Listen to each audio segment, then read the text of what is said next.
All right, sorry about the late start there, guys. Hello, everybody. Thank you guys for tuning in. I appreciate it. Thank you, guys. It's awesome to see you guys here. Horus today. Yes, ladies and gentlemen, it's finally been voted in. Honestly, I didn't think it happened in my lifetime, but Horus, he finally won. And I guess it's pretty coincidentally timed, all things considered, too. You know, I don't know if that was by design or what have you, but... you know, obviously with the recent releases in the Warhammer space, obviously I think it fitting too that we check out Horus at this time. I don't know a whole lot about the guy himself, you know what I mean? Like obviously we've heard him a bunch in passing and like other stories and stuff like that. But like in terms of like his actual character, you know what I'm saying? Like his actual perspective, I don't feel like I have a really good interpretation of that. So hopefully we get a bit of that today. I would like to see a bit of his early life. I'm not sure if we get a little bit of that in this video. I'm hoping so. I guess we'll see. Obviously, Great Crusade. I'm just looking at like the chapters here. Father, okay. So maybe we'll see. I'm obviously gonna leave a like right now, and obviously you guys should too on this stream if you guys enjoy the content, obviously, because it does help out the channel a ton. But yeah, it's awesome to see you guys here. Fear, awesome. Hobbit, Goop, obviously. Battle Chicken, good to see you guys here. Andrew, awesome. Hey guys. But yeah, without any further delay, a 3-hour long video. We're going to get right into this. So yeah, big thank you to all of our members as well. All of our Hastati and our Principes, Dagenhart, Fear, and Hobbit. I appreciate you guys. You guys inspire me to make more content for you guys every single day. Holy shit, I think I just had a bit of a stroke there again, as usual. But yeah, without any further delay, let's get right into this video. I'm just going to make sure volume is decent. Captions on. Let's make sure quality's good.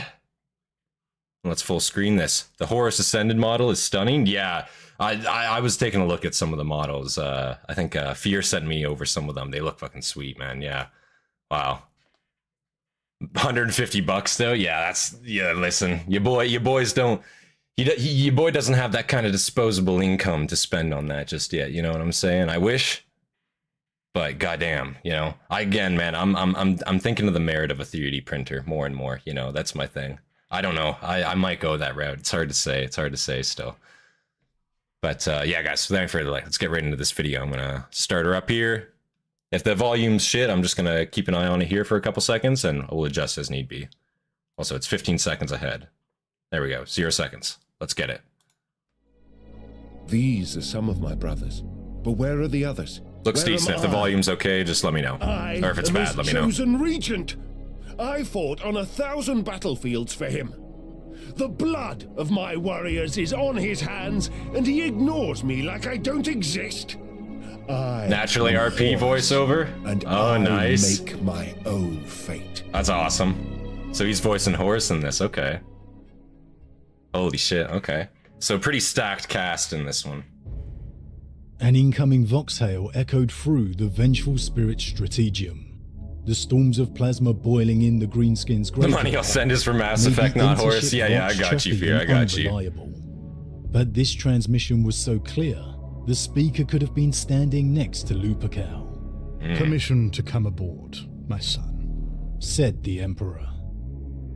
The moment was so sublime, so unexpected, and so awe-inspiring that Sejanus knew he would remember it for the rest of his life. It had been a long time since Sejanus had found himself awed by someone other than his primate. Just grab my piece of paper. The Emperor went without a helm, his noble countenance bearing a wreath of golden laurels about his brow. Even from a distance, it was the face of a being worthy of eternal fealty, conceivable only as an impression of wonder and light. No god ever demanded respect and honor more. No earthly ruler had ever been so beloved by all. Sejanus found himself weeping tears of unbridled joy. Father and son met on the main embarkation deck of the Vengeful Spirit, and every legionary aboard had mustered to honor the master of mankind. 10,000 warriors, so many that every Stormbird and Thunderhawk in the deck had been flown out into the void to make room. Damn. No order had been given. None had been needed. That's just like a crazy like visualization though, man. Like I have to say, like, you know, you play like Space Marine 2, you see how big those hangar decks are, and you figure one of those has got to be cleared of all like the Stormhawks on board just to make room for like the procession that they're gonna have. And this is on the Vengeful Spirit, so this is Horus's flagship, if I recall correctly. So that's awesome as well. So I guess this is like commemorating him taking the Legion, basically him coming to. I don't know if it probably hasn't mentioned yet. This is the first in their introduction here, but I will be very curious to learn about where like Horus comes from, if it does get into that at all. Let's see. No order had been given. None had been needed. This was their sire, the ruler who had decreed the galaxy to be humanity's. They're tiny compared to that of the Vengeful. The legions into being to turn that dream into reality. No force in the universe could have kept them from this reunion.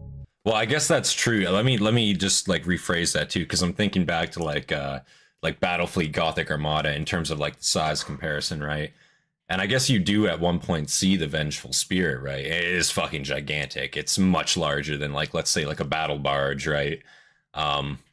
Just in terms of like the scale in that game, I should say, at least from what I saw. Crazy shit, man. Like it is a massive ship, to be fair. Reality. No force in the universe could have kept them from this reunion. As one, the Lunar Wolves threw back their heads and loosed a howling cheer of welcome. A pounding, deafening roar of martial pride. Nor were the legionaries the only ones who came. Mortals came too. Waifs and strays the Lunar Wolves had swept up in the course of the Great Crusade. Oh, they're just chilling there too? Would-be chroniclers and promulgators of imperial truth.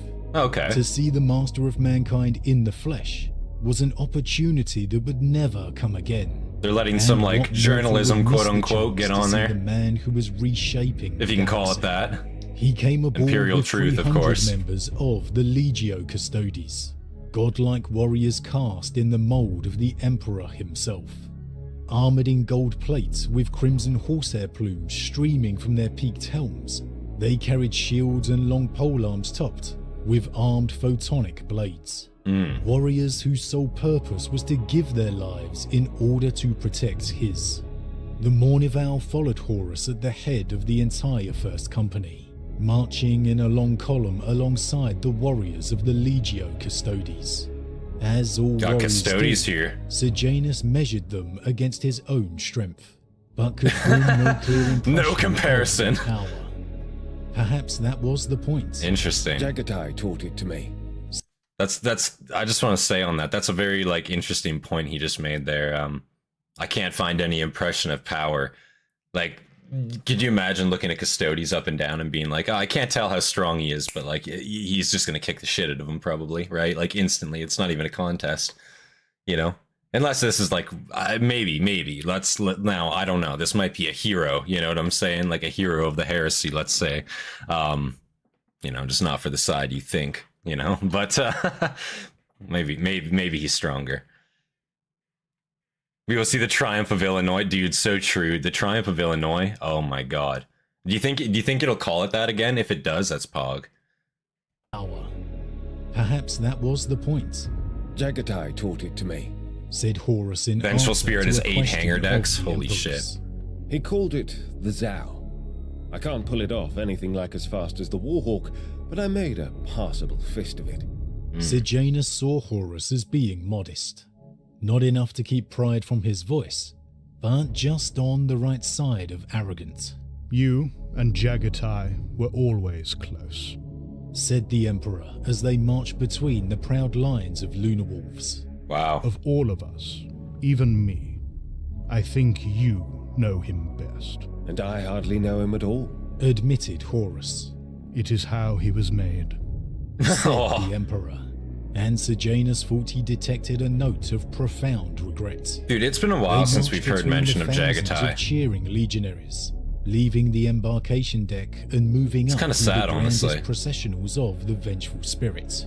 Companies of Lunar Wolves peeled off the higher they went, until only Ezekiel's Justering Elite and the Mournival remained. They marched down the Avenue of Glory and Lament, the soaring antechamber with embossed columns of dark wood Jagatai the that bore Warcock, oh my weight of god. a shimmering crystalline roof, Baller. through which the roiling, plasmic death throes of the greenskin fleet could be relished. Coffered panels running fully half the length of the avenue bore hand-painted lists of names and numbers, and the march to the bridge only stopped when the Emperor paused to kneel by the newest panel. The dead. Asked the Emperor, and Sejanus heard the weight of uncounted years in the simple question. Fucking uncountable. The spirit was present, said Horus. So many. And so many more yet to come, said the Emperor. Oh, you We have must no make idea. it all worthwhile, you and I. We must build a galaxy fit for heroes. We could fill this hall 100 times over. That's It sad, would still man. be a price worth paying to see the Crusade triumphant. I hope it will not come to that. The stars are Yeah, our hindsight's a birthright. bitch. Wasn't that what you said? Make no mistakes, and they will be ours. I said that. You did. On Cthonia, when I was but a foundling. The Emperor stood and put a mailed gauntlet upon Lupercal's shoulder. I'm surprised you A gesture remembered of that. a proud father, Then I must prove worthy of your trust. said the Emperor. Lupercal watched his warriors race to battle from Oh the no, golden wrong quote. bridge of his Okay, father's wrong vessel. quote, wrong quote. He wished he was part of the initial wave, the first to set foot on Goro's alien surface. A wolf of ash Chad and Goris. fire, bestriding the world as an avenging destroyer god. Destroyer? No, never that, You wish you were with them, don't you? asked the Emperor. Horus nodded, but didn't turn from the viewing bay. I don't understand. Said Horus, feeling the might of his father's presence behind him. What don't you understand? Why wouldn't you let me go with my sons? You always want to be first, don't you? Is that so bad? Of course not. But I need you elsewhere. Here. Said Horus, unable to mask his disappointment. What good will I do from here? The Emperor laughed. You think we're going to watch this abomination die from here? Horus turned to face the Emperor, now seeing his father was fit for battle. Towering and majestic in his gold-chased warplate. As of in eagle instantly? wings What the fuck? And a bronze mantle of woven mail. A blue steel sword Just was fucking unsheathed, appears on him. rippling with potent psychic energies. Custodians attended him, weapons at the ready, upon the largest teleporter array Horus had ever seen, Skirmish I phallus. believe you Oh. call it a spear tip. said the Emperor. Brickisticus. Holy shit. What does the chat evolve to?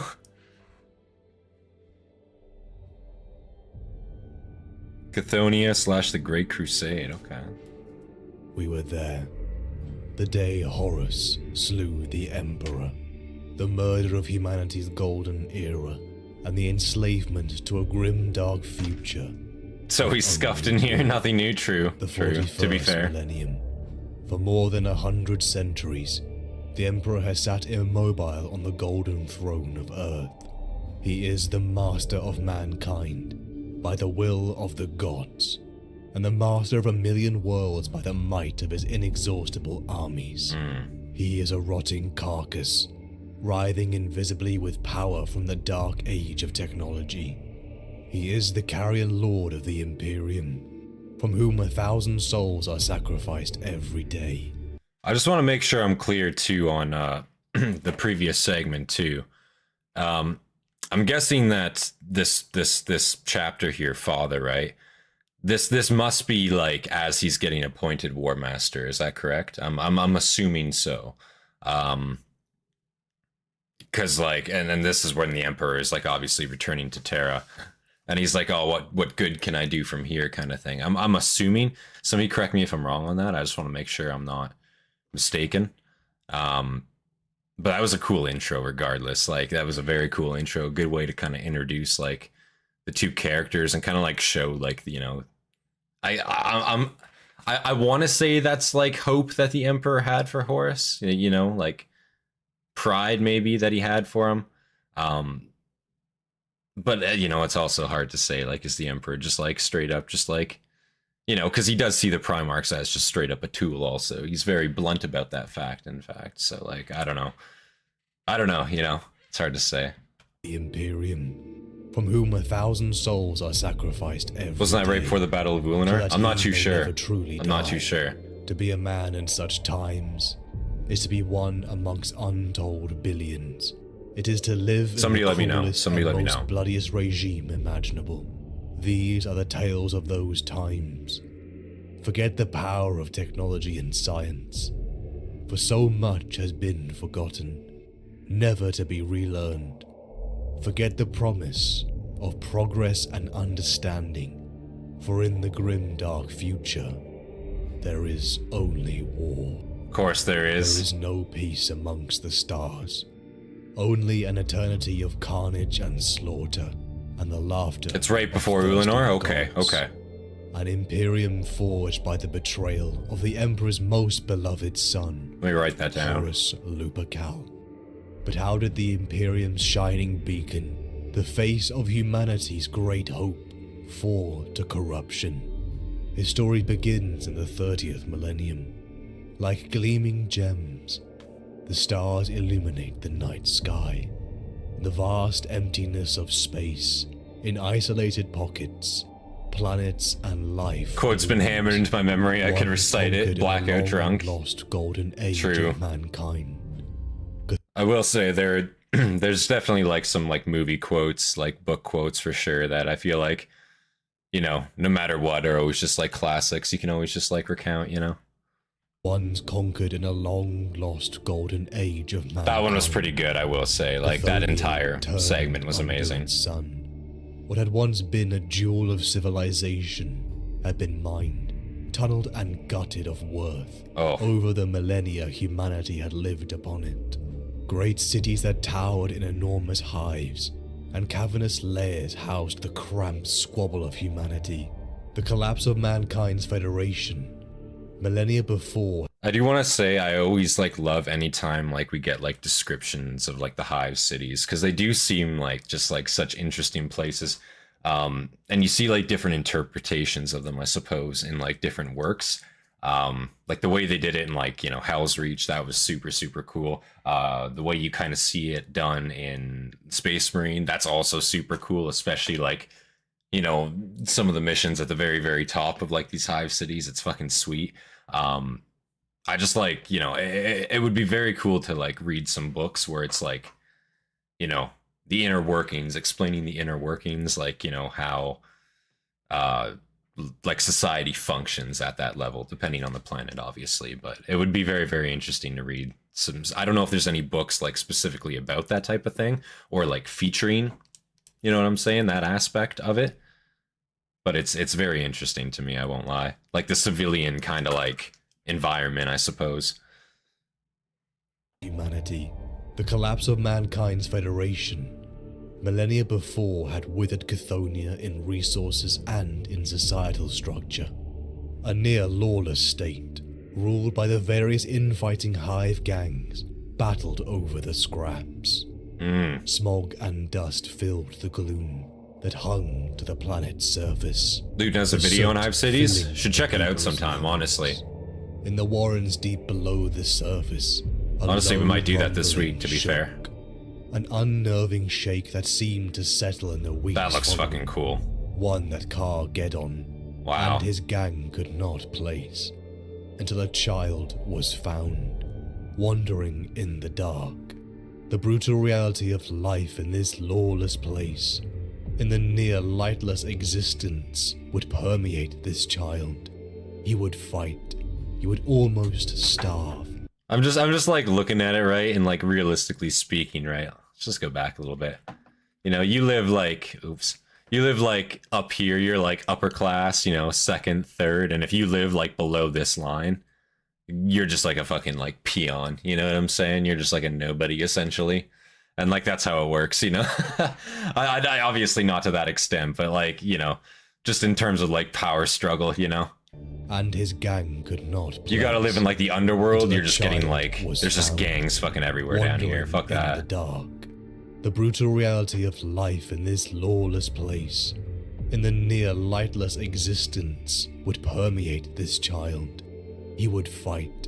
he would almost starve. Go into the hive's foundations, yeah, like the inner workings But of at them, times yeah. he would look up to the stars and wonder, until after nearly a decade, he found something that felt like a dream. The shattered ruins of a device so advanced, so arcane. Welling up within the child, he felt memories and truth slam into his mind. He was no man. He was beyond that. He was not of this world. His Oh mind no. and body were the height of human potential.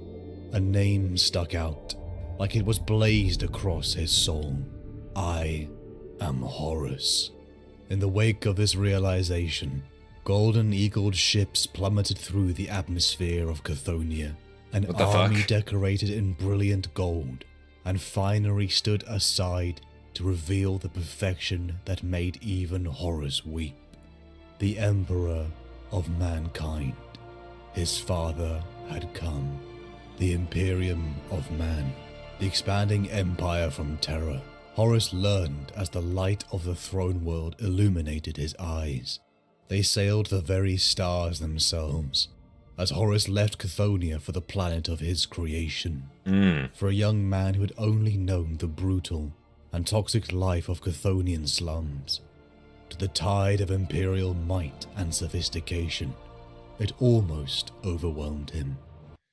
So Horus grew up on Cthonia, is that correct? He grew up in one of these hive cities? With like putting it simply, right? I don't know if he's going to get into it more here or what. I'm assuming not, but I just want to make sure that's right. Like I would like to learn a little bit more about like his like early life in a sense. I just don't know how much in detail this one goes, but Alfarius coughed, yeah, maybe. Alfarius, yeah, it could be. Anything could potentially be Alfarius, apparently, you know, even like, you know, timeline, you know, disregarded, you know, he's a baby and he's still like out there like manipulating somehow. Imperial might and sophistication. It almost overwhelmed His young him. childhood, But what expanded 5-10 his years knowledge at of most, culture okay. and creed Thank was you, nothing Andrew. compared to what he learned of himself. He was a Primarch, a superhuman being created by the Emperor and forged from his own genetic material. Man, he But probably all the clashed sense of heads. wonder came Back crashing on down. Cthonia, holy shit. As Horus learned, he was not alone. He was one of 20. He had brothers, but they were not here. They too had been scattered across the stars in a terrible accident.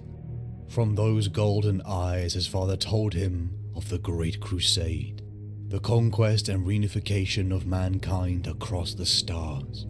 The galaxy was mankind's birthright, and like the lost colonies, humanity was set upon all sides by infighting, xenos and mutants. For mankind to survive, it had to be united. Would he, Horus, help? The Emperor Would he asked. help? The true purpose of mankind is to bear the torch Man. of truth aloft and shine it, even into the darkest.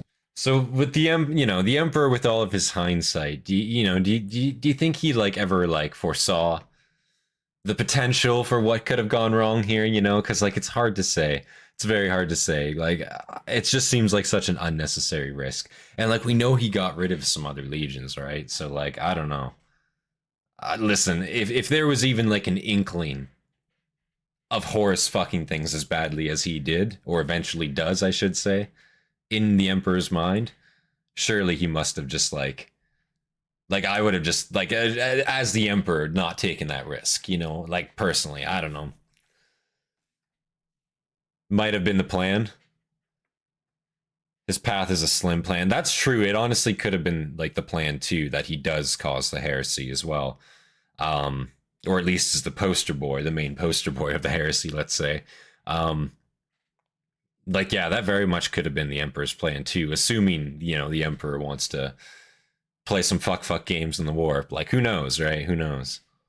Torch of We can truth trust aloft Horus? and Yikes. shine it, I don't know about even that. into the darkest places, to share our forensic unforgiving, liberating understanding with the dimmest reaches of the cosmos, to emancipate those shackled in ignorance, to free ourselves and others from false gods, and to take our place at the apex of sentient life. The Emperor needed him to be his general, his Primarch, his son. Horus knelt before the Emperor and gave his allegiance. A crescendo of joy, a feeling of belonging, a feeling of dire importance that he was needed for this great task swelled within him. Yes, he would fight. He would create the golden era of humanity to come. He would be the example his father needed him to be. The golden era, of course. 3 decades, father and son stood side by side as the fleets of the Imperium launched to the corners of the galaxy. From the Emperor In himself, Horus we trust. Horus was gifted with the finest armor and arms, fed physical training and knowledge from the greatest scholars and orators the Imperium had at hand. Physical training. All of it was 8,000 taken calories a day. and mastered at a Probably speed 12. far beyond any mortal man. And then came the greatest gift of all, a legion of warriors, crafted from his own genetic material, recruited from the finest warriors of Terra, the Lunar Wolves, the 16th Legion. Sons to Horus. Man wakes up to a as he triple was stack of son pancakes to the every Emperor. morning. Even Horus himself was He's astounded. huge. Many of his sons bearing a strong resemblance to his own face. The sons of Horus, he named them affectionately. After years, to Cthonia Horus returned with his Terran-born sons.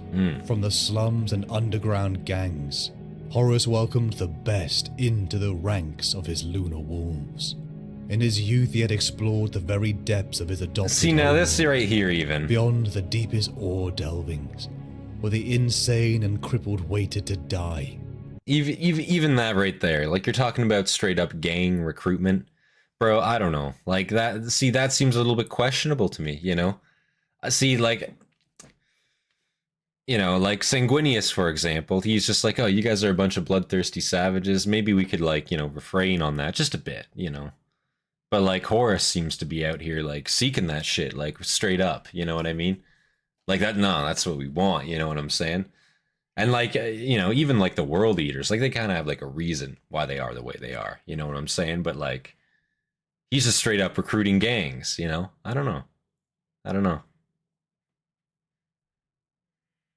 Maybe I'm just like a little bitch, you know, and I just don't understand it. It just seems like it, you know, down the line, like that could lead to like revolts in a sense. And I guess like that's kind of why they had like the warrior lodges and why they were so like inclined to like accept those, because it actually kind of like averted those problems. I feel like that barbarism, right? Yeah.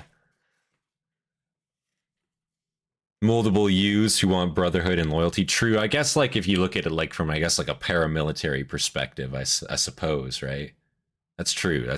His ore delvings, where the insane and crippled waited to die. Like you're just looking for Even like ventured child beneath soldiers, the you know? dripping Like quite dagger literally. pits, Like we need you as avoiding the naive as screeching possible. murder horsebecks, with their disemboweling knives. No and other golden options. cloaks. Join us. Cthonia was a warren of nightmarish rookeries, filled with unimaginable horrors at every turn.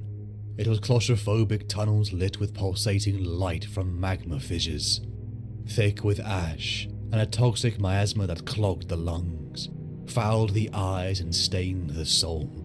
Here he would find new blood for the Legion. Here he would find men who understood him, who grew up just like him.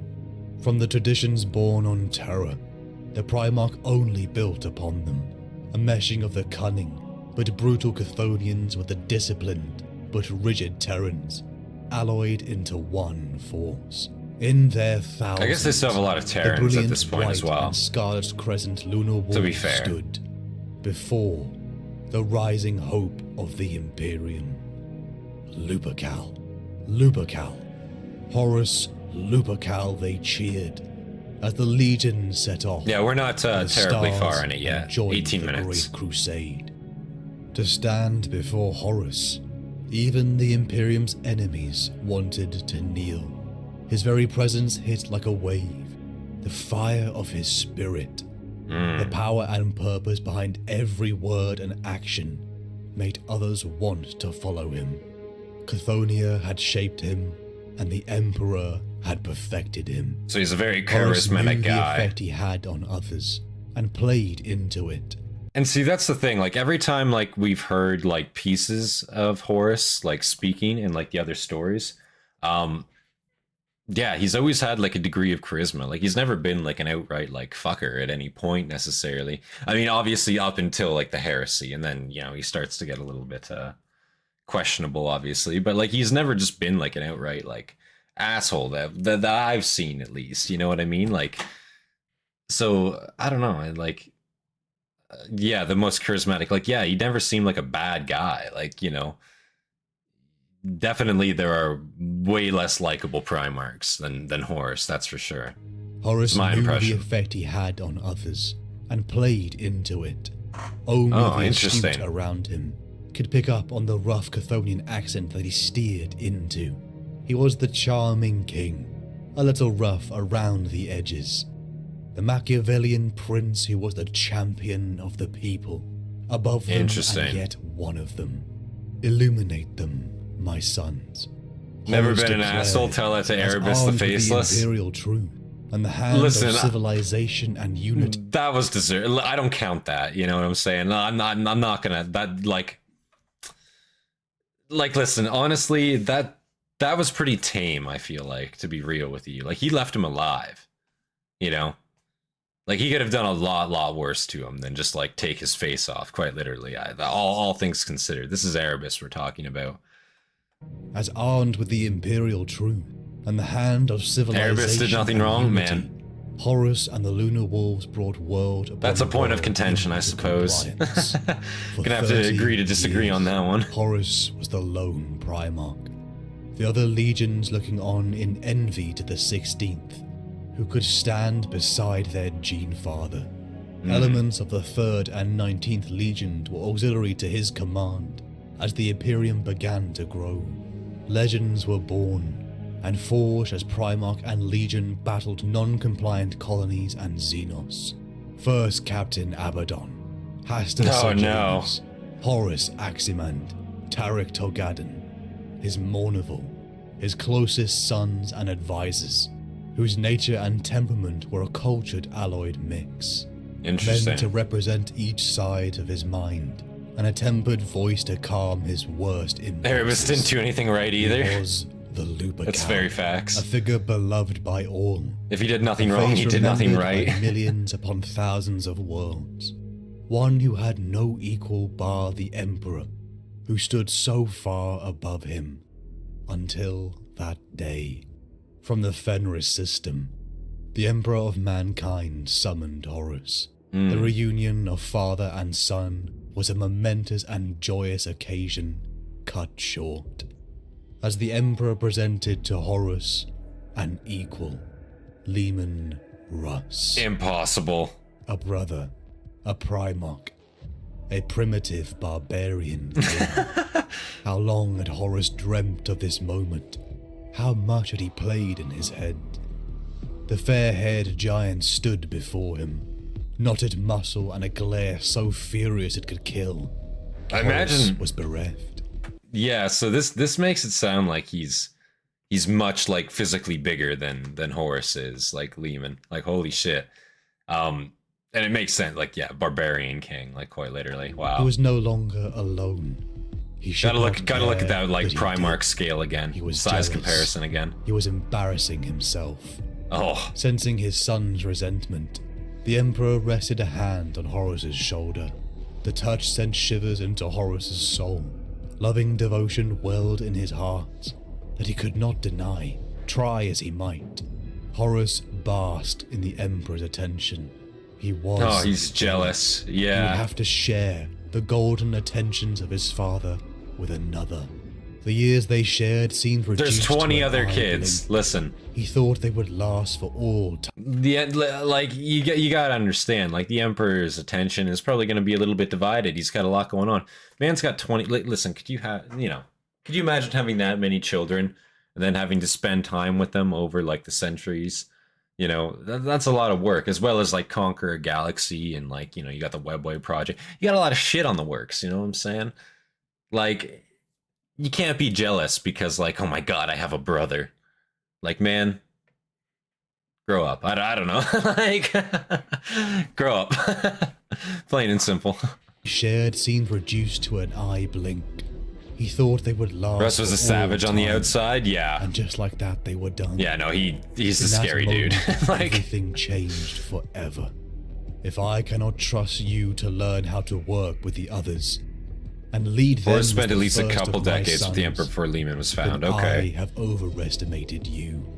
The Emperor's words stung Horus as he realized the I'm just gonna say then, if that's the case, then at least like should he not have? Let's go back a little bit more. Should he not have like anticipated finding like one of his brothers? You know, again, like, or at least like Leman, like, or did the Emperor just not like mention like, hey, you have this other brother, right? Like, did he not say anything about him? Oh my god, I have to sneeze. Excuse me. Oh, we're good. Sorry about that. Holy shit. But yeah, did the Emperor just like not say anything about that? You know, I lost my train of thought there. Holy shit. Like, did he not mention that like he had a brother? Hey, we're trying to find Leman Russ. Did he not like say that? Or was it like, oh, we come across him. Oh, by the way, you know what I'm saying? There's this guy, you know. I don't know. I feel like Horus should definitely have he definitely shouldn't be like as jealous about that, I suppose, you know? Because I still like, as long as he knows, like, he's, you know, the Emperor's #1, you know? Did the Emperor ever tell him that? Maybe he didn't. He has only son syndrome, I see. He wasn't expecting the first one to look like Russ did. Oh, so he just saw Russ and was like, holy shit, this guy is just like physically a monster. How can I ever compete with him, basically? A Giga Chad, that's fair. Yeah, okay. So it's like small dick syndrome almost. A little bit. A little bit. It's like, holy shit, like this guy is like 3 times my goddamn size, physically and muscle mass. Like, you know what I mean? Is just a barbarian, like, warlord. He's going to go out there and conquer a lot fucking more than I might, you know? Like, holy shit. You probably didn't think they would find a brother so soon. There's still children on the inside. Even after 40 years, though? John Heresy Horus.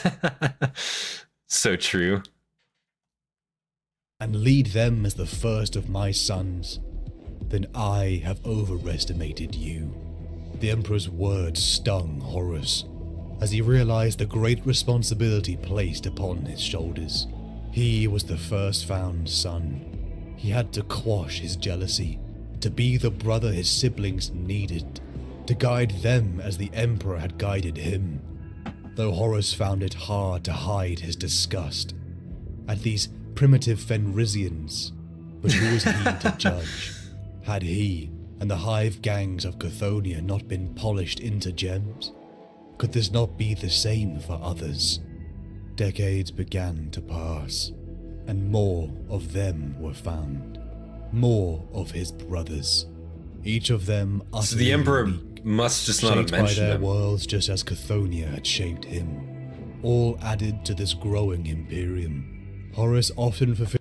I will say too, being the first found, that might, like, it'd be an interesting perspective for him, because, like, he might catch on, like, oh shit, this guy might just be using us, because it's like, oh yeah, it was just me and the Emperor for 40 years, and then we found one son, and then we found another. Oh wait, they all have a different fucking purpose. That's kind of strange. Like, all of us seem to fulfill a different role very specifically, you know?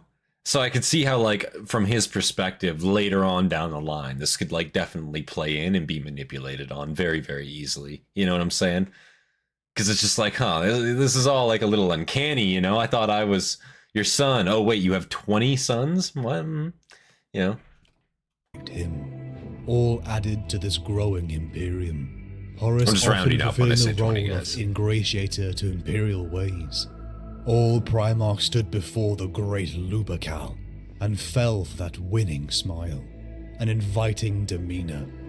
Mortarion, Alfarius, and even the Khan found a bond with the Master of the 16th, Horus only finding difficulty in his bond with Corvus Corax. He did mention he had Wolves and brothers, Horus okay. had fought for nearly 2 centuries of war, at the head of the 63rd Expeditionary Fleet.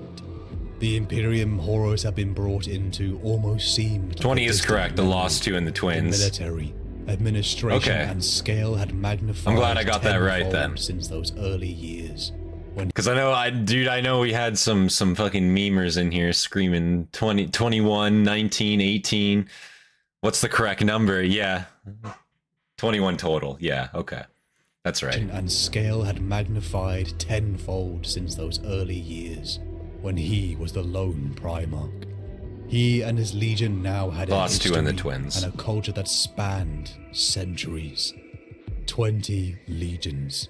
Now there were some that even outnumbered his, led by brothers he respected greatly. Now please report to the such nearest as the Inquisitor. Lion, Yeah, right. Guilliman, and Dawn, who had all built reputations that sung across thousands of worlds. Many times Horus had brought worlds into compliance through diplomacy and negotiation, but once again, he found he had to unleash the wolves upon an enemy. The scrap world of Goro, deep in junkyard space of the Telon Reach. The green-skinned empire that once claimed dominion over its stars was in flames, assailed on all sides by the inexhaustible armies of the Imperium.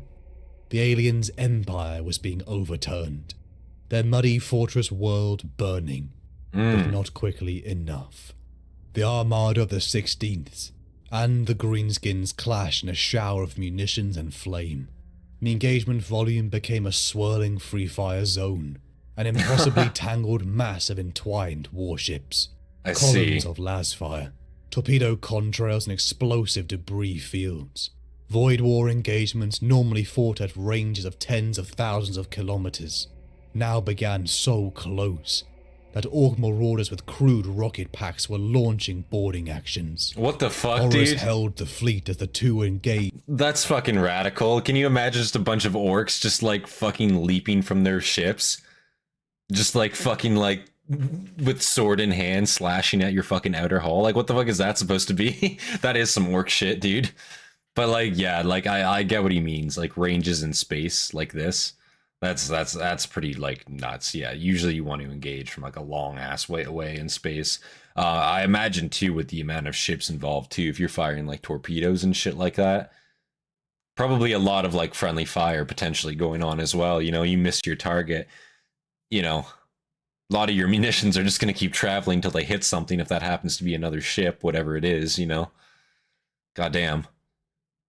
They're orcs, yeah, dude. The orcs are fucking crazy. I love them, man. Like, they just do some crazy shit. It's goofy, but it's like, I vibe with it. Packs were launching boarding actions. Horus held the fleet as the two engaged to a stalemate, until another fleet had arrived. Space parted as though cut open by the sharpest edge. Least ridiculous orc And tactic. the Jump out of your light ship spilled with a jump pack. brighter than 1,000 suns, and simultaneously existing in many realms Go of physically perception. attack that other The ship. blade that cut the void open slid through the passage it had made, but this was no blade. This was a void-born colossus of gold and marble, a warship of inhuman proportions. Its Jesus. prow was eagle-winged and magnificent, Oh. its length studded with vast cities of statuary and a palace of war. It was a Palace starship, of War. but a starship unlike any other, built for the most peerless individual the galaxy had ever known. Wow. This was the flagship of the Emperor himself, the Just a Imperator big ass Somnium. golden The starship. green-skinned fleet broke as the Emperor arrived. The master of mankind went without a helm. His noble countenance. Man, I don't know. I haven't played the game long enough, perhaps, but why isn't this in Battlefleet Gothic Armada? Why can't I just spawn this in like a battle and fucking play this? Like, goddamn. Oh man, like that's just like a fuck it, you know, even like a mod or something, you know. It has to exist. Come on. The master of mankind went without a helm. his noble countenance bearing a wreath of golden laurels about his brow. Even from a distance, Skullgrim mod? Face I'll have to look into it. Worthy of eternal fealty, conceivable only as an impression of wonder. Like, unironically, have to look into that. No god ever demanded respect and honor more. No earthly ruler had ever been so beloved by all. From the thousands of serfs and soldiers, even to the Astartes, they wept at the majesty of his being. Such distilled Not a god, though, guys. humanity, perfected into Not a god. one form. No one would miss the sight as father and son embraced. Before Horus had struggled to gaze upon that face, but he met those golden liquid eyes of his father and felt a well of emotion flood every fiber of his being. They're just going up there and hugging it out side by side in front of everybody. the custodians and the mournful, resting near a monument to the dead. So many of Horus's sons had given their blood and their lives to build this Imperium, a sacrifice he felt keenly, even as he was willing to give more to see it through.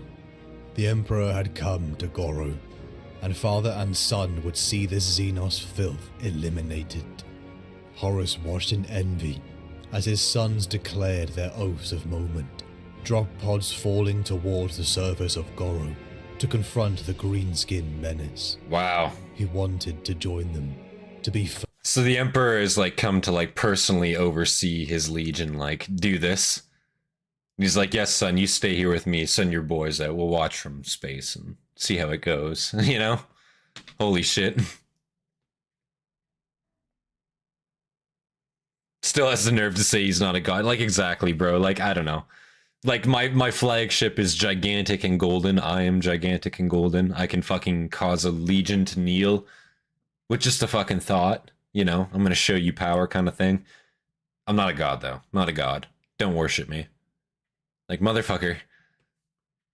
Angron really loved boarding actions. Yeah, bro, I can respect boarding actions. Very, very powerful shit. And you can capture their ship afterwards, assuming you kill everybody. confront the greenskin menace. Space Marines in He general, wanted true. to join them, to be first. He always wanted to be first. What did that say about him? He looked to the Emperor with concern on his face, only for a smile to reflect back. His father was fit for battle, towering and majestic in his golden chased warplate, of eagle wings and a bronze mantle of woven mail. A blue steel sword was unsheathed, rippling with potent psychic energies. Custodians attended him, weapons at the ready, upon the largest teleporter array Horus had ever seen. This was the spear tip. In a flash of blue light, the scene upon the ship disappeared, as the rust-red dirt of Goro replaced it. At them, the Emperor bellowed as the custodians, Justerian Terminators, and Horus leapt upon the Greenskins. With an ear-shattering roar, the Greenskins charged the Emperor in their hundreds. That's kind of fucked up. So, like, it's not fucked up, it's very cool, but it's just like, imagine, like, saying goodbye to your commander as you're going down in your drop pod, and then they just, like, fucking step into the teleporter, and, like, as you fucking, like, you know, hit the ground, your pod opens, you rush out, and then they just fucking, like, warp down in front of you. You know, just to, like, give, like, the opening, like, battle cry. Like, what the fuck is that? Like, that's fucking wild shit, man. Like, very, very cool, I won't lie. And it's the fucking Emperor and Horus himself. Pretty ballsy. A shattering roar, the Greenskins charged the Emperor in their hundreds, like iron filings to the most powerful magnet, knowing they would never find another foe so deserving of their rage. The Emperor killed them all, unstoppable in his purity of purpose, a crusade of billions. The orcs are just a menace, to be fair. Being. Horus had fought alongside the Emperor for well over a century, but the sight of his father in battle still had the power to awe him. This was war perfected. Fulgrim could live 1,000 lifetimes and never achieve anything so wondrous. The Greenskins fell in their thousands, as the master of mankind and his beloved son carved them apart. But then the ground began to shake violently. It tore from beneath them as the Emperor extended a hand to his son. The Emperor fell. Horus fell. He felt the wind bash his face as shards of rock impacted his body. He looked around to see brave Justarian and Custodes who had leapt after their masters, their bodies smashing into sludge, as even their superhuman forms could not endure the impacts. Horus landed with a crash, his armor rent and broken in places, his wounds bad, but not fatal. Around him stood a vast chamber. I assume he knew like to be the core. I assume like falling in your power armor like that must not be like anywhere close to fatal for a Primarch. Maybe a Space Marine, but even still, like I imagine that shit probably protects you pretty decently against just like physical impact. Especially if you got like a jetpack on. I'm sure you can like kind of brace yourself a little bit more. Maybe not though. It's hard to say. I'm not sure like how, obviously versus like slashing, but I'm not sure if you were to take like a fucking hammer to like this space, like to the armor itself, like this breastplate, if that would just cave the fucking breastplate straight in, you know what I'm saying? Space Marines were crushed, true. I guess if it's like rock and falling debris, like if we're talking like a massive like crack in the earth like appearing here, which, you know, I guess physically, yeah, like that could occur, true. Fatal. Orc weapons work on him. That's fair. A vast chamber. He knew to be the orcs are just core very of strong this though world. as well, to be fair. Plasma leaked from enormous. Wonder how much of coils, that is like a structure hammer and just orc clearly strength, built or just in a orc different strength. Age. Around the charging coils, a greenskin horde stood, crowding around the Emperor. Horus charged. Horus's sword was broken, his twin bolters empty of shells. The sword had snapped halfway along its length, the edge dulled from hewing countless green-skinned bodies. He fought his way onto a stepped bridge, killing scores of monstrously swollen orcs to reach a crumbling ledge just below the Emperor. Blood drenched him, his own and that of the orcs. His helmet was long gone, torn away in a grappling, gouging duel with an iron-tusked giant, with motorized crusher claws for arms and a fire-belching maw. He'd broken the beast over his knee and hurled its corpse from the bridge. What the In fuck? front of him now he saw the Emperor and what he fought. Man, An enormous... I have to say, they loved like the fucking knee breaker maneuver in Warhammer, bro. It seems like if it's not the Emperor like dishing them out, it's like fucking, I don't know, like you just you see the classic like fucking like backbreaker over the knee, like so like commonly in Warhammer. They love that maneuver, dude.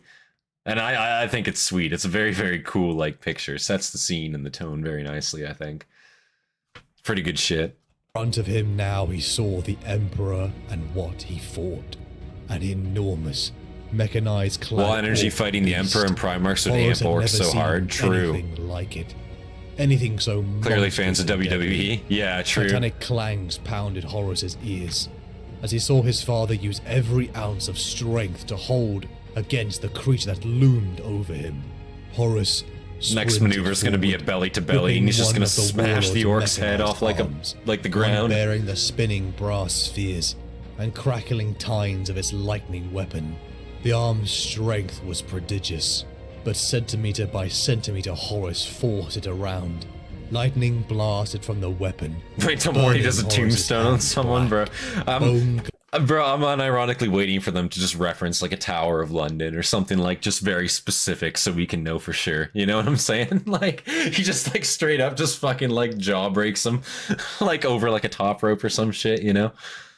Like a raised platform. I don't know. We need something specific, you know? Yeah, like an RKO. Yeah, we need something, you know?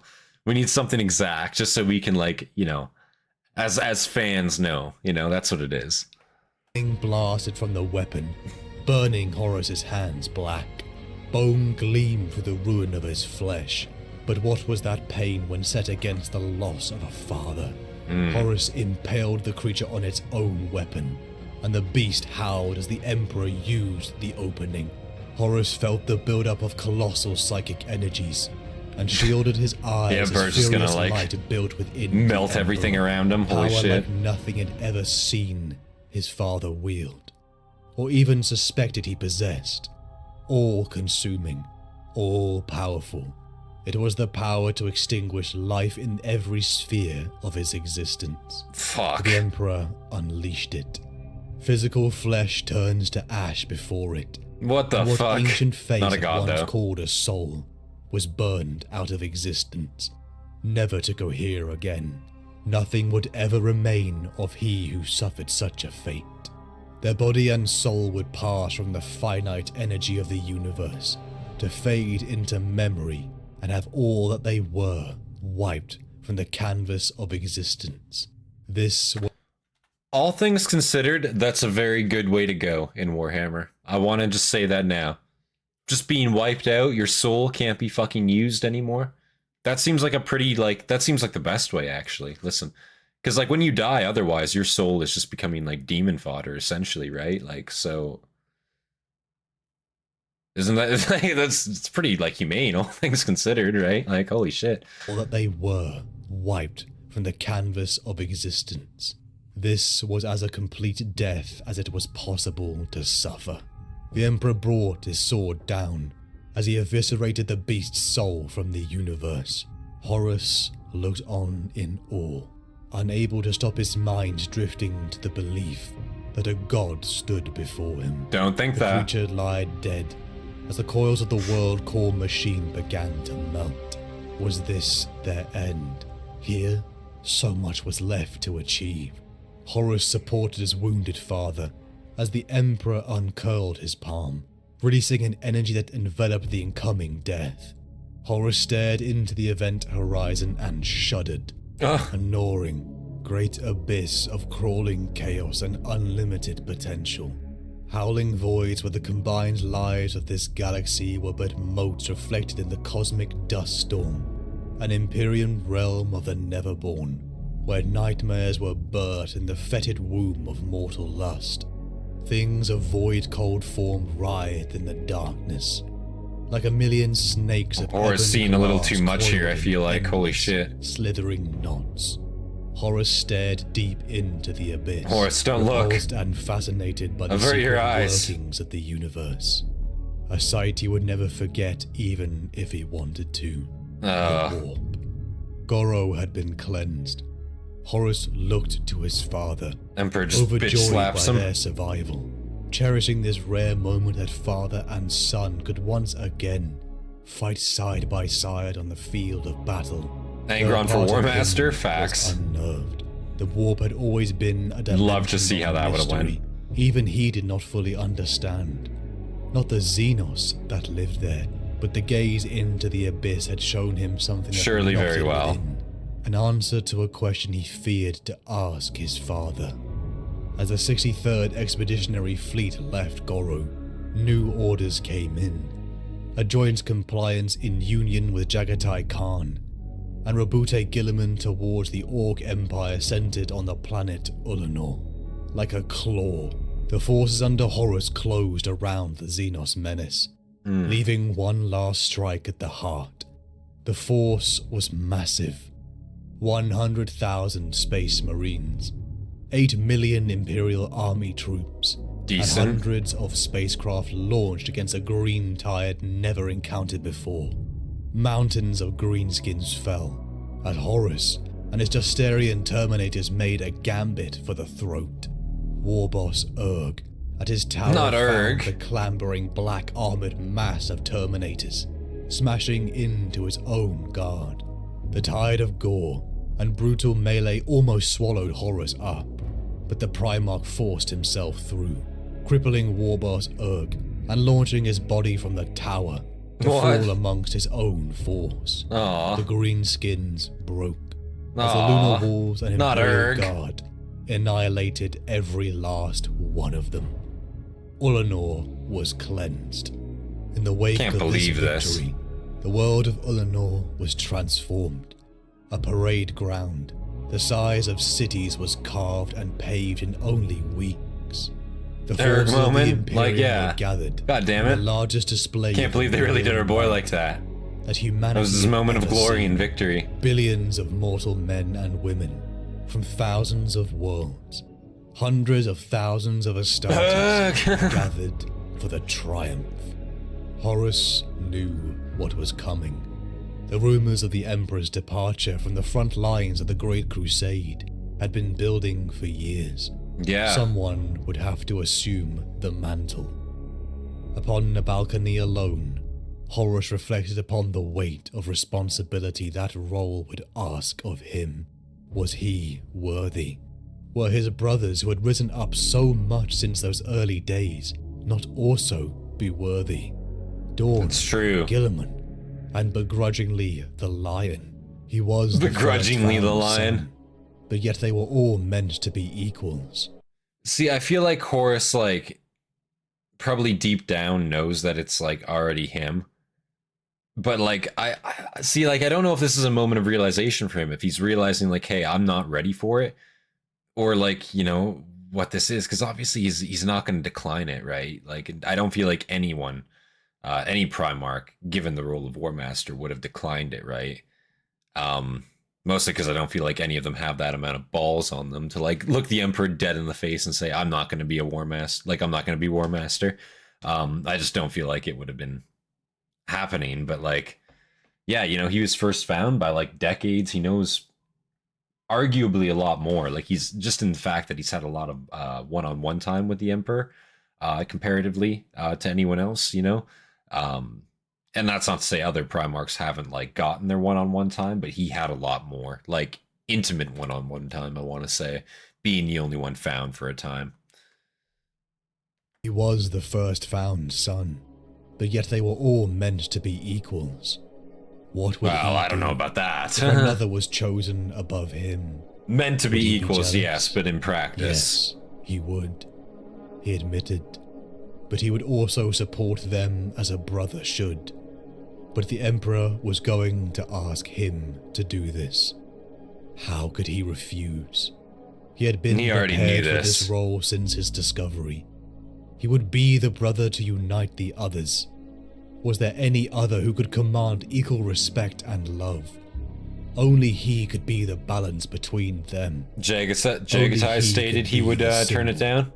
The beloved Horus. That's fair. I could see Jagatai Down maybe a doing parade it. line, miles long, stood mortal and superhuman warriors in numbers that stretched beyond the eye could see, with music, cheers and flags blowing in the wind. The master of mankind strode towards a throne. All wept at the majesty. See, they're not interested, right? Like, that's the thing. Papa Smurf isn't interested. Neither is the Angel nor Maggie. This is true.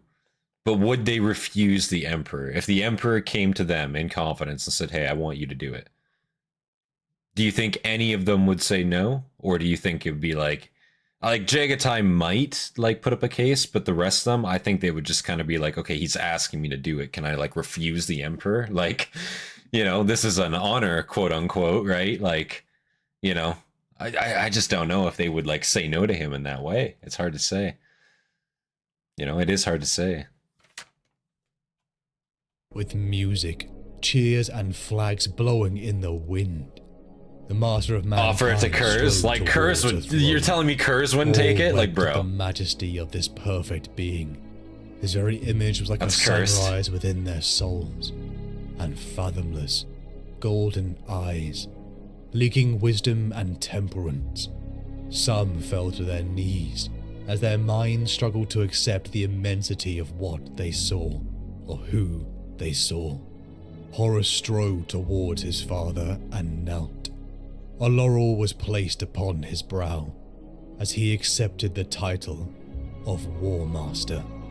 The parade ground erupted in cheers at the celebration of imperial might and excellence. Horus rose to meet his father, only to ask why. Jagatai doesn't care about Why the was he political stuff that returning comes back with to the Talon? title. That makes Only sense. for the Emperor to Yeah, reveal Jagatai is very no-nonsense, isn't he? only the importance of his He doesn't really work like bullshit. and secrecy. There's a lot of bullshit in Horus politics. smiled, pretending that he did not feel pain at having been excluded from his father's council. Why?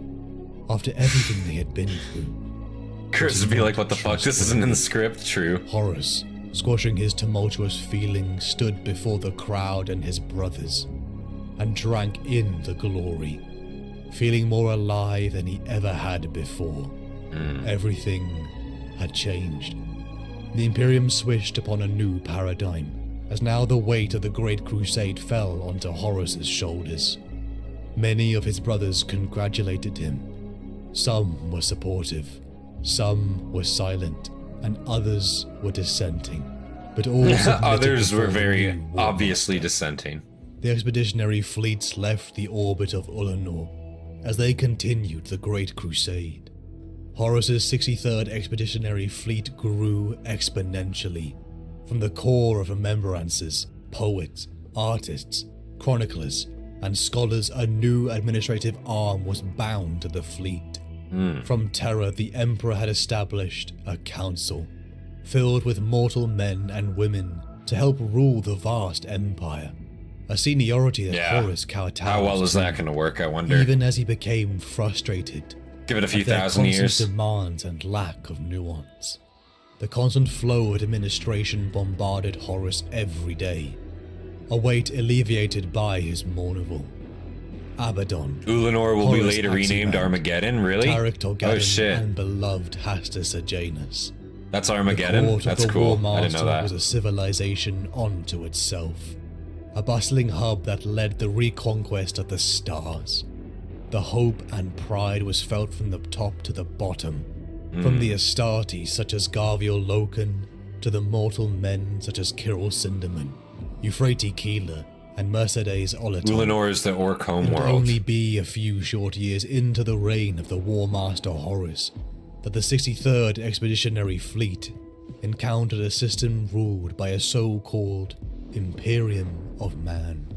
The humor was not lost upon Horus, of this 9-planet system, ruled by this Emperor, but still emissaries were sent led by Hastati Janus.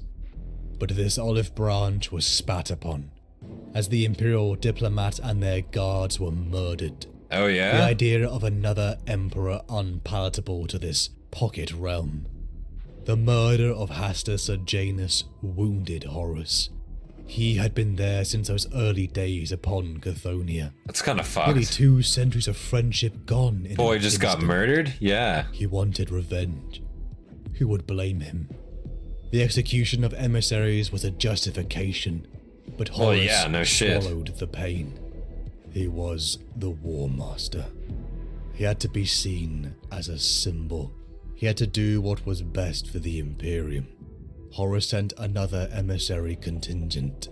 One last attempt, headed by his equerry Malagurst, only for his ships to be fired upon. Really? The War of 6319 had begun. The Lunar Wolves were unleashed. A crushing wave that mortal... Yeah, I feel like at that point they can't really, like, you know, be blamed for what happens next, you know, after that. Like, listen, if you're gonna kill, like, the very first, like, emissary I'm sending to you, we're trying to open up diplomatic channels and you're killing them instantly. Okay, that's a joke, first off. That's instantly war. Usually, he's trying to do it again, you know, personally. Instantly, your ships are fired upon while they're flying, like, trying to orbit, right? Nah, bro. Like, your shit's getting invaded. Like, what the fuck? The Lunar Wolves were unleashed. A crushing wave that mortal defenders could not stand against. Even this so-called Emperor's Guard, who I was there the utilized day cloaking Horus shat himself. technology. What the fuck? 6319 was scarred and burned when the call... The reason why Armageddon is in constant From attack by the Captain orcs, they Garviel feel a Loken, mysterious attraction this to the planet. Emperor I wished see. to surrender to Horus It being like their himself, homeworld. I but got it you. was a trap, sprung by Loken and his squad. The explosion throwing many from the throne room's height to fall to their deaths. Loken held on to the edge, his grip failing until a teleportation flare almost blinded him. A giant hand grabbed his, as Loken looked into the face of his Gene Father. He looked like a giant, a god amongst men. His armor was white gold, like the sunlight at dawn. Robes fluttered behind, haloing the beautiful radiant face. Damn. The War Master Horus Lupercal had arrived. Loken stuttered and looked at his Primarch in awe. Not so formal, Garvey, the War Master said, as again one of Horus's sons basked in his presence. The war had been short and bloody, as did most affairs that concerned Astartes. The compliance of 6319 had been achieved, but rebel elements still lingered. Walmart connection. The death of Sejanus had been a somber time. For a figure I so sent chat like 4 adored minutes by ago, it just Horus went through. and That is the weird. Legion, but still Horus would show dignity, asking his brother Rogel Dawn, who was accompanying his fleet in support of his ascension to War Master. He asked him to attend as imperial representatives for this so-called Emperor's funeral, a preservation for the people of 6319. But one problem had arisen. The alloy of the Mournival was missing an element, one filled by a man of honor and direct speech, one whose ascension was recommended by even Dawn himself. Damn. Captain Garviel Loken, a man of courage, of directness, a naysayer to Abaddon's fanaticism, one whose first task was to suggest an idea of a last small task force assault on the last pocket of resistance. Loken, realizing that Horus used him as a springboard for this very idea before the court of the War Master, cultivating the image of a peacemaker who reluctantly had to listen to his sons when reason had failed. The image of War Master was a careful facade Horus had to cultivate. Right. One watched by all the worlds of the Imperium, by billions of mortal men. A balance played masterfully. Loken, Vipus, Jubal, and 10th Company descended down to 6319, as Horus and his navigator waited patiently for news. When a spike of warp energy was detected, reports came in that shocked Horus and the Mournival to the core. A legionary had turned upon their own. What? 6 brothers dead at the hands of Xavier Jubal. What? Astartes killing Astartes. Insane. Unthinkable. Unthinkable. A tragedy ended by Loken. Crazy. As a seemingly possessed marine screamed the words, "Samus is here." That's creepy. Seemingly possessed. I spoke to Kyril Sinderman. He said, and took a sip of the wine. He nodded to himself before continuing, as if surprised at its quality. Poor Kyril. Such a terrible thing to endure. It even speaks... Impossible. Yeah, literally. Couldn't happen. Sinderman, Ever. the arch-prophet of secular truth, speaking of spirits. I put him right, naturally. He mentioned spirits were a concern of yours too. Fuck Hyrule Samus. convinced me that it was a plague at first. We'll see what he's all about here. A demon. Take hold of Xavier Jubal and remake his flesh into the form of a monster. I saw a demon take hold of Jubal's soul and turn him against his own kind. No, you didn't. No, you didn't. Horus smiled. Allow me to illuminate you. What? I'll tell you what you saw, Garviel. It is a secret thing, known to a very few, though the Emperor, beloved of all, knows more than any of us. A secret, Garviel, more than any other secret we are keeping today. Can you keep it? I'll share it, for it will soothe your mind, but I need you to keep it solemnly. The War Master took another sip. It was the warp, Garviel. The warp. Of course it was. We know the power of the warp and the chaos it contains. Of course it was. We've seen it change men. Now listen, Gabriel, allow me to enlighten you, because you might be a little bit slow in the brain, okay? It was clearly just the warp and not a possession, okay? You missaw and you clearly misheard. It was just the warp. Only the Emperor knows that, though, so keep it a secret. It's hush-hush. Don't go around telling everyone now. Like, what the fuck? What kind of explanation is that? That sounds like even he was just like the warp, right? Like that did it, I'm sure.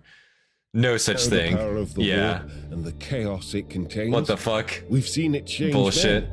We've seen the wretched things that infest its dark dimensions. Only a tale from old Terra, yeah, of course. On Eridas, on Syrinx, on the bloody coast of Tassalon. There are entities in the warp that we might easily mistake for demons. He's explained, Sir, Big E has explained warp demons as Xenos creatures. The warp. I am well prepared to face its horrors.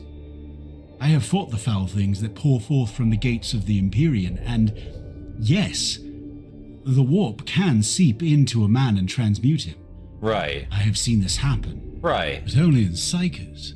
Right. It is the risk they take, not in Astartes. Yeah, very strange. Do you understand the full mechanism of the warp, Garviel? Horus asked. He raised the glass to the nearest light to examine the color of the wine. No, sir, I don't pretend to. Neither do I, my son. Neither does the Emperor, beloved by all. Right. Not entirely. It pains me to admit that, but it is the truth, and we deal in truths above all else. The warp is a vital tool to us, a means of communication and transport. Without it, there would be no Imperium of Man, for there would be no quick bridges between the stars. We use it, and we harness it, but we have no absolute control over it. It is a wild thing that tolerates our presence, but brooks no mastery. There is power in the warp. I guess I disagree with you, Horus. Not good, nor evil, but elemental and anathema to us. It is a tool. While you were at party and I studied the warp. Risk. The War Master finished his glass and set it Garviel, they're down. just spookier Xenos, don't worry. Like, literally, what the fuck? He's just like, Those dude. words imply a greater. He's like War Master, Genesire. Yes, I've seen what you're describing before. I've personally fought against it. I myself even study it in my spare time. What just happened should not. It's plain and simple. Never has before. Like, what? Spirits. Demons. Those words imply a greater power, a fiendish intellect and a purpose, an evil archetype with cosmic. Clearly don't know shit, so please let me continue, They like imply literally. God or gods at work behind the scenes. They imply the very supernatural. Do you know, state that we have Garviel? taken Do you great know? pains No, you through the don't. light Okay. of science to shape Just making off. sure. They imply sorcery and a palpable evil. He looked across at Loken. Spirits, demons, the supernatural, sorcery. Ha! These are words we have allowed to fall out of use, for we dislike the connotations, but they are just words. What you saw today, call it a spirit, call it a demon, the words serve well enough. Using them does not deny the clinical truth of the universe as man understands it. There can be demons in a secular cosmos, Garviel, just so long as we understand the use of the word. Meaning the warp. Meaning the warp. Why coin new terms for its horrors when we have a bounty of old words that might suit us just as well? We use the words alien and xenos to describe the inhuman filth we encounter. This is in actually some making locales. sense the way he's explaining this, Creatures of though. the warp are just aliens too, but they are not life forms as we understand the term. They are not organic. They are extra-dimensional, and they influence our reality in ways that seem sorcerous to us, or supernatural, if you will. So let's use all those lost words for them. Demons, spirits, possessors, changelings.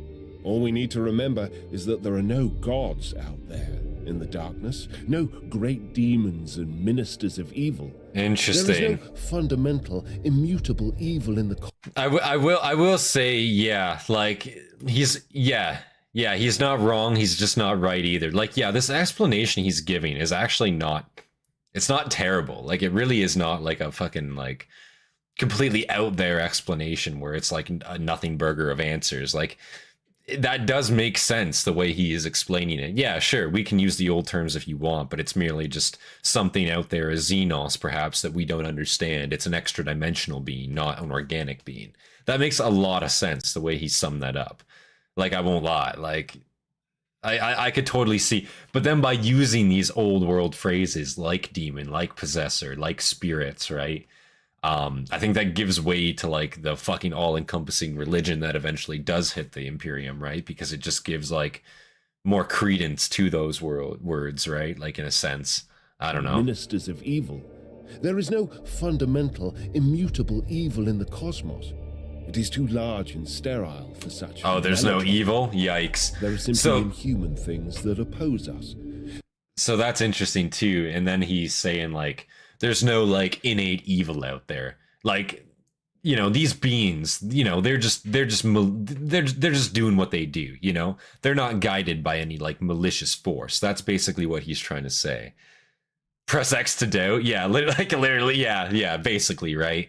But like, again, like if Horus doesn't know the full extent yet, and none of them really do, this is an explanation that to them could make sense, right? Yeah, he doesn't know the warp has any life. That's right. Like basically none of them do, right? So like, yeah, for like that explanation does make sense. The way he's explaining it, like that's a good way to show off their viewpoint on it. Such melodrama. Just how like ignorant they are on it. Inhuman things that oppose us. Things we were created to battle and destroy. Are orcs, Gaiken, Teshepta, Kalikid, Eldar, Jakero, and the creatures of the warp, which are stranger than all, for they exhibit powers that are bizarre to us because of the otherness of their nature. Right. Logan rose to his feet. He looked around the lamplit room, and hearing the moaning of the mountain wind outside. I have seen psychers taken by the warp, sir. I have seen them change and bloat in corruption, but I have never seen a sound man taken. I have never seen an Astartes so abused. Yikes. Horus replied. It happens. He grinned. Does that shock you? I'm sorry, we keep it quiet. The warp can get into anything if it so pleases. Today was a particular triumph for its ways. These mountains are not haunted, Interesting. as the myths report, but the warp is close to the surface here. That fact alone has given rise to the myths. Interesting. Men have always found techniques to control the warp, and the folk here have done precisely that. They let the warp loose upon you today, and brave Jubal paid the price. Why him? Why not him? He was angry at you for overlooking him, and his anger made him vulnerable. The tendrils of the warp are always eager to exploit such chinks in the mind. I imagine the insurgents hoped that scores of your men would fall under the power they had let loose, but 10th Company had more resolve than that. Samus was just a voice from the chaotic realm that briefly anchored itself to Jubal's flesh. You dealt with it well. It could have been far worse. You are sure of this, sir? You are sure? You may sing. Literally, like he's even like doubled. He's like, sir, so you're 100% on this, right? Like you're not pulling my leg. You're not fucking with me, right? Like, you know, you wouldn't lie to me, right? Right, Gene Sire, right? War Master, you would never, you know, tell me the non-truth here, right? But he doesn't know. That's the thing. Like Horus himself doesn't fucking know. He's just explaining it the best way he knows right now from what he's been told. It's like a big game of telephone, right? Like that's essentially what's been going on here. Magnus definitely knew more and still ended up drinking the Chaos Kool-Aid. Like, yeah, literally. Like, Magnus knew more and he still was under the impression that, like, while there might be something sentient out there, it's stupid, right? Like, it's not like, it's a completely, like, what's the word? Like, all-thinking mind. Like, it's never going to compete with, like, a mind such as his, like a human mind. And that's where he was wrong. Like, his arrogance basically, like, allowed him to be deceived very easily when it came to the warp. The warp spawn always laugh when calling them demons, yeah. Perception dictates truth, exactly. You are sure of this, sir? Ingmei Singh, mistress of astropaths, informed me of a rapid warp spike in this region just after you disembarked. The data is solid and substantive. The locals used their limited knowledge of the warp, which they probably understood as magic, to unleash the horror of the Empyrean upon you as a weapon. Why have we been told so little about the warp, sir? Because you don't need to know. So little is known. Do you know why I... Need to know basis, motherfucker. Don't ask questions. Because you are the most worthy. Horus laughed, and, pouring another glass of wine, shook his head. I am War Master Garviel, because the Emperor is busy. He has not retired to Terra because he is weary of the Crusade. He has gone there because he has more important work to do. More important than the Crusade? So he said to me. Much more. After Ullanor, he believed the time had come when he could leave the crusading work in the hands of the Primarchs so that he might be freed to undertake a still higher calling. Which is?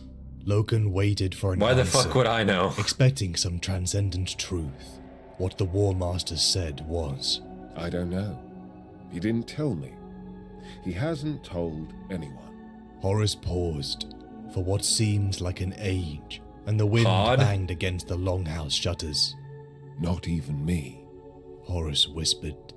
Loken sensed a terrible hurt in his commander, a wounded pride that he, even he, had not been worthy enough to know this secret. Listen, you can't feel In a bad second, about that, The though. War Master was smiling at Loken again. Like, come on now. His dark mood forgotten. He didn't want to burden me. But I'm not a fool. I can speculate. As I said, the Imperium would not exist but for the warp. We are obliged to use it, but we know perilously little about it. I believe that I am War Master because the Emperor is occupied in unlocking its secrets. He has committed his great mind to the ultimate mastery of the warp, for the good of mankind. He has realized that without final and full understanding of the Immaterium, we will founder and fall, no matter how many worlds we conquer. What if he fails? He won't. The War Master replied bluntly. What if we fail? We won't. Because we are his true servants and sons. Yeah. Because we cannot fail him. He looked at his half-drunk glass and put it aside. I came here looking. We know we won't fail, you know, because we won't allow it to. We're his true sons. Isn't that so fucking ironic? You're literally going to be the ones to start it and to make it fail. Because you got duped, like literally no other reason. God damn it, Horus. For spirit. I feel bad for his legion, to be honest. And all I find Because they seem very loyal. Like, they seem like decent guys, all things considered. Uh-oh. Yikes. We know the power of the warp and the chaos it contains. Daddy didn't tell We've me. seen it change men. Yeah, literally, you just see We've like a seen small the wretched tear like things form in that his eye. infest its dark Start rolling down his dimensions. cheek. From those early days by the Emperor's side, Horus had been told very little of this warp. But yet the Imperium's survival rests He definitely upon should have this at least told highway Magnus. into a realm of 100%. madness. For most of his 2 centuries of war, Horus Lupercal had barely given it much thought outside of its logistical consequences. But something changed at Ullanor. It wasn't hard for Horus to discern why his father had left the front lines of the Great Crusade. He knew that his father was Daddy's pursuing lying the to me. mysteries of that Yeah, dimension, literally. so that mankind could have dominion over. It's not even that he's like lying to him though. It's literally just that he didn't tell him. Like, that's the whole thing. It's not even like that he lied to him. Didn't like, well, I mean, he did lie to him, to be fair. But it's like in the case of like, oh, what are you returning to Terra for? Respectfully, son, it's like, it's top secret business. It's not that I don't love you, for fuck's sake. Don't think that. Not that I don't love you. Just that simply maybe, you know, a matter of discretion could be used on this matter, you know? That's all. That's all. But of course, Horus is going to take it as in like, oh my god, he fucking hates me. My dad hates me. He doesn't love me. That's what it is.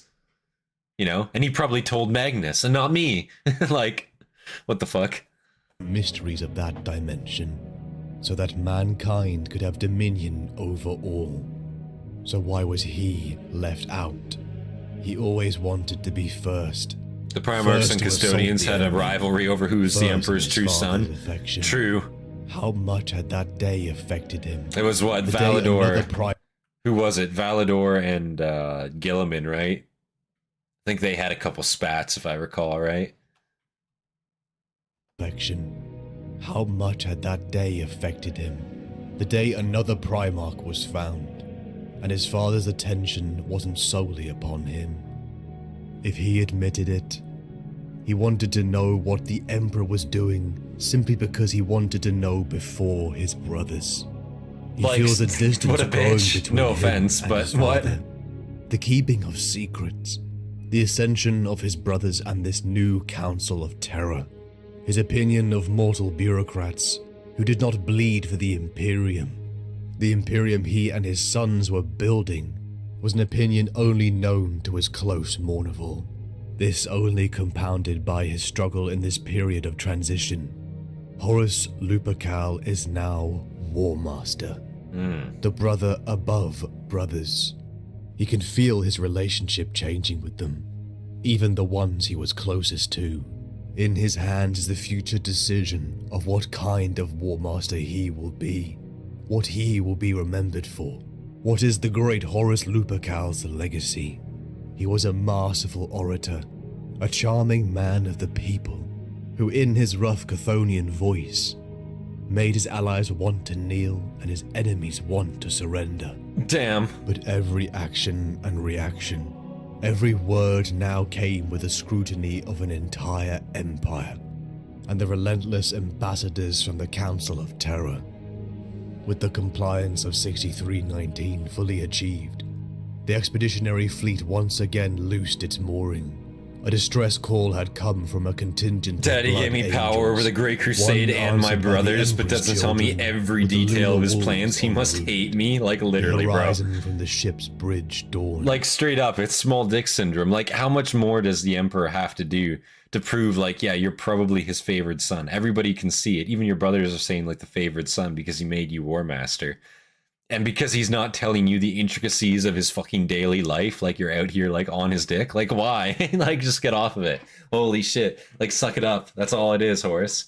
No offense, right? I understand. Oh my god, I've been with him forever. I've been with him the longest. Sure. Yes. But like, listen, man, like, you know, he's got shit to do, you know? Like you can't just be out here like riding that hard about that. Like, you know? Come on now. Daddy's ignoring me so hard, he must clearly hate me, specifically because he's clearly not just busy working, providing for the family. Like literally, you and him both have humanity in mind, right? That's what this is all about. He's made that very, very clear. So if he's gonna not tell you about something, you must imagine that it is in humanity's best interest that you don't know, right, Horus? Right? Like that's been the whole fucking like motif here, right? At the end of the day. But no, you're just going to be petty over it, motherfucker. Like, why? They can pretend to be above humanity, but the Primarchs and the Space Marines are still flawed. They still very much are. That's the thing, right? And they're still, like, they're presented as demigods, but they're still very flawed in their own ways. What they make up for, like, with the good qualities that they do have, they certainly have downfalls in other ways, is what I will say. Now, some are a bit more, like, some have a bit less downfalls than others, let's say. Horus is War Master and we aren't halfway through the video. No, we're only like an hour in out of 3, to be fair. We're a third. Third, basically. Not even, but almost. The horizon from the ship's bridge dawned with light as they looked upon the world coined murder. They are men, not angels, Storms exactly. raged across the surface of this bleak world. The contingents of blood angels and Emperor's children had gone dark. The Vox returned. Fortunately for Horus and the life galaxy at signals, large, his insecurities will be except for a heavily strange exploited. Yeah. music that seemed to emanate from And that's the what it world. is, The insecurities. blood angels were thought dead, but the Emperor's children contingent still had survivors. Lupercal. The lunar wolves roared as the drop pods descended down through a gap in the storm. The Imperial forces had been near butchered by a violent arachnid Xenos race, equipped with pincers sharp enough to pierce ceramite plate. Yikes. The dead and dying Astartes were hauled away to be spiked upon thorn trees for flying variants to feast upon. Oh. The prosecution by the 3rd Legion Captain Eidolon had been disastrous. Eidolon. A combat record full of bull-headed decisions and no accountability. A concern Horus would have to direct to his brother Fulgrim. No accountability. They were close. Fulgrim being one of Horus's greatest supporters, his friend. But it concerned him that this temperament of warrior had risen so high in rank. Led by Tarik Torgadon, the extraction had been successful. Horus is looking at Fulgrim's Legion like, how do you have a bunch of fucking idiots in charge here? Like, quite literally. Like, I don't know. I know he said, like, he likes Fulgrim, but what does he like about Fulgrim? You know what I'm saying? Is it just kind of like yes man syndrome? Like, he accepts him because, like, oh, yeah, like, you know, he agrees with me a lot? Or is there, like, a genuine, like, connection there? Like, you know? I'm curious to the extent of the relationship. Maybe we'll get into it a little bit more here. Let's see. Rank. Led by Tarek Torgadon, the extraction had been successful and aptly timed. And then Horus smiled. As a new fleet emerged from the warp, Sanguinius had arrived. The two brothers locked in a warm embrace. No two Primarchs, save Fulgrim and Ferrus, were closer. They had fought side by side on numerous campaigns, spoken long into the night on many occasions, even held each other's secrets, one that Horus even kept from the Emperor. The cleansing of murder began. For 6 months, the Blood Angels, Lunar Wolves, and Emperor's Children reinforcements systematically annihilated the Megarachnids. The demolition of their trees, a tactic brought to light by Captain Tarvitz of the Third. Horus should have only been watching from the viewboards. An unexpected consequence of his ascension to War Master meant he could not be risked upon the field so easily. True. His duties to the Imperium were more than just war. He could not take to the field as much as he desired, but he would not dare let anyone outshine him. I feel like in a, like, you know, fighting an enemy like this, though, some arachnid menace, like, fuck it, just torch the planet. Like, literally, do this. Fuck engaging troops on the ground. Just burn the planet. You know, I don't want to see this, like, that race ever again. Just get rid of it, you know? I don't even know why they were, like, you know, landing troops to fight over that. Fuck that. Much as he desired, but he would not dare let anyone outshine him. Fulgrim is a peacock who has to have his daily dose of praise. So he fought side by side. He's always an arrogant prick. The war had been a brutal and bloody affair. Many legionaries lost, but compliance had been achieved. Nids with metal claws. To Sanguinius, Horus let his guard down. He had concerns over the potential disagreement between him and Fulgrim. Over his concerns during this campaign. We want the planet for a colony? Fuck it, dude. Astartes his brother held close. Not worth it. Fulgrim was an ally. They could not be seen bickering, especially to the legions and Primarchs who did not respect Horus as much. Sanguinius told him it was a time for change. He needed to assert himself and his legion. Horus knew how others saw him in the 16th. The Chthonian-born barbarians. Gangers unfit for a role so close to the Emperor. But Sanguinius was right. The Emperor had placed trust and the title upon him. Why not show that elevation on his legion too? But Horus was reluctant. He didn't want his legion to change. The victories, the fallen, the deeds earned under the name of Lunar Wolves was sacred to him. How could he erase that? But the Imperium had changed. A time was coming for his sons to evolve with that. A time would come when they would command the respect they deserved as the sons of Horus. In the conclusion of the campaign, all battle stations came to alert as an unknown fleet entered the system. Long and sleek silver-white ships.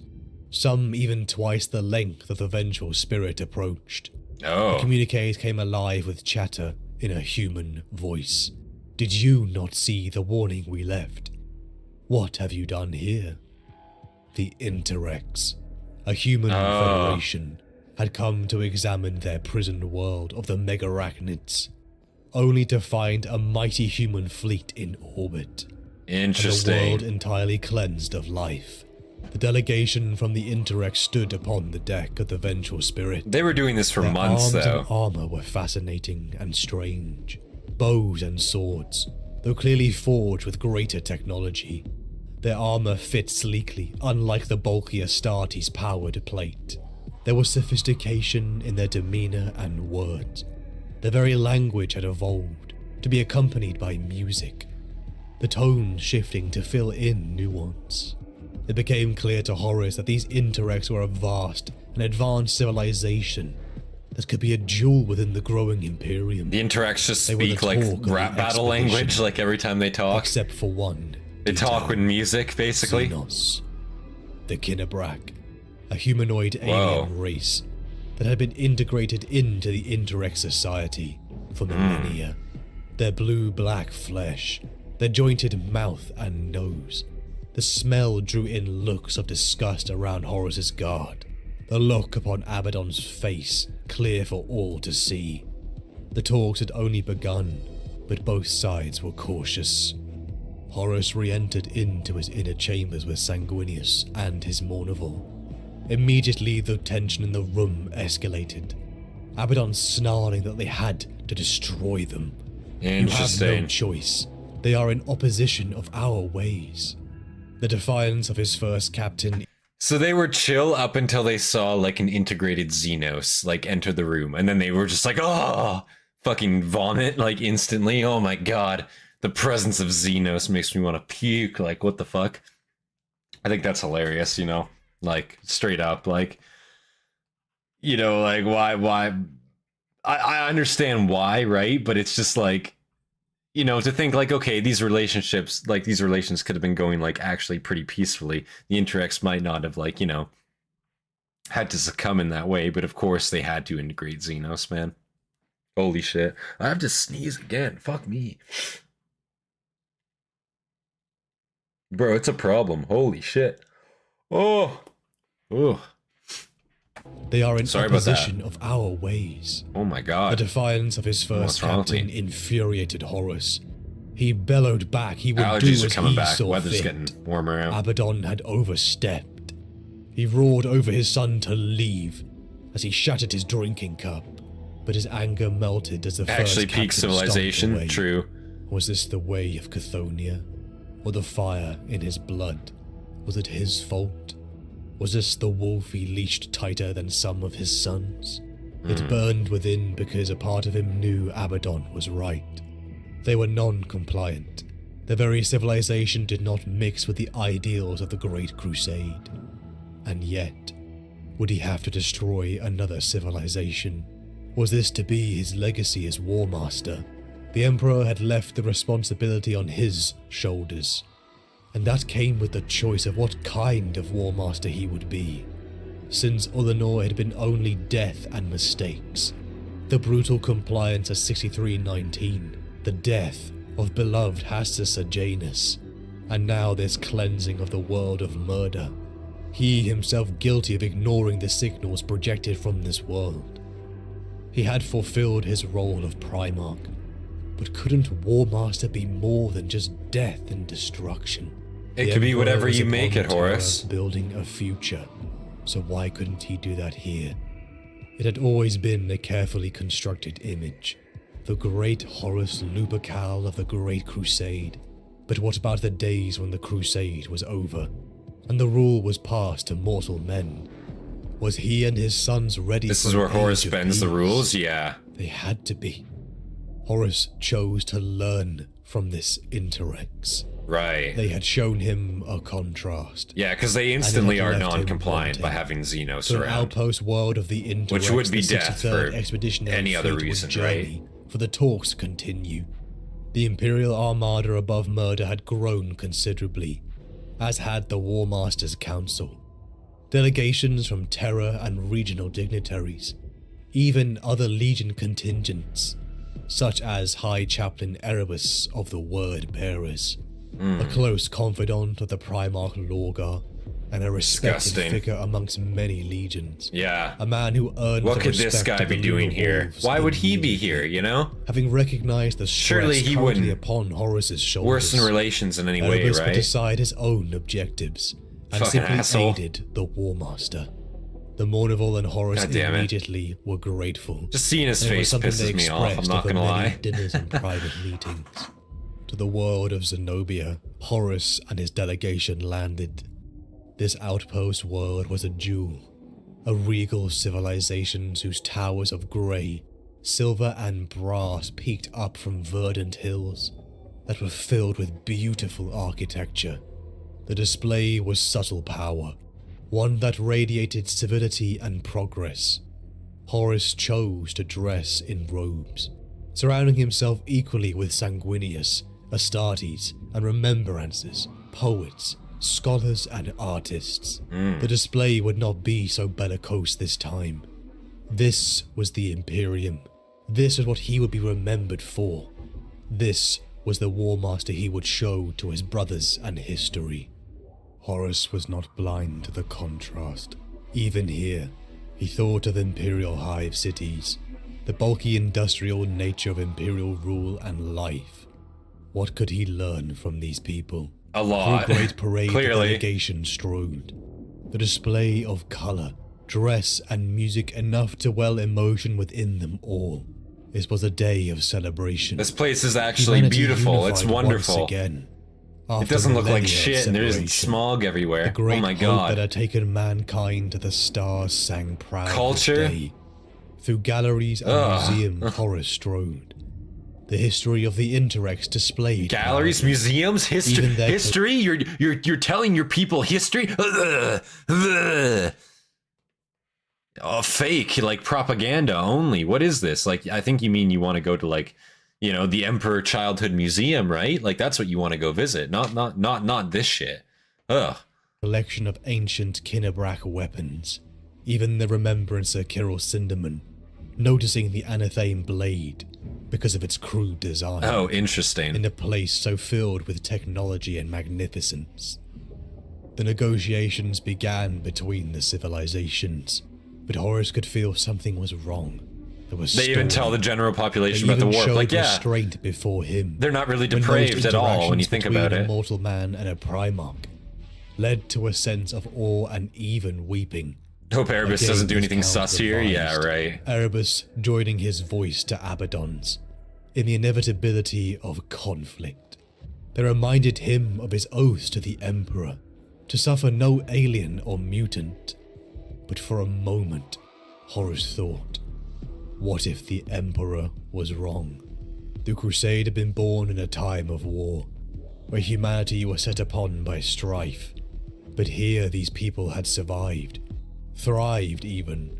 They had adapted and integrated the alien into a society of peace.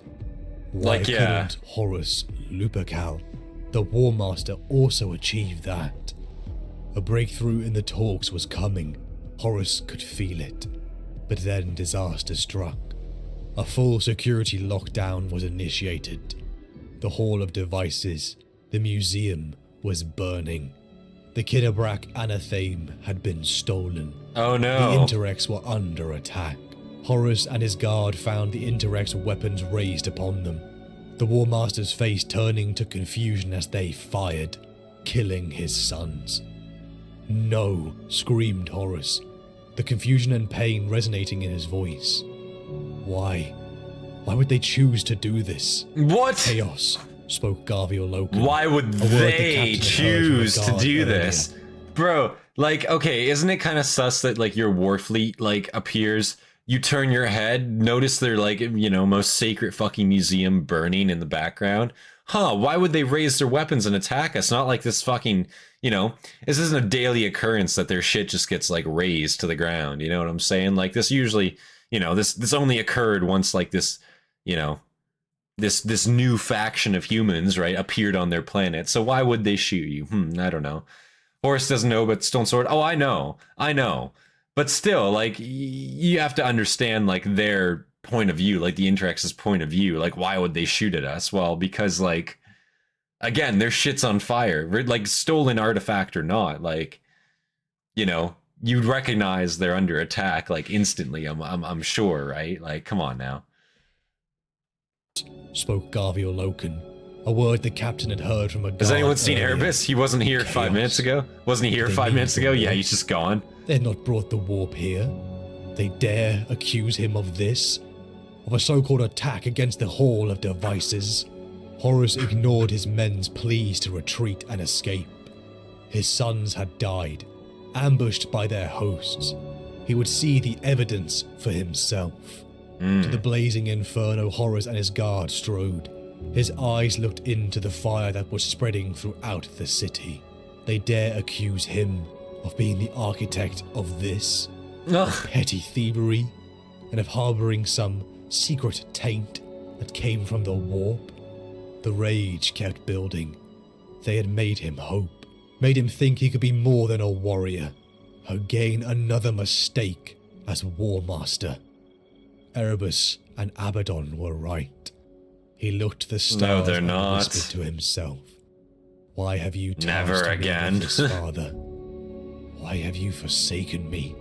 Why? It is too Hang hard. on, is that bolter It's fire too again here much. coming from where that fire started? Why did you like, leave bro, me to literally, like what, like clear sounds of like your equipment firing and shit like that, like obvious signs of just like, you know, your people like torching their city, huh? Why would they think us the architect of this, you know, and like also again, it's not like it's by coincidence that their shit's just on fire that you're here. Like for Horus to sit here and be like, why would they think that we did this? We could never do this. And it's like, bro, I don't think their planets and their cities normally just ignite. Normally, like they were holding a festival here. They seem to be a pretty advanced people. This doesn't seem to be just like some like accident, let's say, you know, like this seems pretty intentful and like all things, you know, considered, there's too many events, like too many coincidental events lining up here, you know. Also, why is Erebus here? It is too hard. It is too much. Why did you leave me to do this on my own? The Interrex converged on their position. The Kinnebrax Xenos leading the charge, as with anger roaring in his blood, Horus attacked. The Kinnebrak broke and exploded with every swing. Gore and viscera covering Horus as he killed those who dared let The him Interrex hope. shot first? Like, The yeah, drop pods fell from they the probably sky, did. as the Imperium and Interrex were finally at war. Zenobia burned as the Lunar Wolves annihilated this perfect city and its inhabitants. It's depressing. A somber mood fell over Horus and the fleet, for this was no great victory, a compliance none would cherish in the annals of history of the Great Crusade. What was I thinking, thought Horus, that he could be some great peacemaker, that he knew better than the Emperor's own decrees, that he could be more. He reflected upon what he needed to be. He was a war master. He was a conqueror. Horus made up his mind. The Emperor and Sanguinius were right. He did need to define himself and his legion. Gone was the pearl white. In jade green, the 16th Legion stood before their war master. The Lunar Wolves had died upon Zenobia, and what rose So this is in where its they make the place change. was the sons of Horus. Wow. In the months that followed, Imperial forces gathered. So it's after the A Interrex. great host led by Horus burned the Interrex Wow. Empire to the ground. At the start of the The Interrex, I tide should of the say. Imperial war machine ground to dust, the architectural wonder of the Interrex, ready for colonization. In the ashes of victory, the mood of Horus had changed.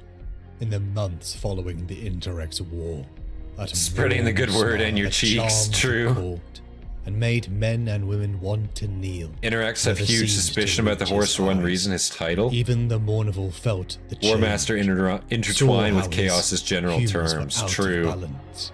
Well, I Horus mean, at times also, lo- like, listen, if you're like trying to conduct like diplomatic channels with like another race, let's say, and I know this is like humans still, but like another like human race, and the guy they send to talk to you and his title is the War Master, like, you know, the War Master, it like, you know, it gives off a sort of an aura, let's say. It doesn't really scream like, I'm here to make peace with you, I'm here to chat with you, I'm here to make good terms with you, you know? War Master doesn't really give off those types of vibes, you know what I'm saying? Maybe I'm wrong, but they dare accuse my army of doing something they did? Like, literally. What the fuck? saw how his humors were out of balance. Horus at times losing his patience with them, and the mounting lines Erebus of fired the first bureaucrats shot, or at least his demanded squad his did. attention constantly. His melancholy could only be suppressed by the Council of One. He had begun to value highly over the recent months. Erebus. The High Chaplain had shown deft diplomacy. He had alleviated the burden upon Horus. The He had Interx been a tunes go singular totally out of anchor whack to when the title imperial War Master ideals is said. Oh, that really? kept him focused since the Interx War, and the personal mistakes he perceived since his elevation to War Master. At a personal request from the High Chaplain, Horus brought the 63rd Expeditionary Fleet to the world of Davin, a victorious compliance during the Great Crusade. Horus and the Lunar Wolves remembered fondly. 6 decades of Imperial Man, the Interx peace could have added so under the much to the rule of Imperium. Yugen Goddamn. Temba, Even on their a own. great man, If they had a few a more years, general. maybe. whose friendship Horus valued highly. It had brought great pain to both when the expedition had departed without Temba, but Horus trusted him and his capacity to be the warden of this system.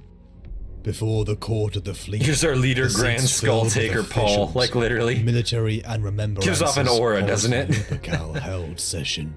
Once again, he and the Mournival would play out this pantomime, his sons acting as his political tools. His voice for when the War Master could not bring forward motions himself. The charming giant began polite laughter, and clapping spread towards the edge of the yurt. Once again we return to Davin, site of a great triumph, and the 8th world brought into compliance. Truly, it is. War Master? A soft voice The interrupted. War Master. Horus immediately felt his blood boil, and the mask slipped, revealing a thunderous expression. Interrupt him? How would anyone dare? With his humors out of balance, Is it this Erebus? was a dangerous time for Who is someone it? to interrupt his plans, his schemes.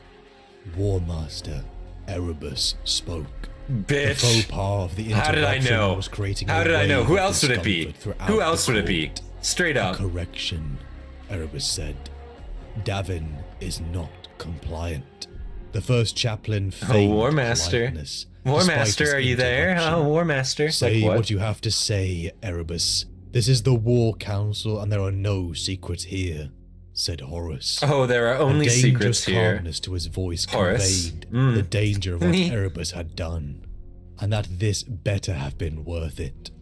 Yugen Probably not the Temba best is a first traitor, impression for diplomacy. Erebus told No, him. not at all. That he had attempted to pacify Davin's moon, and had been twisted by so-called sorcery. Temba now serves the master of Davin's moon, and has spat on his oath of loyalty to the Emperor. He names you the lackey of a fallen god. Listen, Erebus can get a Horus cream for his roared in baldness. rage That has nothing to do at with the it, I feel betrayal like. of one who had been his friend, of a man he had appointed. How did he make the great War Master look to others? Horus vowed before his court that he would strike down this traitor himself. In the preparation for the assault on Davin, an emissary had come from Terra itself. Oh. Petronella Vivar, a documentarist, a noble of House Carpinus, a noble Oh. family since the early days of the unification wars on Terra. Ooh, The woman had come to dare challenge for the role history. a whole fleet of remembrances would have killed for. The personal remembrancer of Horus Lupercal. Petronella Yikes. Vivar and her mute guard Magard approached the War Master. I wonder if she breath. survives what But was happens. snatched away by the glory of the War Master's physical perfection and palpable charisma. His hair was short, and his face open and handsome, with dazzling eyes that fixed her with a stare that told her she was the most important thing to him right now. She Wow. felt giddy, like a debutante at her first ball. Horus smiled. First, like, this is the very first, like description, description, I guess, we have from, like, a woman's perspective. And immediately it just gives the impression that Horus just fucking slays. Like, you know what I mean? Like, Horus just has the ability to fucking, like, slay every fucking day he wants, you know what I'm saying? He just gets it all, you know? Simply, he just, like, one look, oh my god, I'm all he wants to. like, I'm all he wants right now. Like, literally, what the fuck? Horus had game without even trying, like, literally with just a basic look. And it's just like, like, you know what I mean? Like, oh, whoa. She felt giddy, like a debutante at her first ball. Horus smiled, knowing the effect he had upon the mortal. Yeah, I want yeah, to I see wonder. it all, she told him. To see it all and Pause. record the glory of Horus for future generations. Oh, of course, yeah, She record had the come glory. to immortalize him. Don't be saying I want to see it all after that. He Don't be lingered saying upon that. longer than he should have, unwilling to state just how much that appealed to him. This was what he needed. Horus to is fill the packing a void of the goddamn Interrex horse cock, war, you know what I'm saying? to extinguish his feelings of inadequacy since his ascension. He had tried other ways to establish himself as the War Master. He had wanted to build a legacy, and what better way than a record at the heart of the Imperium's brightest star? If she wanted to Normal know people what almost get a heart Lrmeka attack when Horus speaks to he them. would show her. Through the Horse tide cock. of the Imperial war True. machine. In the assembly decks, the They have a Primarch name for and that documentary type of strode. weapon, let's say. Titans, Astartes and mortal soldiers in their thousands, almost stretched beyond the eye's line of sight. The war for Davin was coming, and here Ooh. it stood, the forefront of the Great Crusade, and its warriors who were building it. The stories, the victories, the achievements rolled off of Horus's tongue, almost like he couldn't stop himself. Oh, Before his Mournival, his most trusted sons, he knelt. He looked at them it's as just like a father Horus did, glazing and ceremony. asked them to hear his oath of moment. Stunned by the magnanimity of such an act, none of the Mournival dare moved. The other Astartes on the embarkation deck saw what was happening. Yeah, I just want to and record for hearts future spread generations. throughout the Yeah. chamber. Even the background noise of the deck seemed to diminish at the incredible sight of the War Master kneeling before his chosen sons. Eventually, Loken reached out a trembling gauntlet and took the seal from the War Master's hand. He glanced over at Torgadon and Aximand either side of him, quite dumbfounded by the War Master's humility. Horus swore upon his blade, sealed it with his own blood, and stood as the warrior king of mythology he was. What the fuck? Not a god, Sentiment though. beat in the chest of all who watched, as the greatest being they'd ever known walked amongst them. This was the Horus the Imperium would remember. Horus embraced his sons as the unbidden thought In the became same book, reality. Loken's Remembrance Tape Lupercal. talks about Lupercal. him while he's shirtless in a training cage, and it felt more sexually charged than most Emperor children's books I've read. What the fuck? She does perv on Loken a lot. Bro, what the fuck? I feel like I feel like that entire like thing was sexually charged a little bit, I won't lie. Like, what the fuck? hard for it to not be, I suppose. You know, you got all these shirtless Luna wolves, or I guess sons of Horus at this point now, you know. Man, and again, if they all embody the same like look and like charisma of Horus, man, they probably just get all the fucking poon. Real shame, you know what I'm saying? It's like it's like the problem with the Unsullied from Game of Thrones, you know what I'm saying? It's like having the biggest cock in the Unsullied army, like literally. As the unbidden thought became reality. Lupercal, Lupercal, Lupercal, the cry rang out in echoes that roared from thousands of throats. She says that it's a Davin waste. approached. Yikes. As like tears of steel, the forces of Horus Doesn't have any sexual drive. Strange whispers She regrets emanated that. That across is the definitely rocks. sexually charged. What the fuck? Exaltations to some Nergleth. But it was silenced as the spear tip plunged into the meat of Davin. If Tember thought he could betray Horus, then he would illuminate him. The surface of Davin was rotten. Verdant forests and arid deserts that had been twisted into a mired swamp. The smell of sulfur pouring through even legionary plate.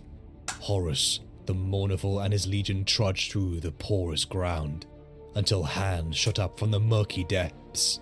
Bodies that looked emaciated and rotten sprung up, attacking the Imperial forces. They cut Yikes. them down as Horus saw a Stormbird crash ahead, and he and his men rushed to its ruins. Walking breaking through corpses, the swamp wreckage just in corpses. time Weird.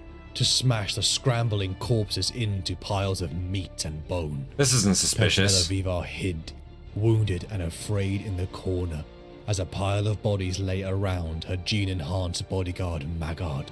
For a mortal man to display such skill, it impressed Horus.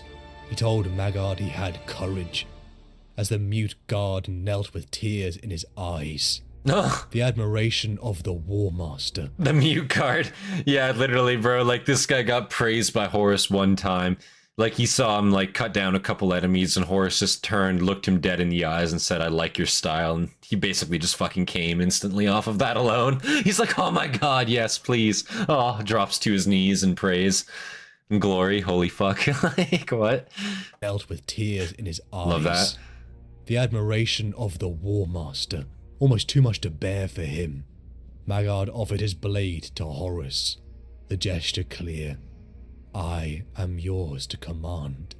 Unsullied? Horus enjoyed. Well, he's definitely sullied now. The poor woman had never seen war until Swears his now. sword to Horus. And Horus was equally Yikes. impressed, as disappointed by her recklessness.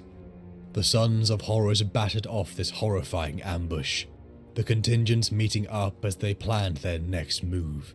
Covered in blood and gore, Erebus approached with his own word-bearers. Erebus had found the way. He had found Jugendtember. Rusted and dead nearly 6 decades, the glory of terror. Jugend's ship lay smashed and ruined upon the cratered mudflats.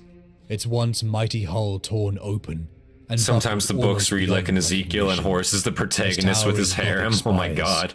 Like the precincts of a mighty city lay fallen. Horus is just the baller of these Its stories. buttress and archways hung with decaying fronds of huge web-like vines. Like, see, that's what I mean. Imagine being able to get all the bitches and still just having, like, small dick syndrome. You know what I mean? Like, that's the problem I'm having with Horus right now, is, like, again, he seems to, like, get it all. Like, he's getting title, he's getting position, he's getting praise. He's just insecure as fuck. Like, that's the problem here, you know what I'm saying? Like, he's just very fucking insecure. You know? And he doesn't even really have a reason to be. Like, that's the problem, you know? God damn. Oh my god, Horus notices me, blushes. Like, yeah, literally. Poor noble lady, no more bodyguard. Oh, fuck. Its buttress and archways hung with decaying fronds. Narcissistic insecurity is very dangerous mix, true. Its keel was broken, as though it had struck the moon's surface. Big Belly dong, probably a first, flopper though, and many yeah, of the upper surfaces definitely. had caved in, the decks below open to the elements. Horus had not left the world like this. You know, like, I'm saying, like, just for the record, right? It's probably like a 10-inch flaccid, but, like, you know, you can just never get hard. That's the problem. Depressing, you know? Depressing. Has potential, but, you know, just isn't there. That's the problem, right? Belly first, and many of the upper surfaces had caved in, the decks below open to the elements. 10-inch, at least 16. This is flaccid. You think 16 flaccid? Holy Erebus shit. spoke again. Oh my god. Urging Horus to push on. His remarks That's got some girth to it, man. Oh my god. Loken of the Mournival. Something was wrong. They should wait. Soften up their targets with ordnance. This could be a trap. These dudes are 13 feet tall. True, true. And the men finish this task. They are his will. It's like that meme, you know what I mean? Like, she holds, like, her arm up to, like, the fucking... It's literally like that, bro. Holy shit. Oh, no. Sorry, that made me laugh just thinking about that. Fuck. Degeneracy. Yikes. Targets with ordnance. This It's a could be leg. trap. It's a springboard, dude. Loken pleaded with Horus to let the Mournival and the men finish this task. They are his will. They are his honor. You think my shoulders so narrow that I cannot bear it alone? Asked Horus. And Loken was shocked to see genuine. I know you've been anger in watching, his bro. stare. That meme has been They around think forever. How long had he heard the constant voices that he should not be in the field of battle? Horus strode off towards the wreckage. This was nothing, an obstacle. He was going to achieve so much.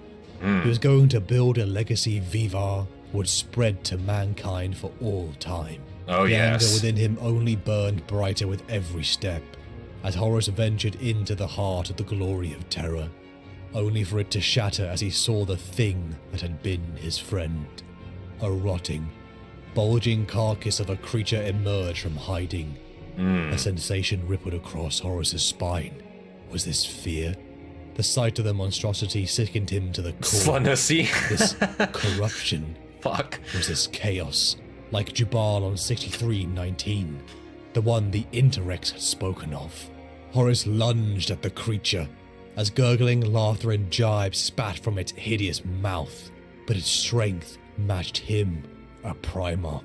But still Horus landed blow after blow upon the rotting thing. The destiny is chaos, it screamed as black-blooded stinking pus coated The destiny is armor. chaos, yikes. Wielding a crude sword, the creature stabbed Horus in the shoulder, as Horus rammed his own into the heart of Temba. Through the red mist of anger and hurt, he saw the pathetic, weeping and soiled form of Yugen Temba, stripped of the loathsome power of the warp that had claimed him.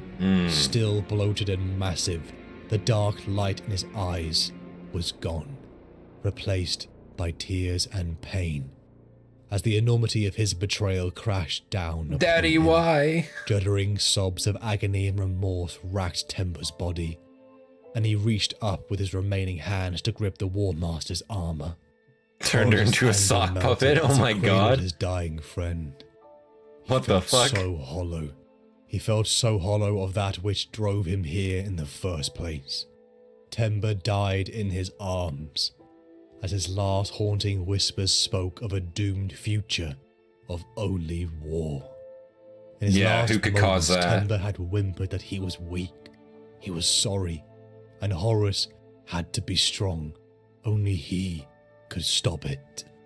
Carrying the corpse of Temba, Horus emerged back to his men.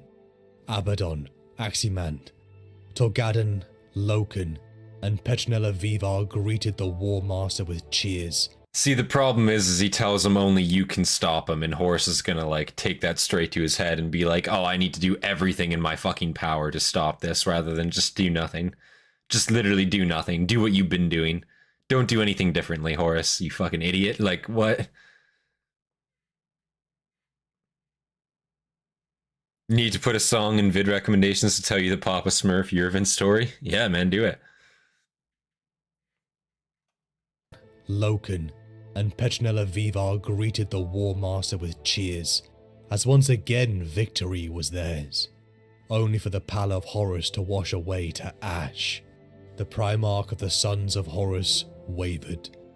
His eyes rolled back into his sockets, and he began to collapse. Screams echoed in his mind as in shock. All around watched Horus Lupercal fall.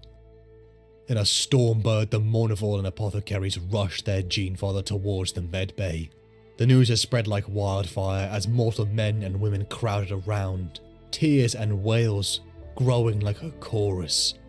The Astartes were in no mood to be slowed by this mass of people. The Mournival led the gurney through the crowds, mercilessly clearing a bloody path through the people before them. What the Men and women fuck? were cast down, trampled underfoot, and their screams were so pitiful to hear, an aftermath that would never be forgotten. That's fucked up. Upon the cold steel. So there's just like a crowd of people like, oh my god, what's that? Is that Horus? Oh my god, no, Horus is dead. And then they just fucking like stampede you down like a fucking like dog in the street. Like, what is that supposed to be? You know, not really a good way to inspire the people. You know, they're out there like literally mourning him already, and you're just like killing them for that even. God damn. Yeah, they literally fucking just killed people for that. Like, holy shit. Just for like being curious. Fuck. Like, you could just like simply say like move. I'm sure they would, you know. I don't think they want to die like that. You know, especially by their own side in that way. Deserved? What the fuck? What the fuck? I don't think so. An aftermath that would never be forgotten. Upon the cold steel table, the son of the Emperor lay, his armor stripped, blood and stimulants pumped into his frame. The wound on his shoulder, it wouldn't heal. Too many It chaos bypassed agents the in that genes chat. of his cells. It was like a poison that had been designed to specifically kill Horus. The blade wielded by Temba, an anathema blade, had been taken from the Interrex, and it was killing him. And the best apothecaries of the Legion Now, could how do did he nothing get to that? save him. Horus found himself waking. He was stabilized, but he was degrading by the hour. The humans were in the way, I Viva, guess, he but called like, for fuck. The documentarist. He was dying. This was the end. But what frightened him the most was the possibility he would be forgotten. No, his legacy. She could save him. She would immortalize him. They were jealous. The wounded Horus whispered to her. All of them. My brothers. He knew it. Only the true brothers bowed their heads, whilst the others stared daggers in his back. He lamented how he knew the truth, that the Emperor did not choose him because he was the most worthy. It was simply because he was a conqueror, and that was all the Emperor expected of him. Interesting. Oh, how he missed those years, when they were alone as father and son. His brothers had ruined that. He did love them, but controlling them and their desires, they were like children. Sanguinius. You're not any, Sanguinius like, what? could have been War Master. Horus Facts. was the Emperor's ambition. He knew it, but Sanguinius was his spirit. He loved and hated that about him, and for all his ambition, it would mean nothing in the golden era to come. But I like how, like, Horus is sitting here calling them all children when it's like literally he's like just as guilty as acting like a child as they are. You know what I mean? Arguably more so than some of the others.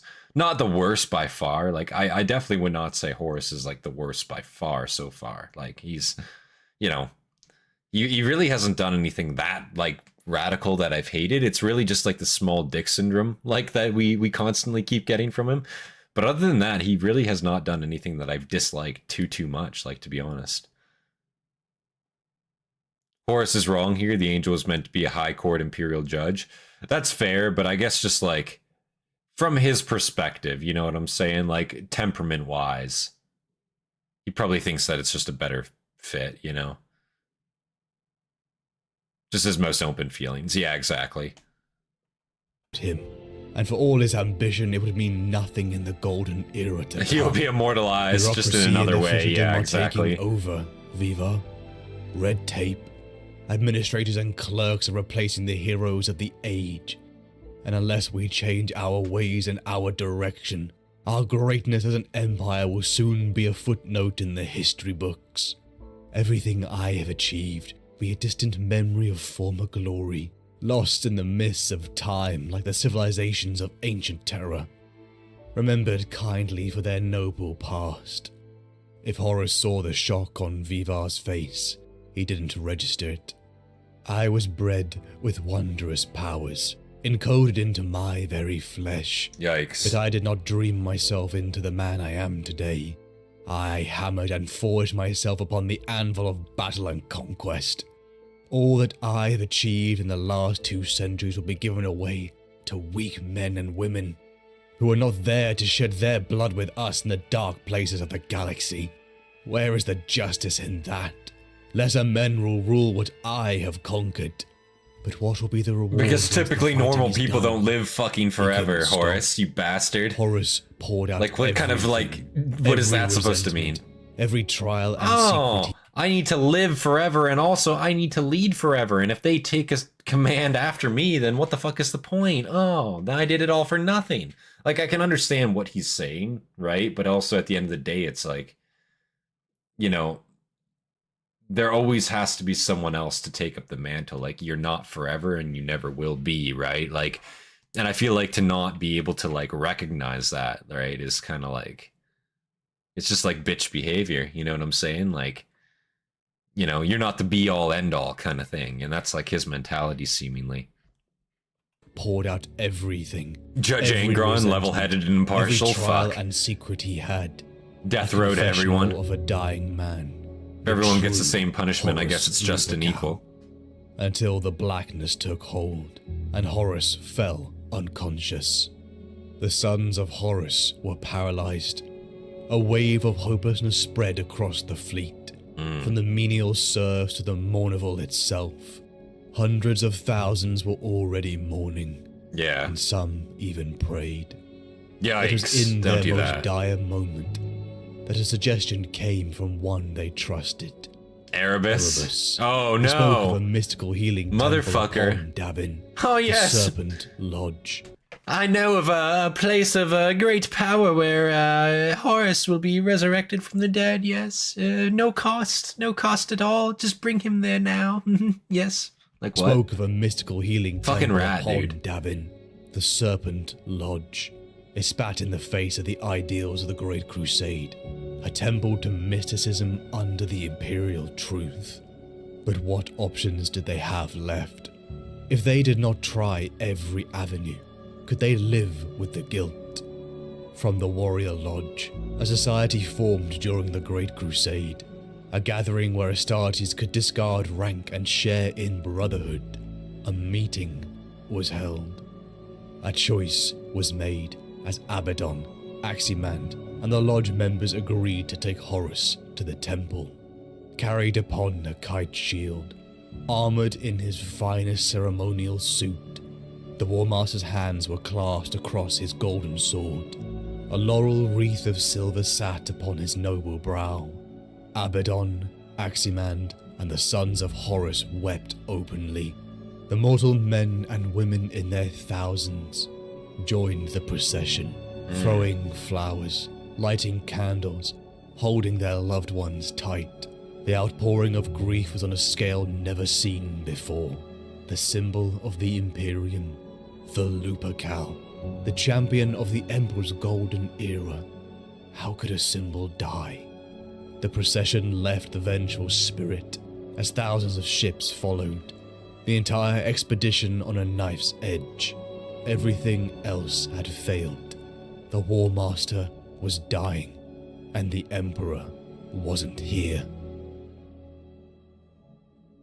There could be no doubting of the identity of the central figure. Don't blame them now, for trying to keep Horus and Horus alive. Look what the looked into Ironhand resorted to with face Ferris. That's of fair. The Emperor.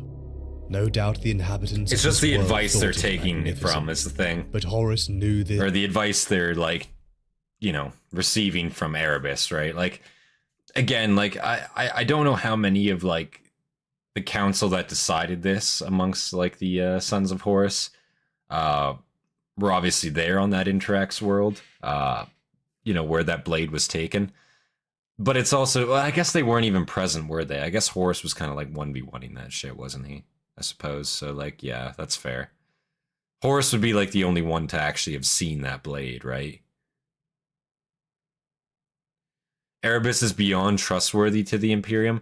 I guess, like, I suppose. It's just like his rat-like behavior and like his like, I don't know. Because I guess he doesn't really like outwardly disrespect, at least not yet. He definitely starts to, like, around this point, I feel like, now that Horus is like dead, is where like the disrespect starts coming out. But like up until now, I guess like he's been pretty, I guess he's been like has he been like outwardly like, do people view him as a rat or do people view him as just like straight, you know what I mean, for the most part? Because I guess they don't have like an outward reason to like distrust him per se, right? At this point, respected, super charismatic, yeah, because he is basically just a yes man, right? Up until like, again, I think around this point, like it starts to like show a little bit more, like he starts to like let it slip, like he doesn't really give a shit at all, you know? But like otherwise, yeah, he's a pretty big yes man, I'm pretty sure. No doubt the inhabitants of this Was the world impression thought I it got from him. magnificent. But Horus knew this was a poor thing, failing spectacularly to No capture one would have the suspected sheer it, it's unheard dynamism of, yeah, it's fair. and force of the Emperor's personality.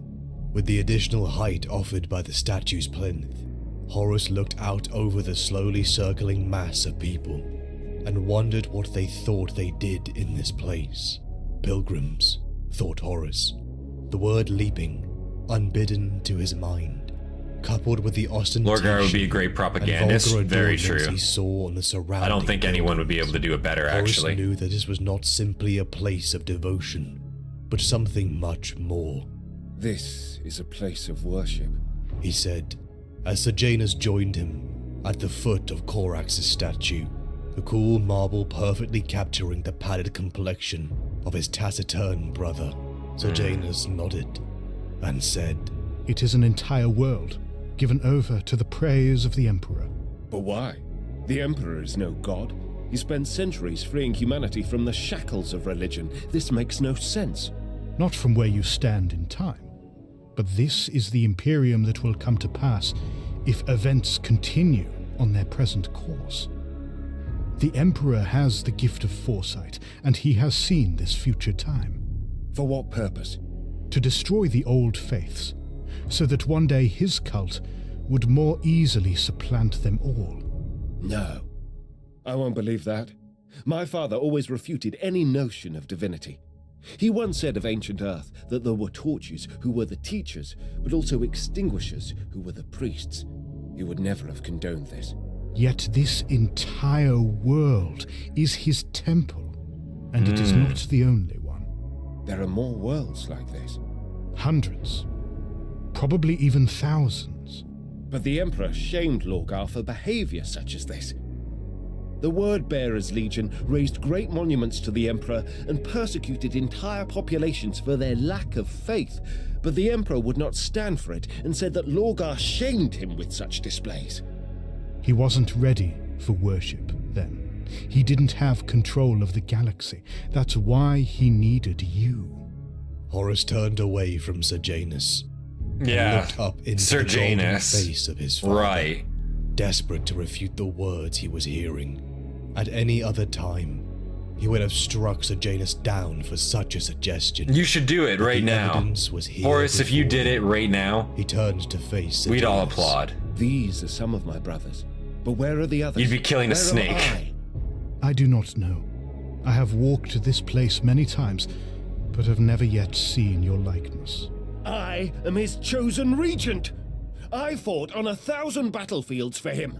The blood of my warriors is on his hands, and he ignores me like I don't exist. The Emperor has forsaken you, War Master. Soon he will turn his back on his people to win his place amongst the gods. He cares only for himself and his power and glory. We were all deceived. We have no place in his grand scheme. And when the time comes, he will spurn us all and ascend to godhood. While we were fighting war after war in his name, he was You're a tool, secretly buddy. building Favorite his one, but still power a tool. in the No war. hard feelings, The right? droning chant Definitely of the not, official. right? A priest, realized Horus. Continued Yeah, as no the hard Romans feelings through maintained gritted slow teeth and a procession smile. around their god, and Sejanus' words hammered against his skull. This can't be true. Whispered Horus. Horus, my brother, Oh Said no. Magnus. you must not believe whatever he has told you. It is lies. Magnus. Lies that disguise his sinister purpose. Those with It's courage Erebus. and character to speak the truth always seem sinister to the ignorant. Snarled Erebus. You dare speak of lies while you stand before us in the warp. Poor How can Magnus this be coming in here without trying the to use of save his ass, sorcery? dude. Sorcery you were expressly forbidden to practice by the Emperor himself. Do not presume to judge me, whelp! Shouted Magnus. Wow. Hurling a glittering ball of fire towards the first chaplain. Horus watched as the flame streaked towards Erebus and enveloped him, but as the fire died, he saw that Erebus was unharmed, his armor not so much as scratched, and his skin unblemished. Erebus laughed. You are too far away, Magnus. Your powers cannot reach me here. Horus watched as Magnus hurled bolt after bolt of lightning from his fingertips, amazed and horrified to see his brother employing such powers. Though all the legions had once had librarious divisions that trained warriors to tap into the power of the warp, they had been disbanded after the Emperor's decree at the Council of Nicaea. Clearly, Magnus had paid that order no mind, Yeah. and such conceit staggered Horus.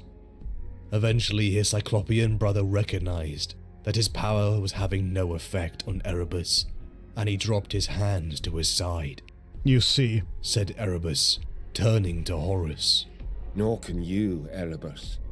You come to me cloaked in the identity of another, You claim my brother Magnus is naught but some warp beast set upon devouring me, and then you speak to him as though he is exactly as he seems.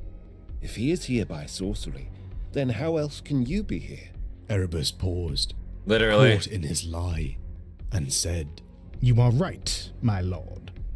The sorcery of the Serpent Lodge has sent me to you to help you, and to offer you this chance of life. The Serpent Priestess had to cut my throat to do it, and once I return to the world of flesh, I will kill the witch for that. But know that everything I have shown you is real. You saw it yourself, and you know the truth. Magnus towered over the figure of Erebus.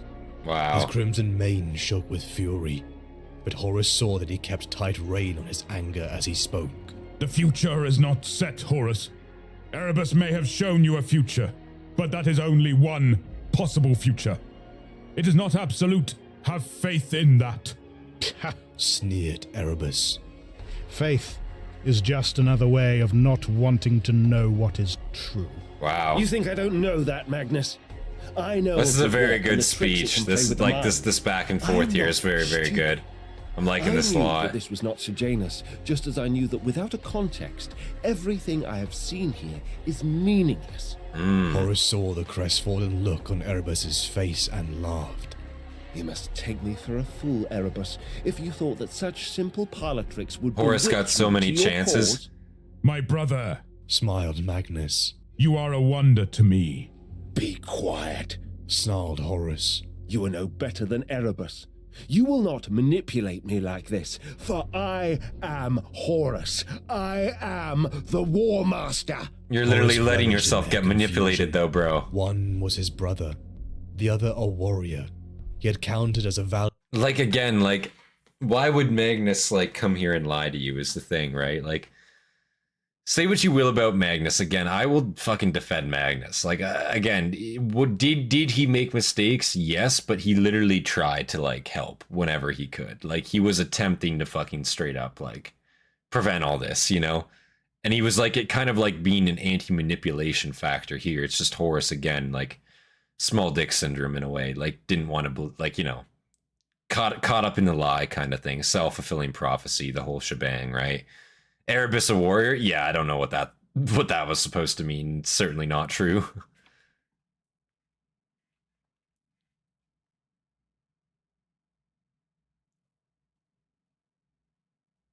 Saying Magnus is no better than Erebus is bitch boy language. Like, yeah, it is.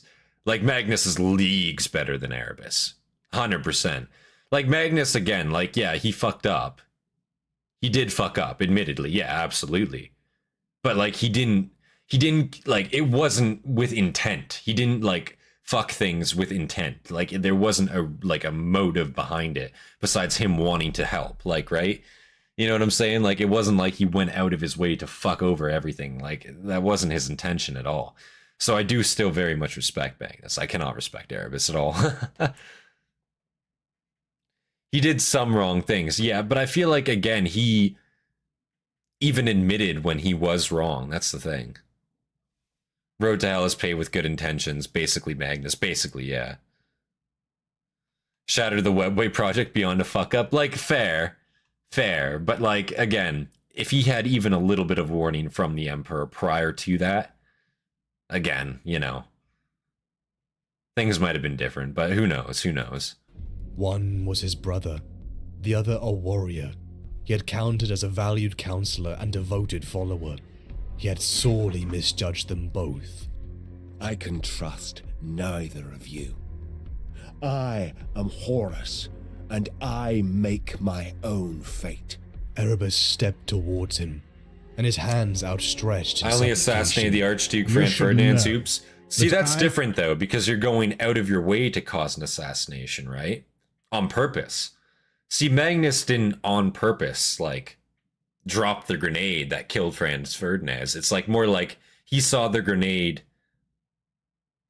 It's more like basically what happened, right? It's more like the assassin put the grenade on Magnus, pulled the pin, and then said, "Go give your dad a hug." That's basically what happened, right? Like that's basically what happened. Like, let's be honest here. You know, if we're gonna like define it in those terms. Like, he didn't go out of way. It's not like Magnus was the one that pulled the pin on the grenade. It was more like, you know, the grenade was placed on him and pulled. You know, that's kind of how it was. And his hands outstretched in supplication. You should know that I came to you at the behest of my lord and master Lorgar. He already has knowledge of the Emperor's quest to ascend to godhood, and has sworn himself to the powers of the warp. When the Emperor rejected Lorgar's worship, he found other gods all too willing to accept his devotion.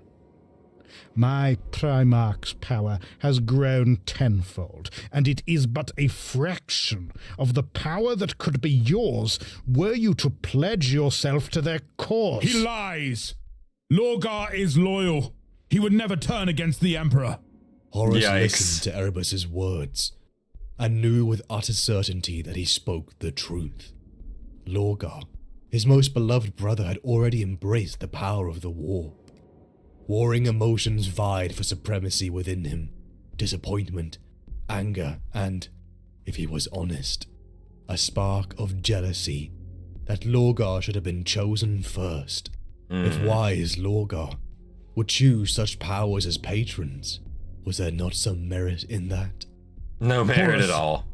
I am running out of time. Please be strong, my brother.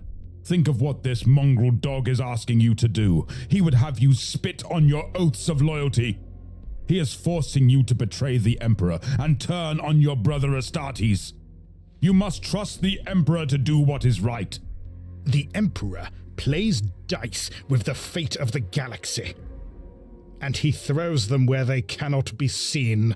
Horus, please! Cried Magnus, his voice taking on a ghostly quality as his image began to fade. You must not do this, or all we have fought for will be cast to ruin forever. You cannot do this terrible thing! Is it so terrible? It is but a small thing, really. What? Deliver the Emperor to the gods of the warp, and unlimited power can be yours. Unlimited I told you power. before that they have no interest in the realms of men, and that promise still holds true. The galaxy will be yours to rule over as the new master of mankind. Enough! I have made my choice. Uh-oh. What choice could that be, I wonder? I am the Senate, Horus yeah, finds basically. His spirit, his soul cast into the warp, as his body lay within the Serpent Lodge temple.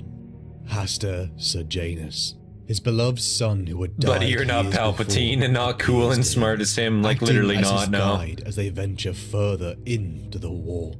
And what Horus Erebus is sees enlightened, shakes him to his core. The future. A grim, dark future where the Emperor is worshipped as a god.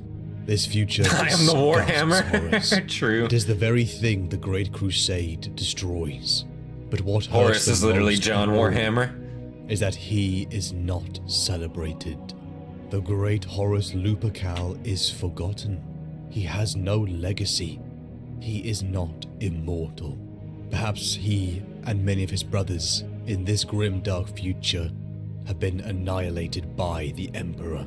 This Sejanus tells him that the Emperor is a liar and has stolen power and broken bonds with entities of the warp, ones that are in part responsible for he and his brother's creation, as they show him the past and the Primarch vaults beneath the surface of terror. Horus sees Buddy, you wouldn't be his own forgotten, like childlike never, body no. within the gestation capsule. These entities simply want the Emperor. If Horus and they died, can he would help have served Horus with stop distinction, is the Emperor's thing. cruel future. They can give him power. Power the Emperor keeps to himself and denies humanity. The power of the warp.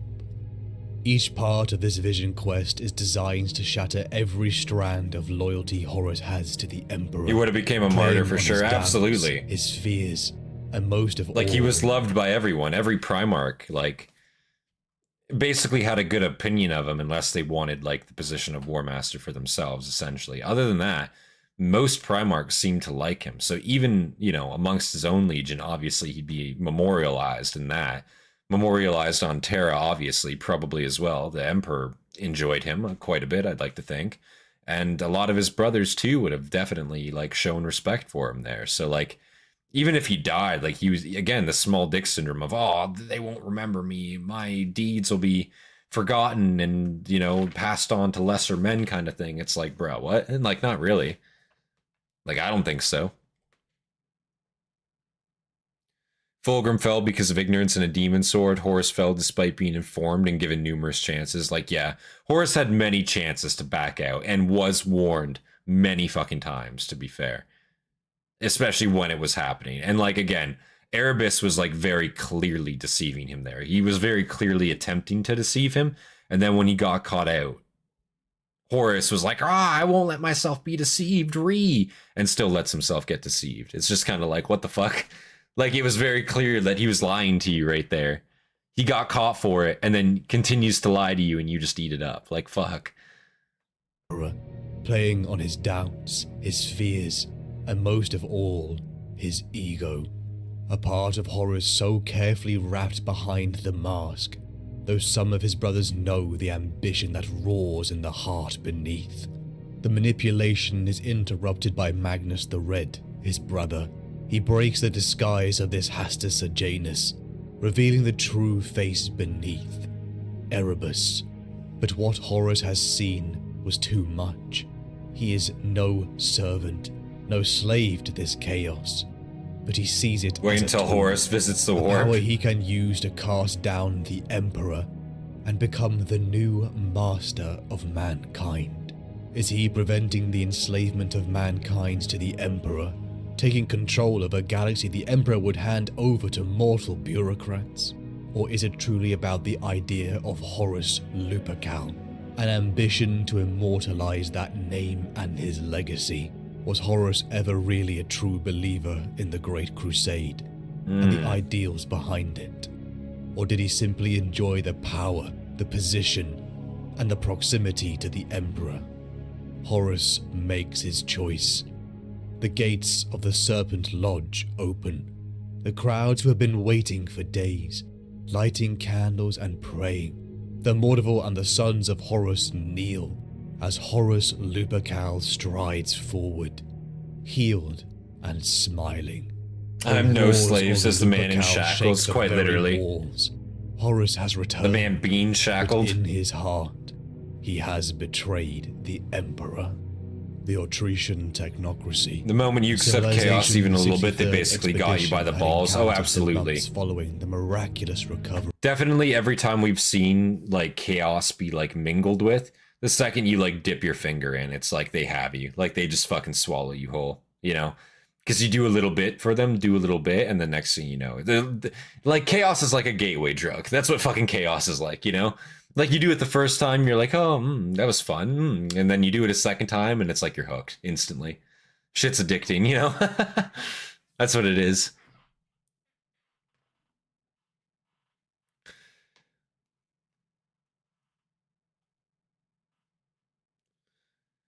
We do see a lot of people use chaos weapons be okay. You were created for the protection and strength of mankind, not the Primarchs, so yeah.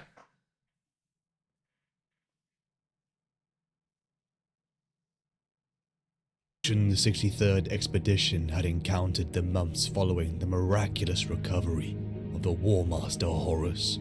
The humans of this civilization reflected the Imperium almost like a mirror, their warriors equipped in powered armor from a similar STC design. This was what the Great Crusade was about, the reunification of mankind, the welcoming of brothers and sisters into the growing fold. Except, what should have been a time of celebration had turned to war.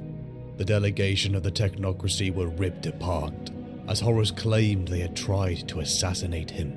The news was spread to the fleet in horror.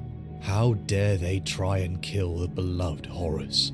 How dare The they? details of the event had been altered. Yeah. There were few, such as Captain Garviel Loken and Tarik Torgadon of the Mournival, who felt discomfort at what they were doing, about how Horus had changed since the Serpent Lodge had healed him.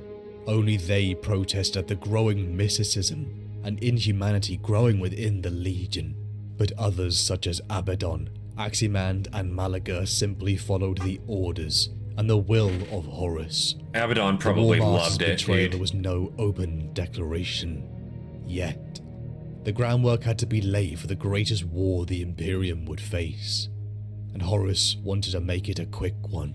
Through the Warrior Lodge, the gathering Horus had turned a blind eye to over the Great Crusade, the War Master began to spread his new ideology. It began in whispers of the Emperor's lies, of how he would betray the Astartes, just as he had the Thunder Warriors of Terra. The Imperium How do you know they of were them? building would be handed over to weak mortal men. The Imperium their brothers had died for. The great Horus just couldn't stand by and allow this to happen. Would his warriors, his sons, help him save How the dare Imperium humanity and rule humanity? humanity? A divide between the We ranks must was rule forming. humanity. The subtle As prodding dictators. of loyalties. The Fuck the Emperor High Council, or am I Horus. right? Dissenting voices of the remembrances that criticized the Legion were silenced permanently. The compliance of the Autrasian technocracy, The Thunder joined Warriors by were the fucked World plus Eaters mega Legion cancer, too, true. was used as a form Honestly, you of could have just purge. waited for them all to die Elements out of the naturally. mortal armies not utterly loyal to Horus Democracy lame, found Horus, themselves true. falling in the line of duty. Horus And it's not himself even like it's democracy either. It's like an oligarchy, if anything, like an oligarchic type of government where it's like high lords reside, like a couple high lords reside over like most of the Imperium Greater, right? It's not even like it is true democracy, and it's still like, no, Horus needs to be the dictator. Because he's not even like assuming the role as like emperor per se. It's more like a dictatorial, like leadership is what he's going for here, right? More so than imperial rule. Well, because I feel like at this point the emperor is like ruling an empire, right? I don't know if Horus is going for an empire or if it's more of like direct governorship. You know what I mean? Because like an empire kind of implies like, you know, like, well, I guess at the end of the day, right? Like, because like these worlds are typically run by like human bureaucrats, right? Would he want Astartes technically in charge of these worlds? You know what I'm saying? Like, that's what I mean by a dictatorial, like, government versus, like, an empire government, right? Because an empire government, like, kind of involves, like, some sort of, like, feudalism where, like, obviously these planets are paying their tithe in man, munitions, resources, whatever have you, right? Empire with fiefdoms. So basically what they have going for themselves right now, essentially. Kinda.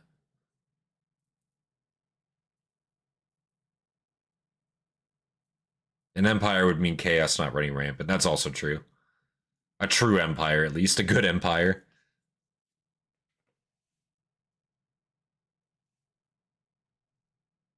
Even Roman Empire have senates to rule civilian stuff. You can't rule alone forever or long. Yeah, that's very true.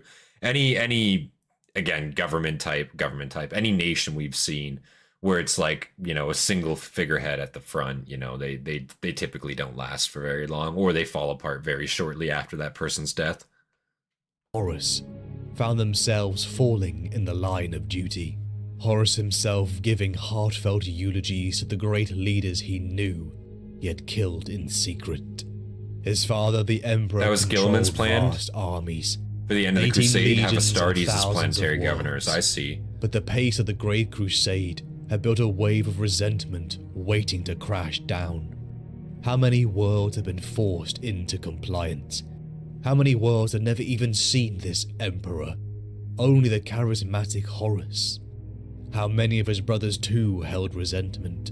How many loved him more than their father? He would illuminate them, just as how he had been illuminated by the journey in the warp. By This one Erebus, you small mean? detail had to be dealt with first. Petronella Vivar strode into the War Master's chambers.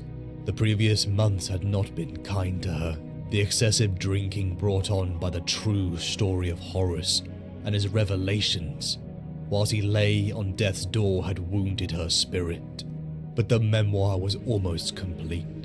She would uphold her promise. She was going to immortalize him. A shocking tale that would spread like wildfire across the Imperium. But she would never get the chance. She looked into his eyes and saw nothing but cold horror. She tried to back away, but the War Master followed her, his steps slow and measured.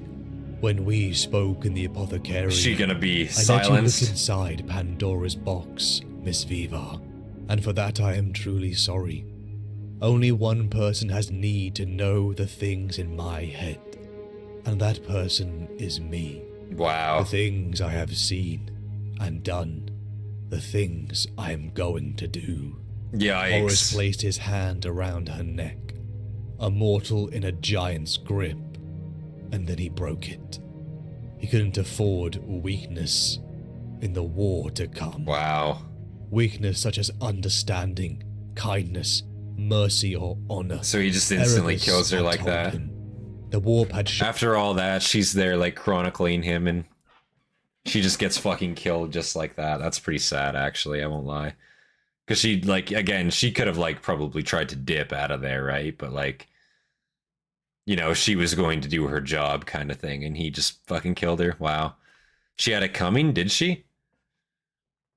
Made her a trophy on the rack? Yikes. mercy or honor. Erebus had told him. The warp had shown him that the universe was not fueled by such things. The Emperor was wrong, and Horus was right. He would do what it took to rip that monster from his throne, no matter the cost, because humanity had to be saved. That is what he told himself. To his brothers Horus journeyed. Lorgar of the Wordbearers already stood with him, supposedly brought into the fold 5 decades before, but there were those who he knew he could persuade to join his cause. Fulgrim, Mortarion, Angron, Alfarius, Perturabo, and Conrad Kurz. Each speech Horus gave had been practiced. He knew them.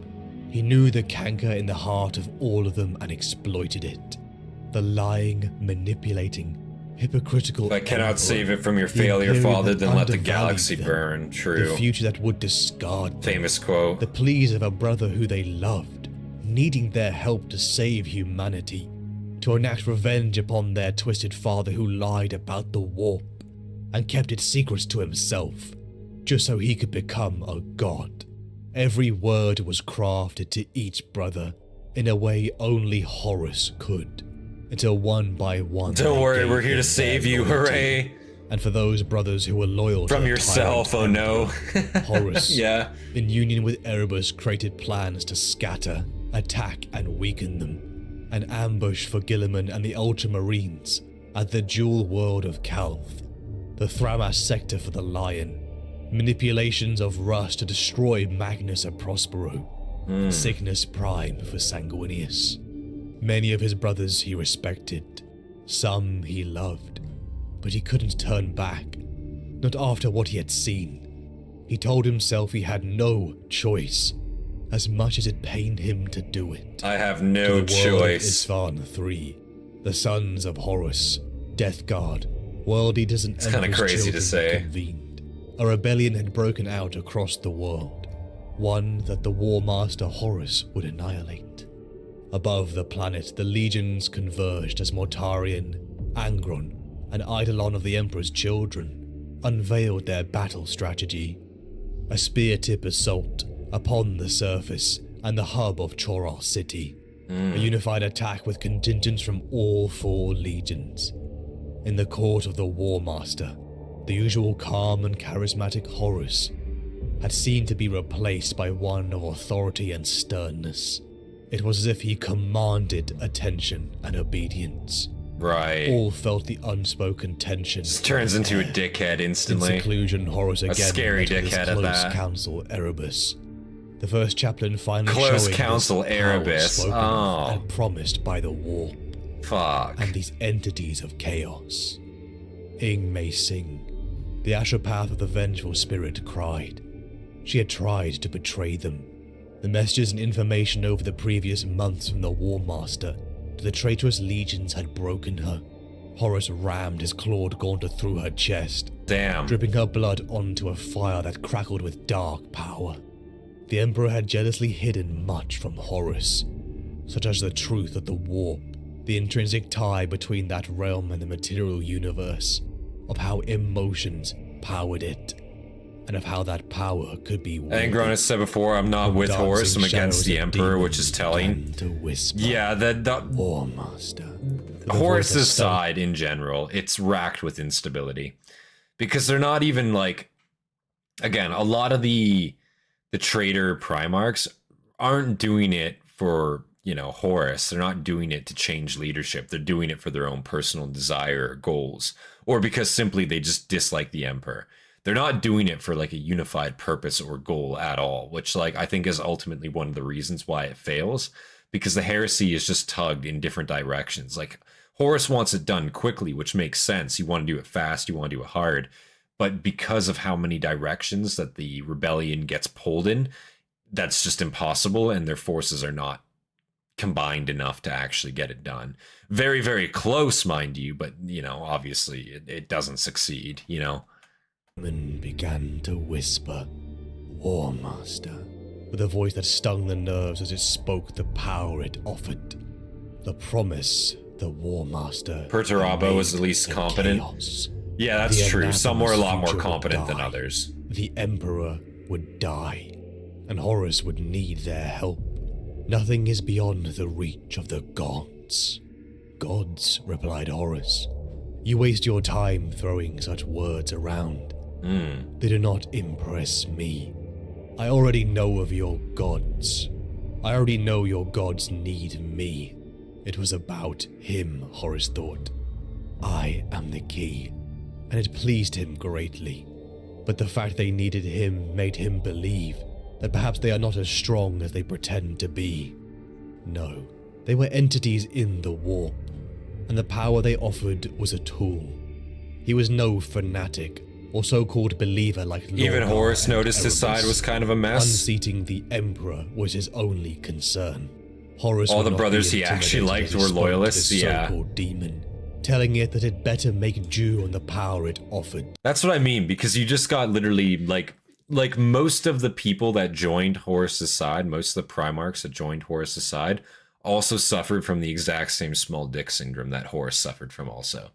Like none of them were like a lot of them were worth their salt, and like some of them were better than others for sure. But the best ones were definitely loyalists, you know what I mean? Like 100%, yeah. Like the people he actually wanted on his side did not join his side, ideally, you know what I mean? And it was like, fuck, I guess we're gonna have to make do with what we have, unfortunately, you know? If the Emperor's children kept their sanity, the heresy could have been different. Maybe. Yeah, that is basically an entire ass legion that lost themselves.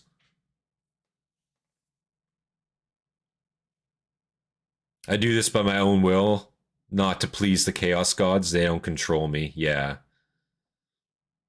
To this so-called demon, telling it that it better make due on the power it offered, if they were to take on the numerous forces of the Imperium. But before he was willing to use that very power, he would start the war himself. He was unwilling to use it as a crutch. No, the legions would begin this rebellion. But before that could begin, its own legion had to be pure. To the world of Istvaan III, the drop pods fell. Munitions and flames scorched Choral City and its rebelling force.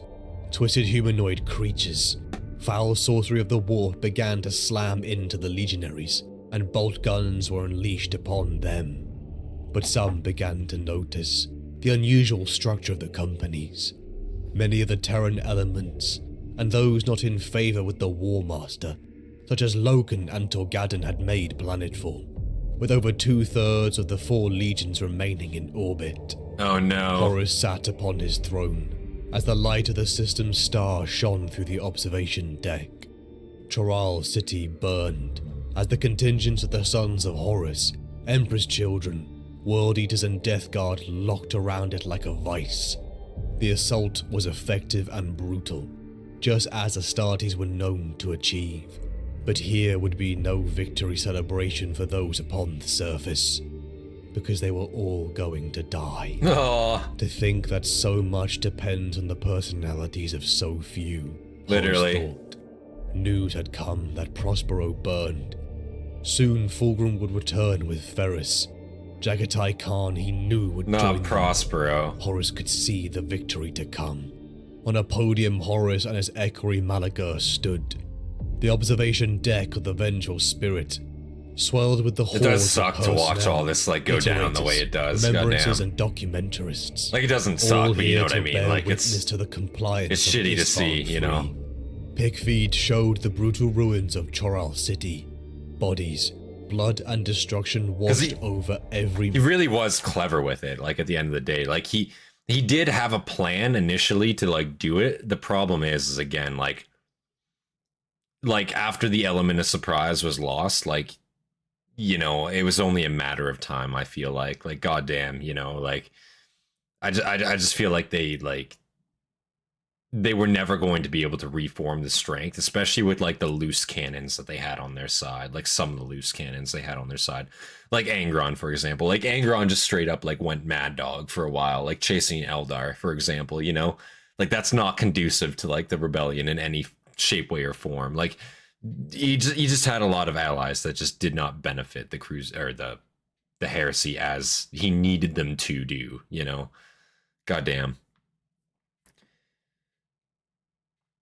Horus hoped for Ferris and Khan. Khan would have been fucking powerful as shit, like straight up. Khan probably could have turned the tide if they got him.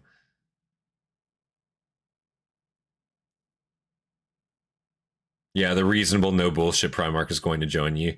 Yeah, like I don't believe Khan would have joined them ever in a million years. But if they got Khan, theoretically, if they got Khan, the heresy could have been a very different story, theoretically. Of course. Khan basically told the Imperium is bad, but Chaos is batshit insane. Yeah, true. Exactly. That's exactly it. Like he knows to choose between the lesser evil, right? If he's going to have to choose. The Horus Heresy is fascinating to see in a morbid car crash kind of way, knowing the devastation that's coming. That's exactly it. You know what I'm saying? Like just hearing how all these events like took place and what it's like leading to, you know what I mean? Like it's very interesting to watch and like hear like all these events popping off like simultaneously, what's happening at the perfect time, you know. Very interesting to hear.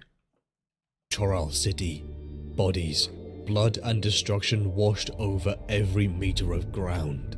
The sight made the mortal men and women feel sick. And then the bombs fell. Virus munitions roared from the Legion's fleet. Okay. We're good. To the surface of Istvaan III. They were killing their own. The fires washed over the entire planet, eating every living thing in its wake. It covered mountains, rivers and seas until all was death and silent. Chaos intervention, Astartes yeah, brief hiccup. And dropped in their armor as they were eaten alive from within. Their screams evaporated. Wait, did the captions turn You off see there? now, They did. said Horus to the assembled mortals. This Weird. is war. This is cruelty and death. This is what we were made to do for you, and yet you turn your face. The men and women were weeping, holding each other in the wake of this betrayal. You have come to my ship to chronicle the Great Crusade, Horus bellowed, and there is much to be said of what you have achieved. But things change, and times move on. The Great Crusade is over. The ideals it stood for are dead. Wow. And all that we have fought for has been a lie. Until now. Now I bring the Crusade back to its rightful path, and rescue the galaxy from its abandonment at the hands of the Emperor. Horus felt exalted. The mask was removed and he was free. He had never cared for a golden age of humanity. He had no great love of mortal men and women, as some of his brothers did. The secrecy since Davin was gone, and now he could show the universe the true Horus Lupercal. I don't give a He fuck. had illuminated these pathetic beings, Wow. and now they had to die. The guns blazed as the Astartes massacred every person on the deck. The collective memories and knowledge of some of the Imperium's brightest people died in an instant. Wow. It was the death of a dream, a shattering of the Emperor's golden age of humanity, and Horus murdered it. The rebellion had truly begun. So there it is, though. Galaxy. Like, I don't know if this is due to, like, the manipulation or whatever have you, but he basically just straight up said he never really cared there. Straight up said he never cared, and that, like, you know, he thought humans were basically pathetic. So, like, I mean, there it is right there laid out for you, you know. I don't know. Like, again, maybe his mindset has been changed since he saw that, but, like, he's saying, like, this is the first time I can be free to be myself, basically. This is what I'm getting from this, which is kind of radical, you know? Very radical, in fact. The Great Crusade is dead. Long live the Internal Crusade. Pretty much, yeah. Pretty much. Slaneshi Khan is actually just Genghis Khan, pretty much, yeah. Basically the same guy when you think about it. Hell, they even look kind of similar. Murdered it. The rebellion had truly begun, and the galaxy would burn. But It's after curious the to see fires different had perspectives faded, a problem from the people who arose. participated in From Istvaan. I black-charred agree. buildings, the wastes of annihilated Istvaan, life signs emerged.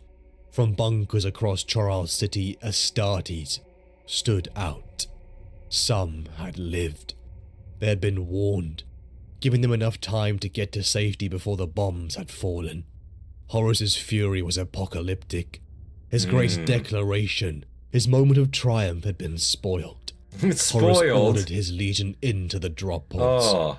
They would have to finish off their kin personally. Angron, Mortarion, Abaddon and Aximan threw their forces at the very men they used to stand beside. Wow. The bonds of broken brotherhood. The pain was unleashed by those loyal to the Emperor. The Marines of the 16th discarded their title, reclaiming the Lunar Wolves banner as they faced the sons of Horus. Kill for the living, kill for the dead, replaced the chants of Lupercal. As Wow. men who had fought and lived side by side with... Isn't that kind of fuck, though? Like, you know, the remnants of his legion straight up that got, like, turncoated there. They're dropping the Sons of Horus, like, banners, and they're raising back up this, like, the Luna Wolves banners. Man, that's kind of cool, actually. You know, I kind of respect that a lot. Like, they straight up ditched their, like, new banners in favor of their old one because they just got turncoated and they know it. And they know that it's over for them and that it's, like, it's happening. You know what I'm saying? Very interesting that they did that. Like, I respect that a lot, actually, straight up. Very Lupercal. honorable, yeah. As men who had fought and lived side by side with for centuries killed each other. Thousands fell in the guerrilla war. Because they're that showing their delayed the loyalty traitorous by doing fleet that. That's the thing. for Like, they're not weeks. standing for it. But eventually, They're not just the gonna, like, roll loyalists over and fell. die as Sons of Horus because they don't Names such believe as in it. Tarvitz, Vipers, Torgadon, and Loken lost. Hmm. The Legion was pure, though despite the careful execution of their loyalist brothers, an escape had been managed by Captain Nathaniel Goro of the Death Guard. The Imperium felt the shock as the news rang out that the beloved War Master Horus had declared open rebellion. The warp rippled and convulsed as storms raged across it. That way you prevent Travel friendly and fire communication too. became True. fractured and I imagine it'd be difficult. confusing as fuck. Entire sectors And, like, the thing is, too, is all their armor and shit would probably be painted in that of the Sons of Horus paint scheme, too, at this time, right? So they're really just probably using, like, banners and shit, like leftover banners, to, like, distinguish each other, which is pretty crazy. and communication became fractured and difficult. Entire sectors rose up in their support for Horus as the Imperium became divided in two. The Master of Mankind sat upon the Golden Throne, a prisoner to the great folly of Magnus, who in his attempts to warn the Emperor after the events of Davin, broke the psychic wards placed within the webway. The mirror dimension, the Emperor had returned to Terra in order to forge humanity's golden era. But the Imperium's response would be swift and brutal. Horus knew, as the 4 legions under his banner plotted their course to the next site of the conflict, Istvaan V. The barren world had been fortified by Fulgrim. 4 legions entrenched into the fortress that would take the brunt of Imperial retaliation. Finally, they came, his brothers, Ferrus Manus, Vulcan and Corvus Corax. A forward contingent to be reinforced by another 4 legions. Wow. The drop pods fell from the sky as Astartes fought Astartes, in open conflict on a scale the Imperium had never dared to think possible. This was no time of enlightenment or building. This was war. Truly. The bloodiest battle in Imperial history raged across the lines as the Ferrus world F, glowed yeah. orange with munitions. True. Horus held back at the command dais as brother and legionaries killed each other in their thousands. Titans and Imperial guards smashed against each other in a conflict that would melt the sanity of those who watched. As the Loyalists blunted the traitor line, both retreated, but the Iron Hands refused to stop. Oh. Ferrus refused to let Fulgrim go. As the Salamanders and Raven Guard approached their reinforcements, they hailed their allies. The Iron Warriors, Alpha Legion, Night Lords and Word Bearers. Yikes. Only to be met with silence. Some of the biggest Attention snakes amongst that group. Until a flare rose from Horus's base. A second betrayal was revealed. What? Death to the false Emperor roared across the Vox, as the Loyalist legions fell in a wave of meat and shattered Man, bone. imagine seeing your, like, supposed allied, like, you know, drop pods coming in, your allied, like, warships coming in, and, like, right upon the precipice of them, like, reaching you, you just hear death to the Emperor ring over your own channels. Like, piss would be dribbling down my leg. Like, at that point, I won't lie. Like, it's over. Like, you know it's over, right? Like, that's not what you want to hear. Like, right upon, like, them arriving, you know? Holy shit. Oh. The only Space Marine I will never defend is Lucius the Eternal. I don't know much about that character. I'm gonna have to check him out sometime. The battle in New Horus Heresy trailer on this was Istvaan V. Yeah, it was a pretty sick trailer, I won't lie. That trailer was awesome. As the Loyalist legions fell in a wave of meat and shattered bone, Horus lifted his mace Worldbreaker onto his shoulder and charged. The battle turned into a massacre, as Horus and 9 legions eliminated 3 from the field. As the ashes of the dead rained upon them, Horus stood before the amassed horde of traitor forces, his fellow Primarchs below him in supplication. Already he could see amongst these legions those who had embraced the power of the warp. He declared to his brave warriors they were victorious. They'd achieved so much, and now the road to Terra was open. The galaxy was their prize, and they would unseat the lying, false Emperor.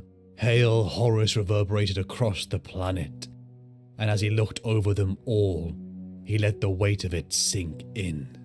In his stratagem upon the vengeful spirit, Horus looked over the traitor armada. Not since Ullanor had he seen such a gathering, but the galaxy was a different place now.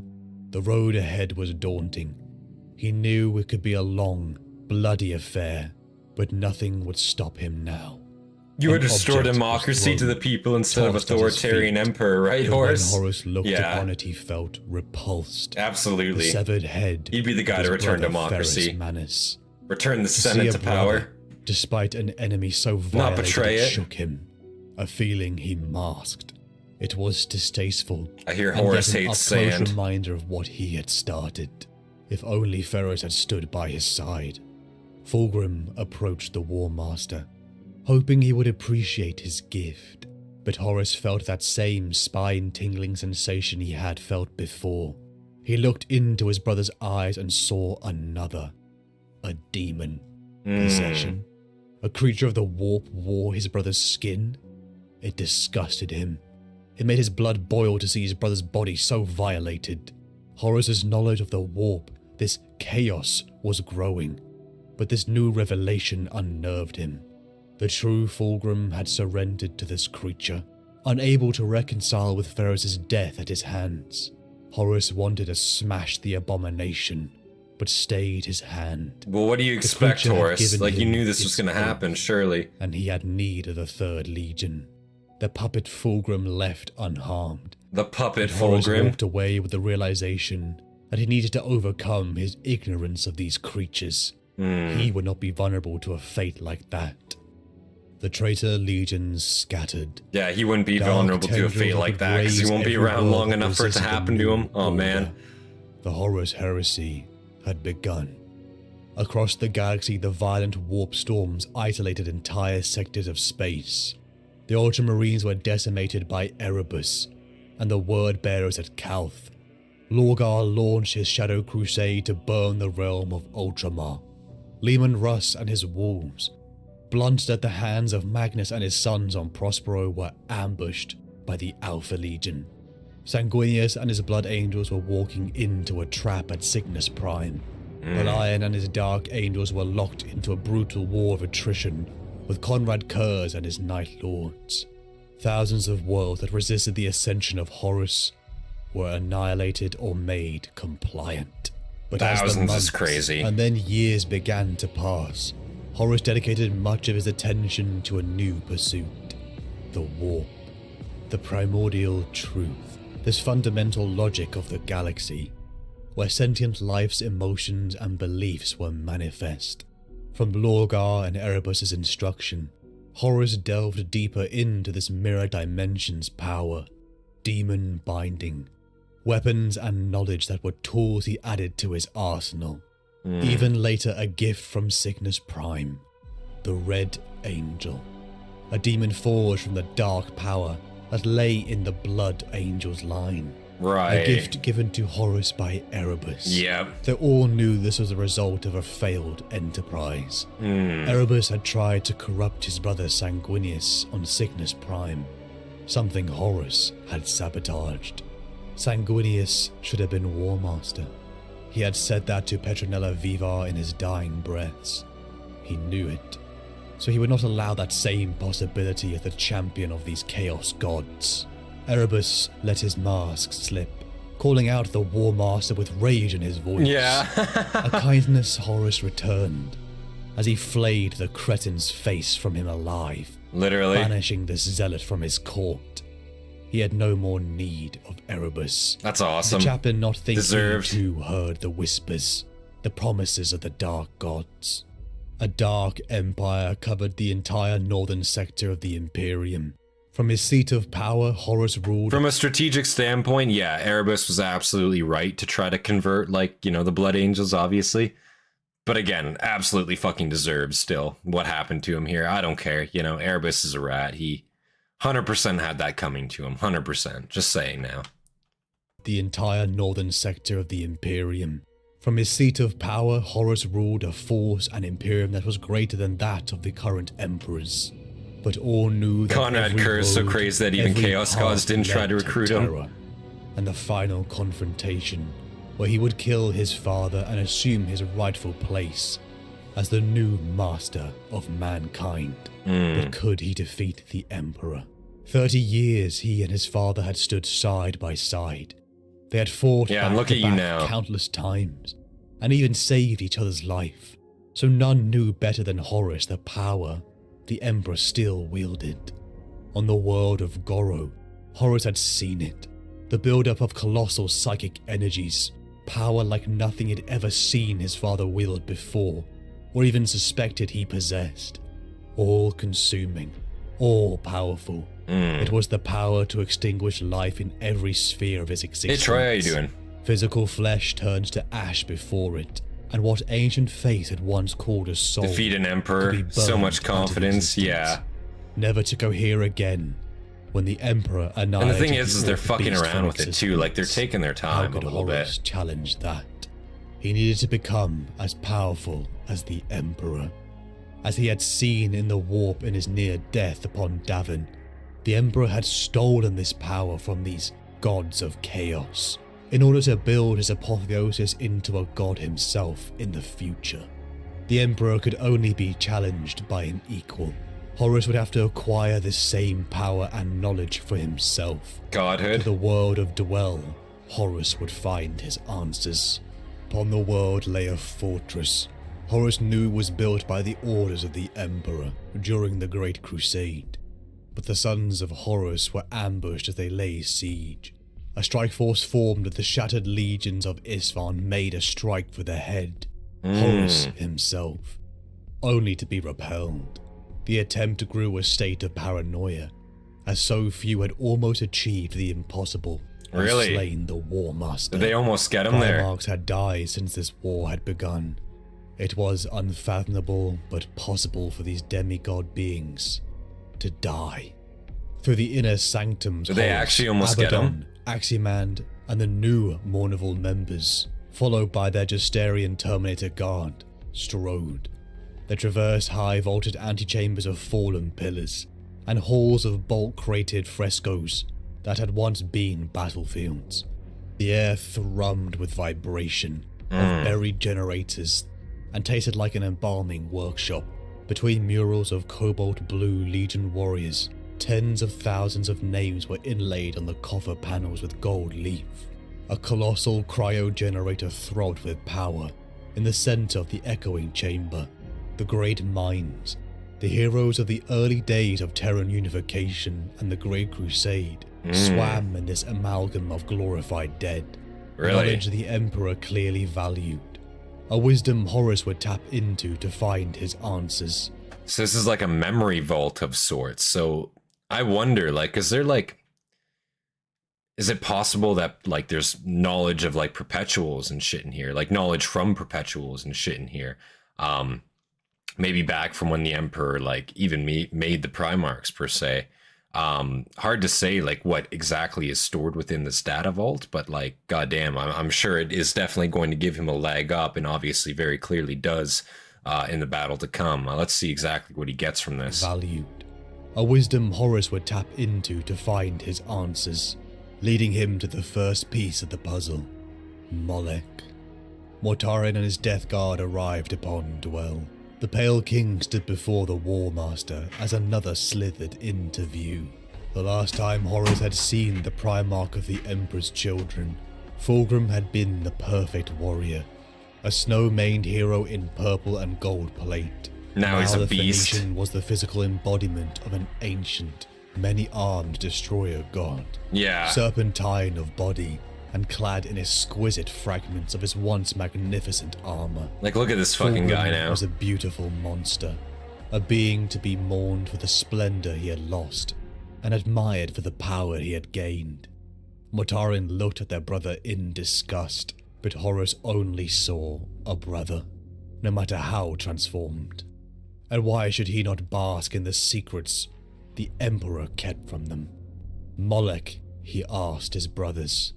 Horus was more powerful during the battle? The Lion and Really? Jagatai had made compliant during the Great Crusade. They were Primarchs. They remembered everything that had happened in their lives. To the You guys are minute saying that detail. Horus is actually more So powerful why than did the Emperor Horus and Fulgrim come the Battle of hesitate Terra? to recall their memories on this world? It was hazy. That's kind of hard to as fathom, if their goddamn. memories had been Wow. tampered with. Only one being was capable of such a feat, the Emperor. Something was hidden upon this world, something the Emperor feared even his sons knowing the truth of. Oh, A really? rumbling sound grew, until the three Primarchs and their guard saw a silhouette grow rapidly, a flying machine of death. A fire raptor unleashed a wave of munitions almost point blank at Horus's forces. Blazing hot rounds pierced into Horus and slammed him backwards. He didn't need his visor displayed to know how badly he had been hurt. His armor was battered but unbreached, though his Wow. skin was burned to the bone, his scalp scorched bare. Shadrach Medusan of the Ironhand. Just The takes shattered somebody to legion get had deployed lucky. another Wow. ambush. Shells ripped apart the ground forces as even the demon Primarch Fulgrim roared in pain. Really? Mortarion darted forward, attaching a chain to his scythe Silence. Just takes a Stormhawk to get close enough and get lucky, I guess. Just fucking unload their fucking miniguns into him, man. That'll do it. That'll do it. You just got to do it a little bit more, you know, unfortunately. Damn. They almost got him right there again. There was a couple close calls, it seems like, where Horus, like, almost got, you know? Like, holy shit. Like, during all this, like, happening, like, before he even got to Terra, it seems like, yeah, there are a couple attempts on him that actually almost seemed to succeed. Goddamn. Emperor almost resorted to becoming a Chaos God to fight Horus, but convinced to fight him as a man. I see. A lot of assassination attempts. 2 Firehawks, I gotcha. One of the books said that in the murder of Horus, the Emperor was helped by one of his old friends, Olanius Pius. I'm not sure who that is. I'll have to check out that name after. Mortarion darted forward, Lanius the hero, attaching a chain to his scythe Silence and hauling it at the ship, hooking it in place as he screamed for Horus to act. Horus appeared at Mortarion's side, running. Even in his towering older armor, than the he Emperor. was running, Really? jumping. Like a perpetual? He vaulted onto the shattered remains of a cryo capsule and launched himself through the air. Hooked by the Death Lord, the gunship was powerless to evade. Horus landed That's also on his hard to, prow like, and fathom. knelt to grip the haft of Silence as the gunship lurched with the impact of his landing. He Like saw the Emperor, but pilots' older. faces As and powerful, drank in or not their quite? terror. Horus never Guessing normally gave any not thought as to the men powerful, he but killed. goddamn, They he were must be soldiers doing pretty a job, beefed at least. misguided and fighting for a lie, but simply soldiers doing what they were ordered to do. But these men had hurt him. They tried to murder him and his brothers. With his mace Wordbreaker in one hand and Mortarion's Silence in another, he brought them down upon the ship and eviscerated it. The ship came crashing down in a blast that flung shrapnel and flame in all directions. He's just Horus a normal waited man? for the Okay. mists to part. Just a perpetual, Finally catching though. sight of the mangled body. Lives of forever, but Mortarion. otherwise just a normal guy. He knelt and reached out Okay, to okay, that makes clasp sense. his blood-soaked brother to his No, burnt like, psyker breast. abilities or anything. Mortarion's arms hung limp, tendons ripped from bones, and muscles acid-burned raw. Horus wept at the sight of him.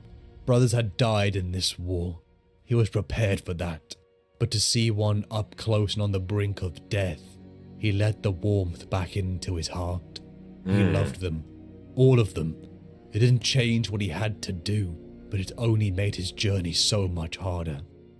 Mortarion lived.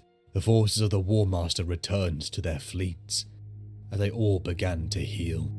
Dwell had been destroyed by the ambush, breaking the cryovaults forever, a knowledge deemed better to be destroyed than in the hands of the War Master. Wow. As the fleet loosed their moorings, they roared towards Moloch.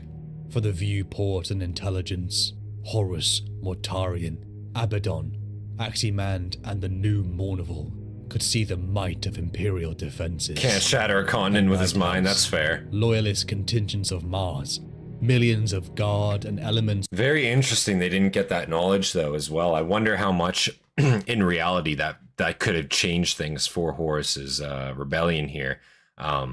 Just how much of an effect that could have potentially have. But yeah, very good that they destroyed it beforehand. I think that was probably the best call for sure. Definitely better to destroy it than in the hands of the wrong person kind of thing, for sure, for sure. House, loyalist contingents of Mars, millions of guard and elements of the Ultramarines and Blood Angels.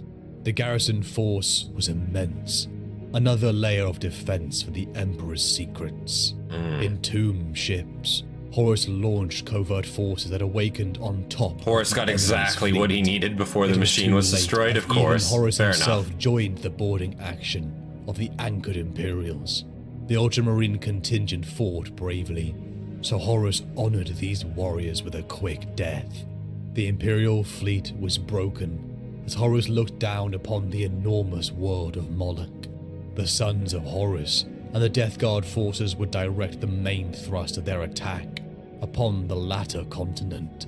Moloch's primary seat of command lay within a mountain valley, a city named for Horus himself during the Great Crusade, Lupercalia. The ground assault began. The entrenched Imperial positions were heavily defended as the sons of Horus marched upon them. Kill for the living, kill for the dead ran out across the Vox, as thousands of Hastati smashed against the tide of Titans, Skitarii and other Astartes. In a land raider, flanked by a fleet of them, Horus moved. Sensations What the and fuck? triggers Horus telling is in him he was here? On the right battlefield? path. He had been here before. Horus is just like present on this battlefield in a fucking land speeder, just zipping and zooming. What the fuck? This seems very risky for him. Maybe he's had so many assassination attempts because he's always just out here in the fucking front lines. Like, yeah, he's a high value target. Everyone's fucking gunning for his ass, bro. Like, what? Yeah, bro's just out here like fucking freeballing it. Like, what? Yeah. Him, he was on the right path. He had been here before. This is the start of Horus's pilgrimage. But the Okay. Imperial line held as the sons of Horus slogged through the smoke and mud until the land raiders became caught Him out. finding what he needed was the reason why he Titanic called the blasts meeting. I got you. exploded the transports. The sons of Horus screaming in panic as Horus limped out of a wreckage. Horus was down on one knee, his taloned hand pressed to the side of his land raider, as though mourning its passing. Blood slicked one side of his dark battle plate, and a length of pipework pierced his side like a spear. The ground began to shake as titanic humanoid monsters barreled towards the War Master. The Knights of House Devon were going for the kill. Nice. Horus looked upon the metallic giants pounding towards him, their guns leveled and locked onto the eye of Horus on his breastplate. Yeah. He heard footsteps bullseye. around him, and warriors. No, beasts clad in broken sons of Horus plate launched themselves at him. Blitzing spear of sun-hot light enveloped Horus as the Lupercal, demon host warriors created from his legions dead, enveloped him. Whoa. The meat of their tainted bodies took the brunt of the thermal lance, What the washing fuck? over them and scorching their forms to charcoal. Oh. Horus's body burned. His armor was broken. His nerves stung with searing pain, but he was alive. I should be dead, he thought. Again he had come so close to death. Horus moved. He broke off the charcoal cage and launched himself at the Knights. Worldbreaker At the swung as he Knights? smashed machine legs into splinters. Really? He got in close, using his strength and fluidity to duck and weave between the Knights' clunky strikes. 3 Knights fell as Horus gored their pilots into meat. What the The fuck? rest of the Knight squad fled as Aximand and the rest of the legionaries caught up to their Primarch. That's fucked. Horus felt his body begin to heal and reknit, but still he felt exhaustion. So there's no way Horus just 1v3 3 knights and fucking got away with it, right? And the rest of them retreated? What? I feel like while he's like on top of one, just like, you know, like absolutely fucking the one knight, like all the others just gotta like focus fire on him, like on the knight, even if it means friendly fire. Fuck it. Yeah, like take him down, you know? You can't risk that. He's scary. He is scary, bro. There's like 1v3 and 3 knights. That's insane. Can he do that on the tabletop? Just out of curiosity, is that possible? Can he do that? Like, is he that good? Holy shit! He full blown blitzes them. Is like on the tabletop. Is that possible? No. You don't think Horus on the tabletop could 1v3 3 knights? You don't think so? Not possible. Damn. That's something I'd like to see. Across the field the Imperials fell, but the cost was high. So many of his sons lay dead. Onwards, Horus and his sons pressed, fresh armor replacing the War Master's broken plate. To a cave entrance outside the city of Lupercalia, Horus and the Mournival strode. Turns out The stagnant Saturnine lake armor filled was the the center of only the cavern. was only on Its Istvaan and surface a Prospero basalt according to the new mirror, lore. Rotted vegetation, festering dung, Or and also during heaps the of Siege of bone Terra. taller than a man were heaped at the water's edge. The ambient temperature dropped. I don't by care about several rules or degrees, stats, but I and guarantee plumes no. of Fair breath enough. Feathered before the War Master and his sons. He had been here before. A mix of nostalgia and anger washed over him as he struggled to piece together the memories his father had manipulated. Ghost shapes moved through the cavern, given life by his picking at the wound in the angles of space and time. Each was numinous and smudged, like figures seen through dirty glass. They were indistinct, but Horus knew them all. His brothers. This was where the Emperor had manipulated his mind. Of course he would. His father had always been a liar.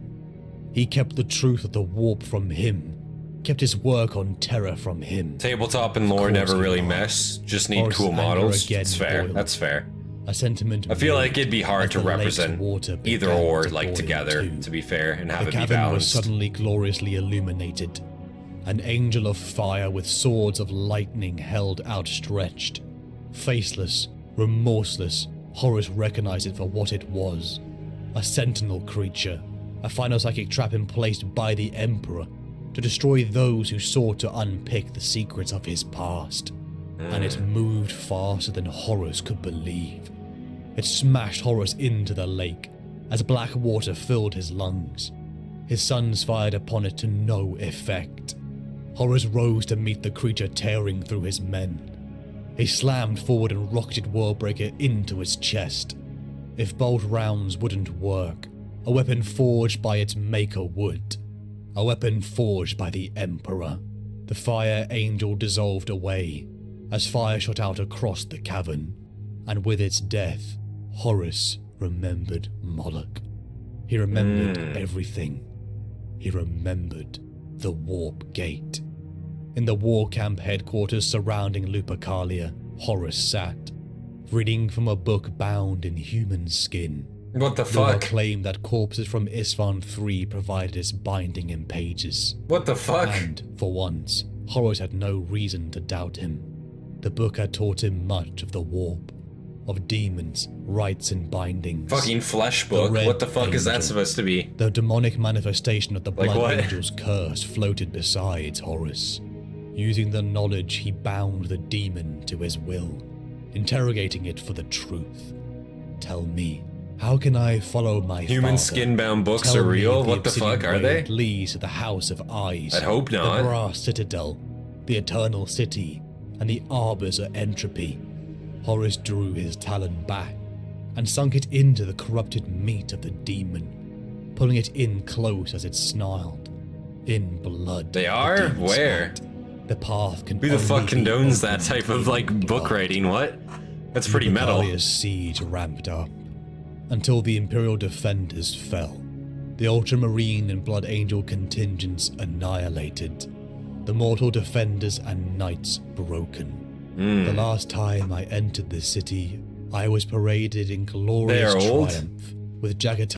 I imagine they're old. Leather-bound books, I believe. Like, I've seen, like, leather-bound books. But, like, human leather books? What the fuck? Like, that's pretty metal. I don't know what, like, where those exist. I imagine you can't just, like, fucking go get one of those or read one of those. Like, I imagine they might be in a museum somewhere, like some ancient text. Holy shit.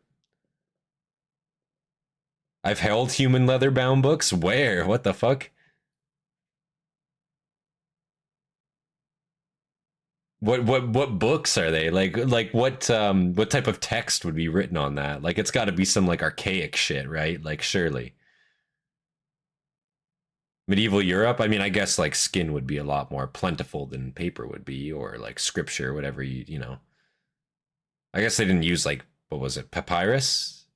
They use that in Europe? I don't think so, right? It was mostly like, I could be wrong. I don't know. I'm not too sure on what they used to write on medieval Europe, but apparently human leather was pretty popular, from what I hear.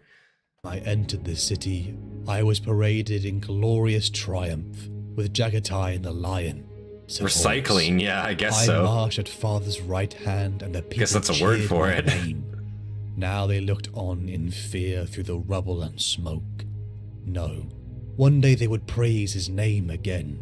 He would return victorious after he had taken Terra, and to do that he'd have to be more than just an emperor. His father's only mistake was his breaking of the oath he had given these gods of the warp. So what if one honored the bargain, and still emerged with power that matched the master of mankind? Horus would no longer be just a man. just a Primarch. He would be a god. Horus liked that. Horus liked that. The god. In a cave in the heart of Lupercalia, Horus found what he was looking for. Looked it up. We have at least 18 confirmed for public viewing at museums. That's in Canada?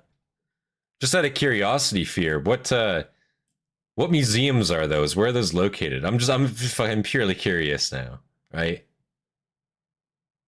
Whereabouts are these located? Surely some of them got to be in Ontario, right? Oh, worldwide? Oh, okay, I got you, worldwide. Does Canada have any? Check how many public viewing books Canada has. Or human leather books that Canada has for viewing. They had one in Harvard. Fair enough. Hobbit isn't joking. Most of a human body would be recycled back then. I bet, yeah. I guess you got to make use of everything, and there's a lot of people.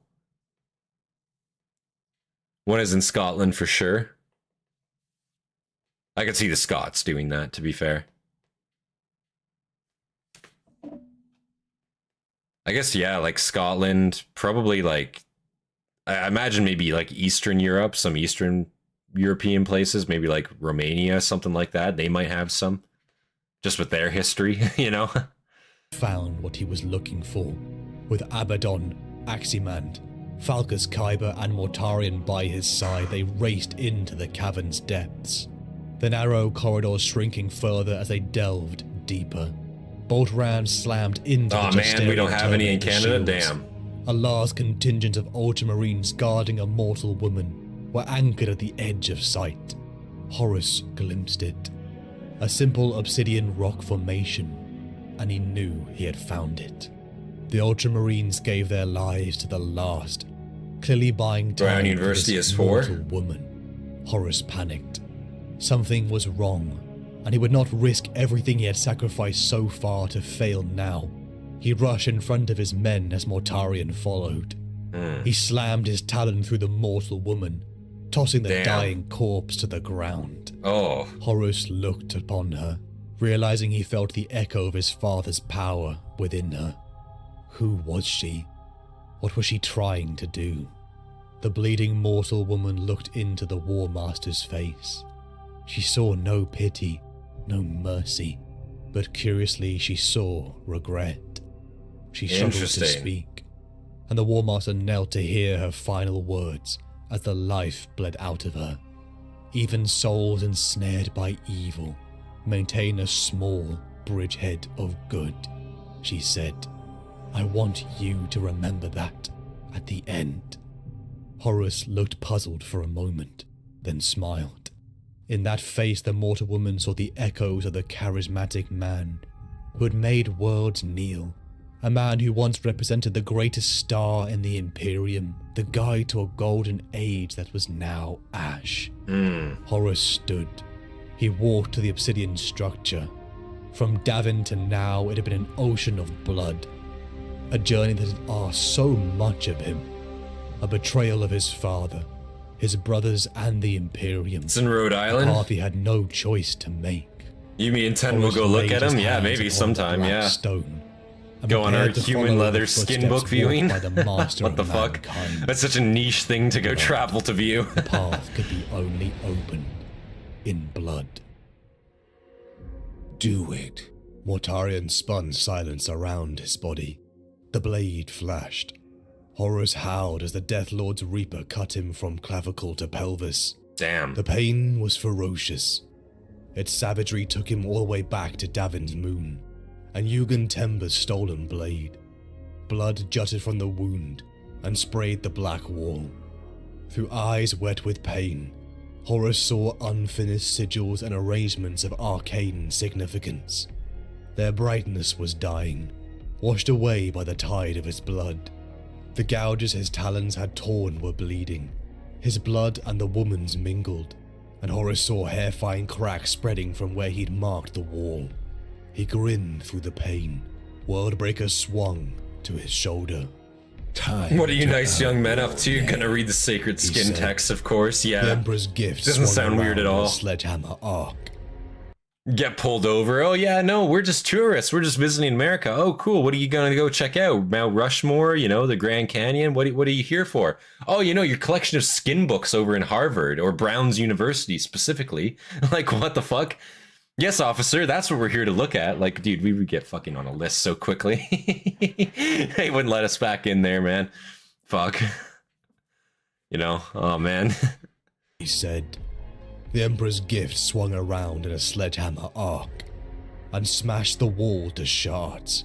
Absolute darkness spilled into the chamber like a physical thing, as though an ocean of dark matter filled the mountain above and was now pouring out. Horus felt hurricane winds tear at him, yet was unmoved. He felt the cold of space, a soul-deep chill that enveloped him in ice. He was alone, floating in an empty void. No stars illuminated him. He had no memory of passing through the gate, then berated himself for so literal an interpretation. The gate beneath the mountain was not a literal portal, separating one space from another, but an allegorical one. Just by spilling his blood upon the stone that was not stone, he had passed through. By enacting his desires with Worldbreaker, he had hurled himself heedless into the domain of gods and monsters. Oh. A realm he knew of only in myth, and the ravings of lunatics put down in prescribed texts, and lurid works passed off as fiction. This was the place unconstrained by the limits of the physical world. The laws governing existence in the material world Horus just got warped. held no sway here, and were endlessly flouted. Even as he came to that understanding, the void surrounding him conspired to refute that notion. A world faded up, a terrible place of bone-white sands, and blood-red mountains and orange skies, lit by global fires. The air tasted of ash and regret, of sorrow and fudicity. Horus heard the clash of swords, but no battle. The plaintive cries of lovers, but no flesh. Whispers surrounded him, plotting and scheming, as he felt the cycle of entropy on his flesh. Old cells dying, new ones born to replace them. He blinked away the heat of the sky. Hey Jake, how you doing? Now seeing it wasn't the orange of a reflected blaze, but the blaze itself. The heavens were on fire from horizon to horizon. That would be so fucking trippy to see, though. Mountains, swollen by forks of ruby red lightning. Like, I imagine Horus, like, at this time, like, I'm sure he has an idea of, like, you know, he's got an idea, but most of it's fiction, but he's never actually seen this realm before, so now that he's here, this would be totally, like, mind-fucking-breaking to see. Like, you probably wouldn't even be able to, like, know what the fuck you're looking at, or hearing, or seeing, or smelling, like... It'd be a complete overload on your senses, like, straight up, man. I don't know how you could, like, comprehend anything. Yet I'm sure he's going to get some, like, thoughts, like, put into his fucking head from all this, you know? Over distant mountains, swollen by forks of ruby red lightning. Watch out for Chicken, he's a dangerous one. Yeah, Chicken's a trickster, that's for sure. Felt the ground beneath him become more solid, and looked down to see that he stood on a circle of flagstones, fashioned from obsidian. 8 radiating arms vanished into the far distance, and the landscape twisted into hideous ways along each of the pathways. Acres of wire grew with the moaning bodies of his closest sons, hung upon barbed spikes, flickering light-skimmed desolate bogs that burped and hissed with the decay of rotting corpses. Silken deserts of serpentine fog banks, of perfumed musks, labyrinthine forests of clawed branch trees. It smells extremely good, but also like corpses. Each with 8 doors set around their circumference. I've traveled realms like this before, said Horus. Perfume in one nostril, carrion in the other. No one obvious, at least.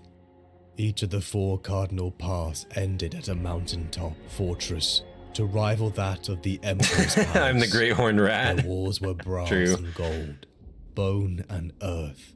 They glimmered in the ruddy light of the firestorm.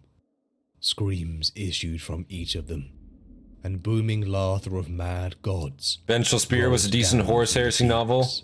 Some things could have been a little bit better executed. Said a voice behind him. Horus turned, knowing what he would see. The Cruor Angelus was the red of a battlefield sunset. Its armor no longer splintered and broken. Its face no longer a charred nightmare of agony. The chains encircling its body were gone, but the light of extinguished sun still burned in its dead eyes. Why are you here? For you, Horus. Said the Red Angel. I am unbound. The Oh. cold iron Erebus hung on me has no power here, nor do the warding oaths cut into my skin. Damn. Here I am the sum of all horror, the thirster after blood, and the devourer of souls. Horus Son of all ignored horror its is pretty grandstanding. scary of a So title. why are they mocking me? You are a mortal in a realm of gods. Just calls him a bitch. You are a bitch in the realm of gods. Like, yeah, Horus, you're such a small fry here. Why are they mocking you? Because you can't even fucking comprehend what you're looking at. That's why. You can't comprehend the beings that you are surrounded by right now in the realm that you are. Like, they're mocking you because you're just not even on the same fucking level. You're such a small fry in the grand scheme here, buddy. Like, unfortunately, sorry to tell you, Horus, but you're not the center of the universe here, man. You are a mortal in a realm of gods. You Disgusting are and intoxicating. Insignificant. And Slaaneshi corruption is often described as putrid perfume. A fragment of dust in the cosmic wind. Horus sighed. They have a duality to Noxia them, was yeah. right. All you warp things are ridiculously overwrought. Razored bone talons ripped from its gauntlets. Curling horns tore from its brow. You are in my realm, where you will see only what we wish you to see. I can snuff you out like a candle flame, War Master.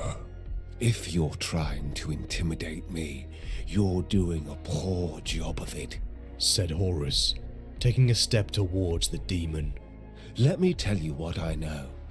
You exist in both realms, but if I destroy your body, your time in my world is over. The angel laughed and stepped to meet his advance. Demons never die. No, but they do get incredibly tiresome. Said Horus, reaching up to wrap his hand around the red angel's throat. He lifted it from the ground and squeezed. It spat black ichor, and the fire in its eyes blazed. Release me! It roared, clawing at his arms. Blood welled from the cuts. Really? And splashed the mirror black flagstones. Is he actually able to, like, Black take veins this of right now? disintegrating blood vessels spread down Horus's arm. At the demon's touch, he felt the internal mechanisms of his body decaying. Is this to Only show, like, he's crushed the being demon chosen kind of back thing? harder. You will die for this! One day, perhaps. But not today. You weren't sent here to kill me. You're here to guide me. Your masters need me, so take me to their fortresses, speak my name, and tell them the galaxy's new master would treat with them. Horus dropped the red angel, and for a moment he thought it might fly at him in a rage. Booming thunder rolled down from the mountains. Bellows of anger. I wonder who he's gonna meet squeals here. of delight. Like, who exactly is he More calling for a sibilant meeting for whispers. here? A million voices swept the harsh, nightmarish landscape, Oh, and the red angel's claws retreated. Perhaps into its impossible to tell. gauntlets. Very well. I will take you to the ruinous powers. It said with a hiss of venom that curdled the air. The obsidian Lawhammer's way is creation. the eternal road. It is perilous for flesh and soul. It is not for mortals to walk, for its dangers are. Shut up. Just shut the hell up. Said Horus. damn. Horus Lupercal fell through the oil-black surface of the To be gate fair, imagine telling a and demon to crashed shut his up. knees before Abaddon and Kyber. Behind him, the darkness of the gate vanished with a bang of displaced air. Only a solid wall of mountain rock remained, as though the gate had never existed. Horus stood to his full height, and Aximan's eyes widened at the sight of him. The War Master had aged. Cthonia had shaped him, molded him into a warrior of flint-hard lines and cruel beauty. 2 centuries of war had left no mark upon him, but moments beyond the gate had done what the passage of time could not. Really? Silver streaked the stubble upon his scalp. Really? The grooves at the corner of his eyes were deeper. So he aged a shitload in there. The face Aximan had devoted his life to serving was now that of an ancient warrior. Who Wow. had fought for longer than he could ever have imagined. So he leveled Who had up. seen too much horror and whose campaigning days had bled him dry. You went from like 20 to 50 yet there, the you know what I'm fire saying? In and like 2 purpose minutes. in his eyes Man just was power brighter leveled. than ever. Nor was that fire He's like me simply enchanting those fucking confined to iron his daggers in eyes. Skyrim, bro. That's exactly Aximan, what happened there. Abaddon and Kyber backed away from Horus. He walked Each into of them Dragonstone, he dropping walked their out, he knees was in fucking wonder 5 levels as the higher power somehow. filling the Primarch bloomed Crazy. in the material world. Even Mortarion, that most stubborn of Primarchs, bent the knee to Horus in a way he had never done for the Emperor. Horus grinned, and all trace of the war-weary ancient was banished in the blink of an eye. In his place Halfling was hunting is a mortal good god, sport. Oh, brighter and Could more be. dangerous than ever, filled with the power that only one other being in all existence had wielded before. this is where Horus got his big power boost. Then Yeah, Horus. I found definitely seems like he's imbued exactly here. what Wow. I was looking for. Yeah. Did find exactly what he was looking for. He just became a Chad. So I'm guessing like the experience, like again, we don't really know exactly what happened while he was in there. Obviously, the road was perilous for mortals, and time in the warp functions a lot differently. So he was only in there for a few minutes, but reasonably, like what centuries could have passed while he was like doing all that. So who really knows what knowledge was imparted on him during that time? What physical training he endured, mental training he endured. Very, very hard to say. I don't know if he, because he very well might explain, what exactly occurred there. I know, like, the Amber King in these videos, they recount kind of what happened. So let's see. But I don't know if there's actually a telling of what exactly the training regimen looked while he was in there. Holy shit.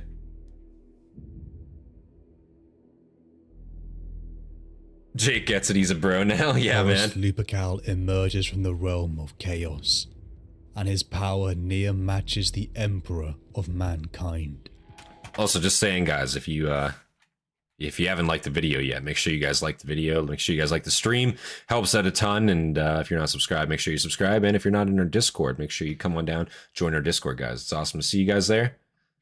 So do those things. You make me a happy man. You know what I'm saying? And sense a better boy when he's happy. You know what I'm saying? So just wanted to leave that in there. Thank you. And his power near matches the Emperor of mankind. Horus stood before the gods. Pretty sure he was in there for creatures thousands of allied years. with- Holy shit. Simply in the beginning. Not even centuries, tools he thousands. My thought he God. could use to unseat the Emperor. But now he has seen gods. In the realm of sentient thought and Like and madness, subsizzle, exactly, Horus exactly. follows a path set by each of the pantheon of Khorne, Nurgle, Slanesh, and Tzeentch. He fulfills quests. He battles in armies of demons. He wanders in a realm where time is flux. What he sees, what he achieves is almost unimaginable, and the truth would only ever be known to him. Doesn't help time works funky When in the he warp. emerges Yeah, he was only moments gone for after like a few stepping minutes, through real the material space, right? Real universe, time, right? He is changed. I'm assuming. Power radiates from him. He looks older. But canonically, Something he was thought gone for like, impossible for a yeah, a Primarch. long ass The time. knowledge and power offered by the Chaos Gods. The strength promised since Davin is Came out of the finally Goon Realm Horus's. reborn. He knows the truth of his creation, of how the Emperor used knowledge taken from the gods to forge him and his brothers. They are of the warp, and even more floods Horus's veins. It swells in his body, but also infects his mind. His worst excesses are accentuated. He becomes the worst version of himself, and yet he is so far above humanity that he struggles to hold on to human emotions. Where his father, the Emperor, was able to take this knowledge and stave off the corrupting power of chaos, Horus has aligned with it. The Horus that sought to use the warp as a tool now finally believes wholeheartedly in the Pantheon. What kind of quest do you think Slaanesh had him do? One he had hidden Oh, I imagine, like, you know that, like, 16-inch fucking schlonger that, you know, couldn't get hard? I imagine the quest would be to get hard. Quite literally. You will achieve one erection in your quest. You will gain my favor, Horus. Like, holy shit. I can imagine it being something along those lines for sure. Imagine how fucked up that would be. To gain my favor, Horus, one erection must be achieved to a man with no sexual desire. Yikes. That's sick. That's some sick shit I could see them coming up with. In the Pantheon, though still that ego, one he had hidden under a Horus, mask why are you of so charisma, sticky? is Oh still god. There. He still Covered in believes it's goo. all about him. For the first time, even since Ullanor, Horus feels like he truly inhabits the title of War Master, something he had struggled to live up to in his mind. His armor sheds the green of his legion and dons the black of Chaos Undivided. He had to suck some His greater armor demons, is yeah, bulked out. true. He is a hulking beast that finally inhabits his role Horus had to as put out. champion of chaos, and he is going forward to bring the blessed union of humanity and the warp. The Legion leaves Moloch and returns to the vengeful spirit, but upon the bridge, Horus finds the captured remnants of an infiltration unit. They are Horus, cure your ED and become my champion, literally. Has been wiped with their Literally. previous Legion colors. He looks down to see a man he longed for Whoremaster. dead, one he had spoken to on 6319. Oh of man. the folly of sorcery. Worked at and its Brazers. belief. A former member Oh dude, of it was his probably warlord, worse than Brazers. Captain Garviel Loken. Loken looked up to his gene father, Horus Lupercal. Horus was possessed of a powerful dynamism. A charge had passed from him to those he beheld. To be in his presence was to know that gods walked amongst men. A hyperbolic sentiment, but one born out of those fortunate enough to have met him. That power. To gain the that favor of essence was Slaanesh, you must walk magnified around with now. this ball gag in your mouth Horus looked 24/7. upon his son, And if you don't, you're a one he had bitch. betrayed. One he had tried to kill along with thousands at Istvaan III. Oh. And yet here he was, alive, surrounded by a squad of lost sons of other Primarchs. What were they plotting? Model on only Why were Primarchs, they yikes. here? Venrisian runes had been found etched across the vengeful spirit. Were they making it for Russ? Oh, how pitiful. Did that broken legion really believe? Going by Warhammer fantasy lore, all Slaanesh's test is to simply show the individual every desire ever conceived of at its purest joy. All the Everchosen needed to do was walk past it. Oh god. Bro, listen, I could see Horus probably unironically had to get bent. I could see Horus getting pretzeled. I'm just saying right now. Horus probably got straight fucking pretzeled to get that favor, you know what I'm saying? He's got to do anything for it, you know? I could see it. God only knows how much time he spent in there, what needed to be done, you know? Holy shit. Horus coming out with the Kink Lord, the Kink Master after that. Russ?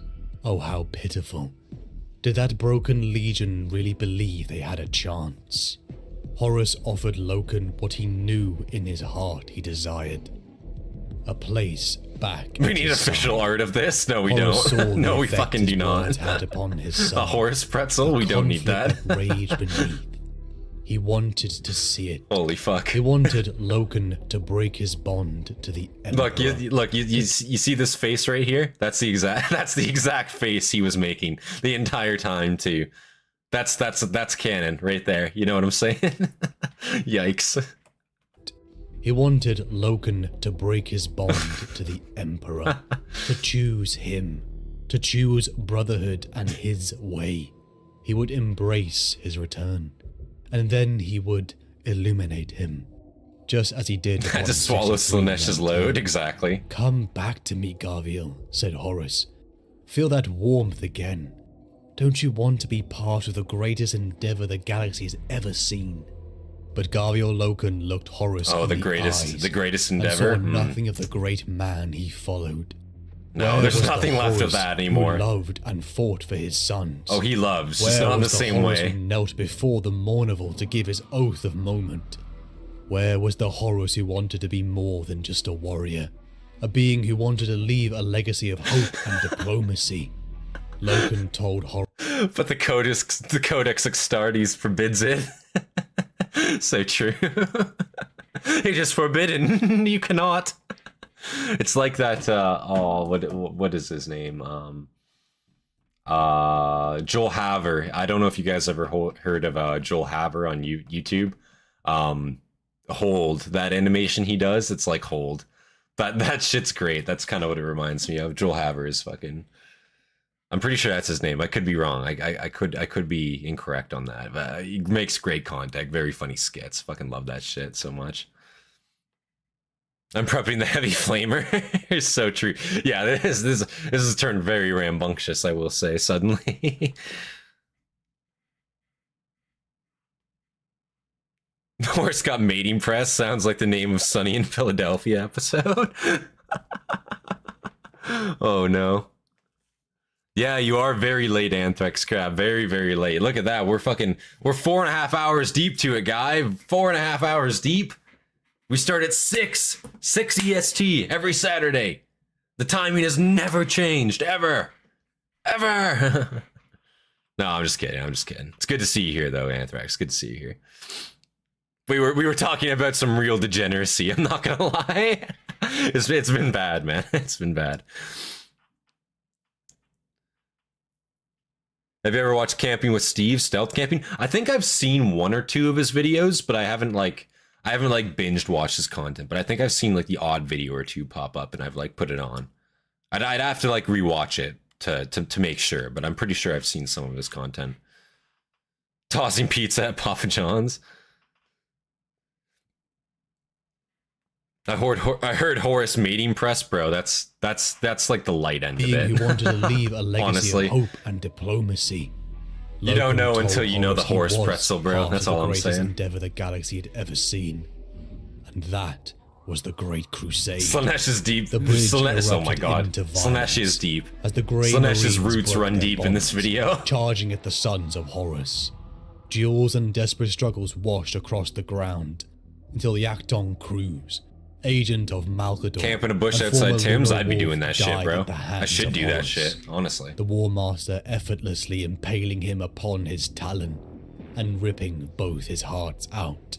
I'm a rewind? Well, you might as well watch now. You know? Catch the end of it and go rewind later. Horus sat disappointed in his throne as Loken rose, renouncing Horus and promising he would fight him until the end of his days. The glass of the bridge shattered. An Imperial Stormbird loosed a volley that shot the bodies and knights errant into the vacuum of space. Damn. Horus and his sons clamped their magnetized boots as the little fish ran. They were of no consequence, no more distraction, for now Horus had what he needed to challenge the Emperor himself. Months of preparation and battle plans followed as Horus prepared his armies for the last stroke, the spear tip towards terror. Within his inner sanctum, the champion of chaos sat. He looked around his libraries, his trophies and gifts, all that he had acquired over the centuries, to the very stars themselves, and the billions of miles of endless space. Specks of light swam in that ocean of dust and shadow. War Master. That weight had been heavy. It divided and separated as much as it elevated. Never more than now did he feel alone. The master of mankind. Horus, used and abused. Feeling alone now. It had taken nearly a decade. Thousands of worlds conquered, intimidated or raised in his name. The legions of his traitorous brothers had let the galaxy burn. and soon he would fall. Yeah, have yourself a good night, Colton. It was good having you here. Thank you for tuning in, man. The tier of ally that stood beside him. He knew it. Horus's full post-nut clarity? Bro, literally, that's what this is. He struggled now to he regrets control it. the growing Yikes. personalities of his brothers. Some too drinking. Imagine Horus just busting a fat one after all this time and being like, "Fuck, what did I just do?" like that's what it took. You know what I mean? Holy shit. To control the growing personalities of his brothers. Some too drinking in the power of the warp. What's funny is that in the warp, Horus just finished conquering the galaxy. Yikes. Petty egos and seeking to accomplish their own goals. And in the actions so he did it all in his head, basically, but it wasn't real. How many of his loyalist brothers still stood after their deaths had been guaranteed to him. He wondered if this was how his father had felt. Guilliman. Oh, perfect Guilliman with his data slates and quills. This war would have been over. I swear that great unclean one looked better in the warp. Korax would not have made the same tactical failures literally. as the untrustworthy Alfarius. You know, you know when she's like, you know when she's like a solid, like, you know, with respect, she's like a 4. You know what I'm saying? But like, you know, times are tough, and suddenly that 4 turns into like a 7 minimum. It's kind of what happened to Horus, I feel like. You know what I'm saying? That's kind of what happened to Horus. He's like, fuck. We shouldn't have done that. It was a lapse of judgment. A show of weakness, you know? That's basically what happened. Oops. Tactical failures as the untrustworthy Alfarius. All the brothers he wished warp to beer join goggles hit different. Exactly, bro. Exactly. And he would have to reforge the Imperium. Man, that warp tequila, it fucking hits a lot harder than he's used to. They were even half the Primarch he was. No, only he, Horus Lupercal, was capable of such a feat. Only he could have brought them this far. Perhaps that was why his father had named him War Master, because he feared what he was capable of if he had not. A confessional. She's only pushing 8 tons, yeah. In the presence of the skull of Ferrus Manus. In the Trisolian sector, the vengeful spirit hung. The capitulation of Mechanicum facilities and forces in system was almost complete. To the War Master personally they bowed, as once again the War Master's fleet loosed their moorings, as they prepared to meet at a rally point for the push towards Terra. But from the void an ambush was sprung. Using the gravity well and solar radiation between the 2 Trisolian system stars, the Space Wolves' entire legion launched towards the traitor armada. An almost reckless assault, as the 2 fleets began to trade munitions. Well, that's what the Space Wolves are known for. Dark space between them. Recklessness, after all. The Wolves could not hope to overwhelm their enemies. No. But that was not what they were trying to accomplish. The entire fleet rushed toward the vengeful spirit. They were going to cut off the head. Kill him! At the spear tip of Leman Russ's flagship, Kill him! Do it! The wolves cut through Horus's fleet. Boarding torpedoes streamed across the void, ramming into the ceramite frame. Space Wolves reckless? No, they would never. Had wolves in its belly. Obviously known for their Russ precision. And his son slammed against the sons of Horus within the tight corridors. Precision and patience, yes, of course. Wounds, marked by Loken's team, had been found, but not all, as Russ and his host made for the bridge. Russ and his sons again rocketed into a large hangar space, as equally the sons of Horus rushed to meet them. Blood, ceramite, and bone lacered the walls and floors, and Astartes killed each other, until a voice boomed across the battlefield. Cease. Such power was imbued in that command that all warriors faltered. Green and grey armored figures. You have a channel to recommend shorts in your Discord? Will you do reactions to them? Yeah, I will at some point. Some of them I might. I will say some of them I do check out, but some of them I do want to do videos on them as well. Yeah, it's just like getting like relevant videos together, like relevant shorts together. That's the thing. I like.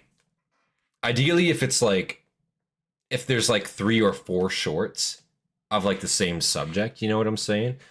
that you have in mind, recommend them all at the same time kind of thing. If they're only like a minute to like 2 minutes long, right? Because I think shorts at this point can only be, they have to be under 3 minutes. Because I just don't want to upload like a bunch of videos where it's only like a 4 minute, 5 minute long video. You know what I'm saying? Because I feel kind of stupid doing that. So if we have like some a bunch of shorts in the same kind of like category, maybe even just like list them together. You know what I'm saying? Then absolutely, yeah, we can do that for sure, for sure. All Horus had to say was stop fighting, and they both stopped. Yeah, literally. Just broke that shit up. Eyeing each other with unshakable hatred, but they were compelled to hold their peace by Horus's word. No matter how much they wished to fight, Horus looked Excited upon to see his the Ragnar vid. barbarian brother. Really The fleshes Wolf out who King they was are. a mask. One Horus Yeah, we haven't checked knew out he much of the wore Space just Wolves as before. He had done, slipped. Shock and horror rippled across Russ's face as he saw what Horus had become. Horus grinned. It was too wide and leering, not a human expression, but the smile of something else pushed out through a mortal face. It shrank back into his features. Is that and his implying that expression Horus is became possessed? Sorrowful. Stop this now, Russ, he said. Listen to me. I have learned the truth. I have seen the future. I know what disaster our father will inflict upon our species. Russ looked around him. The corruption and taint, the flayed skins and horrific scenes that represented this truth.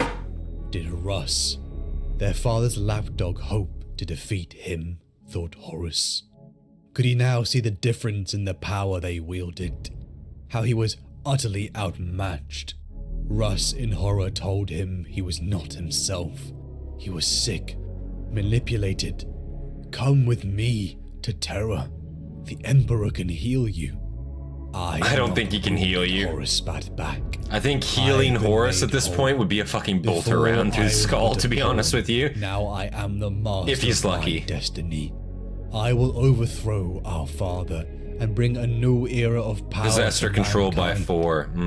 An era of cruelty, said Russ. Do you think like all the Chaos Gods like bought like shares into Horus? You know what I'm saying? It's like straight up like an investor's portfolio, like in that dude's body right now, like straight up, like, you know, like you own 12%, this guy owns 30, you know? They just like, you know, they fucking vie over control over him that way. That's probably what it is, you know? Fucking Chaos Gods are just stock investors, that's all they are. Mankind. An era of cruelty, said Russ. Look at your warriors. They've become No helmet monsters, boys? Yeah, they but suffer not from so main much character as their syndrome a lot. father. Monsters, roared Horus. I have seen the black future the Emperor will bring upon us. I claim the He ball, cares it's nothing true. for humanity. The Great Crusade is a lie, Russ. He cares only for its apotheosis. You and I, who were his Horus tools is to be fighting his cast mind to keep aside. each god at He will let the 25%. souls of 1 trillion human beings burn to sate his eternal hunger. I know. But that's what Horus you're offered doing, Russ Horus. to join You him. fucker. Like what? Fight for truth. Embrace the primordial way and help him overthrow the tyrant emperor. But Russ rejected the outstretched hand. The Wolf King had come Like to slay anyone with a the brain, monster. Horus, you're the one that's At his like the side, tyrant Russ here. raised a golden spear that emanated brilliant power. Horus felt the hand of the Emperor's power upon it. Slanesh definitely claimed the balls. Oh, 100%. And the Horus ass. charged, propelling the many tons of his adaptive arguably even the terminated blade hands. into a thunderous run with ease. His giant maul he held high overhead, ready to strike. Russ met the blow with a double-handed block, taking the maul's head on the blade of his spear. A shockwave of empiric energy blasted outwards, knocking Space Marines over and tumbling them head over heels. Horus struck again, and Russ staggered back. Bolt guns roared a thunder to match the lightning of their Nurgle got the clash, ass? and the Hard battle to say. was joined once more. Maybe. The Wolf King was outmatched, but the very presence of the spear banished much of Horus's warp strength. The duel was now Primarch versus Primarch. Russ I could see Nurgle leaped getting the forward, ass, actually. That only would make to be sense. battered back time and time again. The relentless superhuman strikes of Horus ruined his armor. As he Horus is desperately now wielding a tried to giant parry. mole according to the There was subtitles. no Yeah, we don't possibility the Wolf King would win. we don't worry about the Horus subtitles. fell, but Russ didn't have to Although win. I don't think we saw the Battle of Wolf King Illinois this stepped time, into to be the fair. blow, locking Horus in place as he thrust the disappointing. Emperor's forged spear into Horus's gut. Oh. Howling, Leman Russ pushed again, plunging the eager tongue of his blade into the War Master's guts. Horus roared in agony, and his men faltered in dismay. His maul fell from his fist, and he began to shake his maul fell tremendously. again. His head jerked back, and a blast of white-hot soulfire blazed from his mouth, Oh, cracking the armored cowl curve above his head. Skittering lightning crackled over the two brothers. Violet light blazed from his wound, and the edge of the blade shone golden. It too was shaking, its edges blurring, becoming a spear made of nothing but light. And the corrupting light was banished. wow. Horus staggered back and looked at his brother. The absolute confidence he had displayed a few moments before was absent. His flesh hung sackly upon his skull. He had aged 1,000 years in a moment. Oh, It was like really? Horus had taken a Again? breath after drowning for so long. He felt a part of him awaken that had been crushed and buried. Russ, he said hoarsely. He looked so vulnerable. Even souls ensnared by evil maintain a small bridgehead of good. Horus felt the emotion swell within him. I am sorry, brother. I shouldn't have been so jealous. He had never gotten past it. The fact that he had to share their father. How much it had hurt him. He wanted to be first. Always. He wanted the attention. It was akin to orbiting a star. He got only stabbed, to drift aged away a from bunch, its warmth. The cold the darkness of the kinda, dark like, poisoning him. blasted away from him, Leman, and now he's apologizing. Leman, you have been Wow. speaking to me since you arrived here, he said, his voice thick with emotion. I have seen it all. I understand. I had to do it. I had to. The Emperor is the greatest evil in the galaxy, but what have I done to stop him? Made it How worse. many have died. Like, Am I exactly. worse than he? He Yes. was trying to save the species from him. If, He had killed. like, that's the thing. Like, he's doing this with the, like, whole intention of, like, saving the species, like, stopping a dictator, stopping the emperor, whatever have you, right? But you're willing to burn thousands of fucking worlds, the worlds that you literally just conquered and brought into compliance, to do that. Exactly. That's fucking insane. Like, that is absolutely fucking insane. Yes, you are the bad guy. Like, if you can't fucking realize that now, like, holy shit, my guy. Like, yes, you are the tyrant here. You are much eviler than he is. He might have been the one bringing the worlds into compliance, but you're the one torching them after they're brought into compliance again. For no reason. Like, literally no good reason. So, like, yeah, you know, like... Humanity in 40k, especially Space Marines, tend to be more about making a statement or wearing their proud heritage on their shoulders. Russ, am I the baddie? Like, yeah, literally. Like, am I the baddie? Like, yeah, it's literally what he's asking him. Like, yeah, no, you totally are the bad guy. Like, 100%. Like, fucking Horus. Like, how can you not see that? Yes, you're insane. Clinically, probably. So many because the end goal was just. Surely it had to be. He swam in an ocean of blood to justify it. Brothers, allies, worlds had died. Nah, and it Horus was is right. his God fault. damn it, dude. He was trying to save humanity, but who would save them from him? Every lie we tell incurs a debt to the truth. Sooner or later, that debt is paid, and the regret was eating him alive. Oh, yeah? Russ hesitated. He offered a hand to his brother. Come with me to Terra. It's not too late. Horus, with a face wrecked with emotion, looked to his brother. It was right there. An offer of peace. A chance to end the killing. A return to the embrace of their father. The one he loved.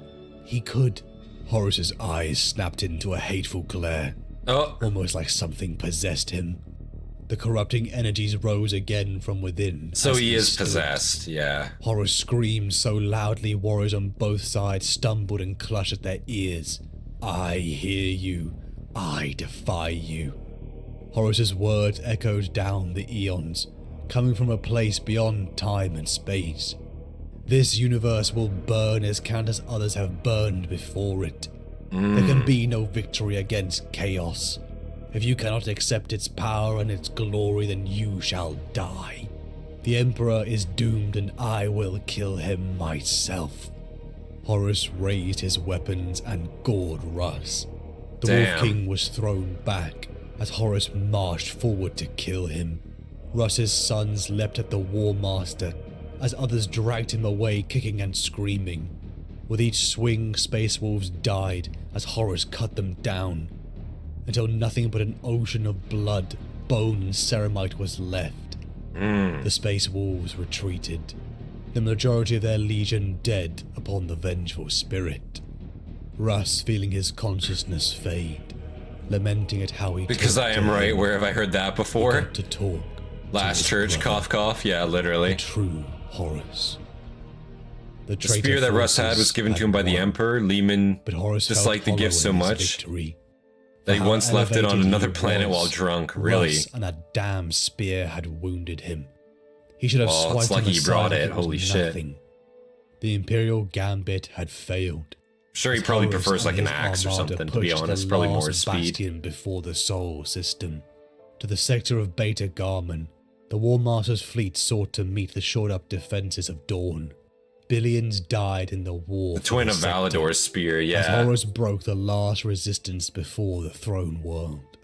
But in the wake of victory, Horus faltered. Those months since his battle with Russ, a dread had been building within. The Apollonian spear, wielded by Russ and forged by the Emperor, had left its own taint. A poison that the War Master struggled to resist. Certainly has a built-in even teleporter. As the power of chaos flooded his veins. It was knowledge. That was the spear's gift. And it wounded more than just his body. It wounded his soul. The cut where Russ had plunged the spear in opened. Blood began to pour out as Horus slumped to the deck. His sons rushed to his side, carrying their lord to his throne. Ethereal cries rose as the warp seeped out and flowed around them.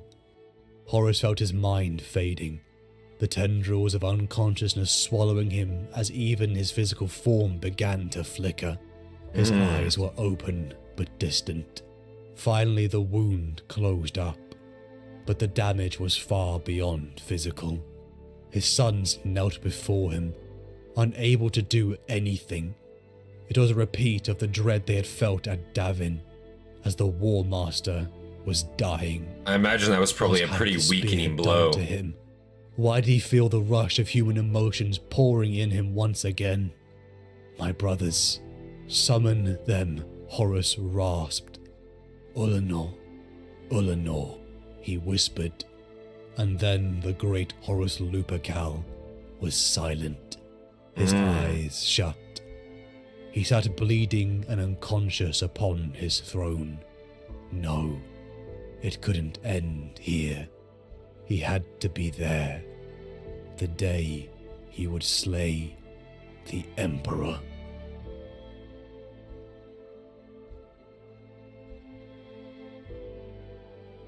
Wow. Is that how it ends? Really?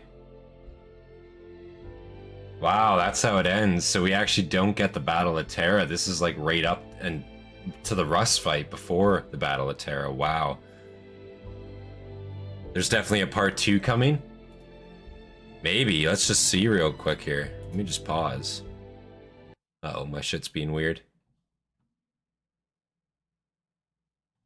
1 year ago, 365,000 views. Maybe, yeah, it must be a part 2 coming at some point, right? God damn. I can't imagine. That was quite the cliffhanger he left us on there. That was an awesome video, though. That was Horus Lupercal, 40k lore. Yeah, by the Amber King. Fantastic video, as always. Great to see some Chris Tester in there. That was fucking fantastic. Voicing Horus as always. Not as always, but in this case, voicing Horus. He did a phenomenal job on this, I have to say. I love Chris Tester. I love the voice acting he does. Does fantastic work on it. Thoughts on Horus? Again, I think he... Because it's hard to say if, like, his whole, like, I don't give a fuck about humanity, I'm free to be who I want to be, like, was under the influence of, like, straight corruption and possession, or if that's just who he always was.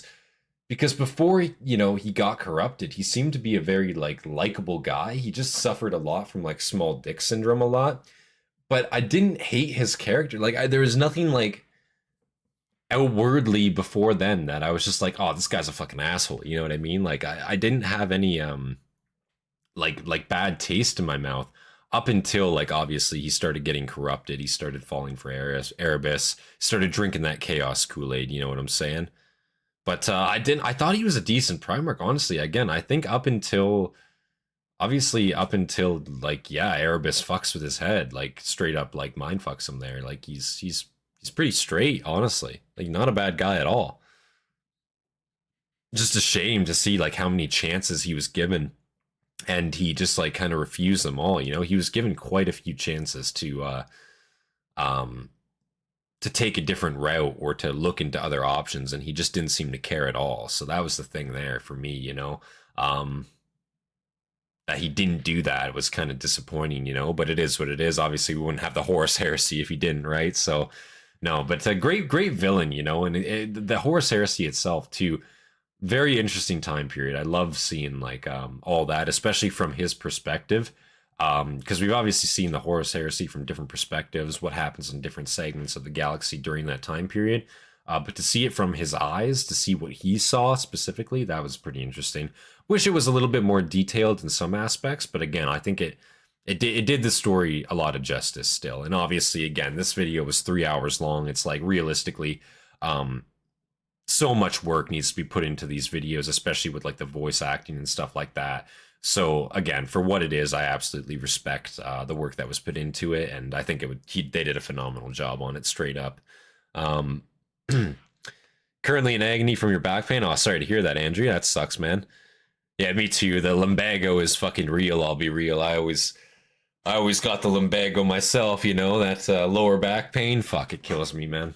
Kills me. Carrying a ruck for a few years, 100-pound ruck on my back for a few years. It fucking, that's what did it to me. You know what I'm saying? Goddamn. But no, guys, I really enjoyed that video. Yeah, no, if you guys enjoyed this, of course, leave a like, subscribe for more content from me, and of course, leave your recommendations down in the comments below for any of you guys watching. Big thank you to everyone who watched the stream, all you guys tuning in right now. I appreciate you guys. It means a lot to me, as always. I really, really do appreciate you guys. And yeah, no, where was I with that? Yeah, big thank you to all of our members, all of our Hastati, and our Principes, Dagenhart, Fear, and Hobbit. I appreciate you guys. You guys inspire me to make more content for you guys every single day, of course. And yeah, with that, guys, I think we're probably going to Sen was gonna going a little hard last night. I wouldn't say that. Definitely wouldn't say that. But yeah, we're probably gonna call it here for tonight, guys. I might be streaming some more games later tonight. I'm not too sure. We'll see how I'm feeling. I might get a couple beverages into me here soon, and we'll see how I'm feeling. I might also just pass out soon here. I'm not too sure. My sleep schedule has been rather fucked lately. I've been typically going to sleep early. Like I've already been staying. Well, tonight I guess it's already like 11 p.m. right now. I'm already past like the bedtime of my previous few nights. I've been going to sleep real early the past few nights, like 7, 8 o'clock, and waking up at like 3, 4 a.m. So my sleep schedule lately has been completely fucked up. But, you know, I'm feeling awake right now, so we'll see how we're feeling. But, yeah, you guys have yourselves a great rest of your night. Thank you guys for tuning in. And regardless, I'll see you guys in the next one. You guys have a great night. Peace, guys.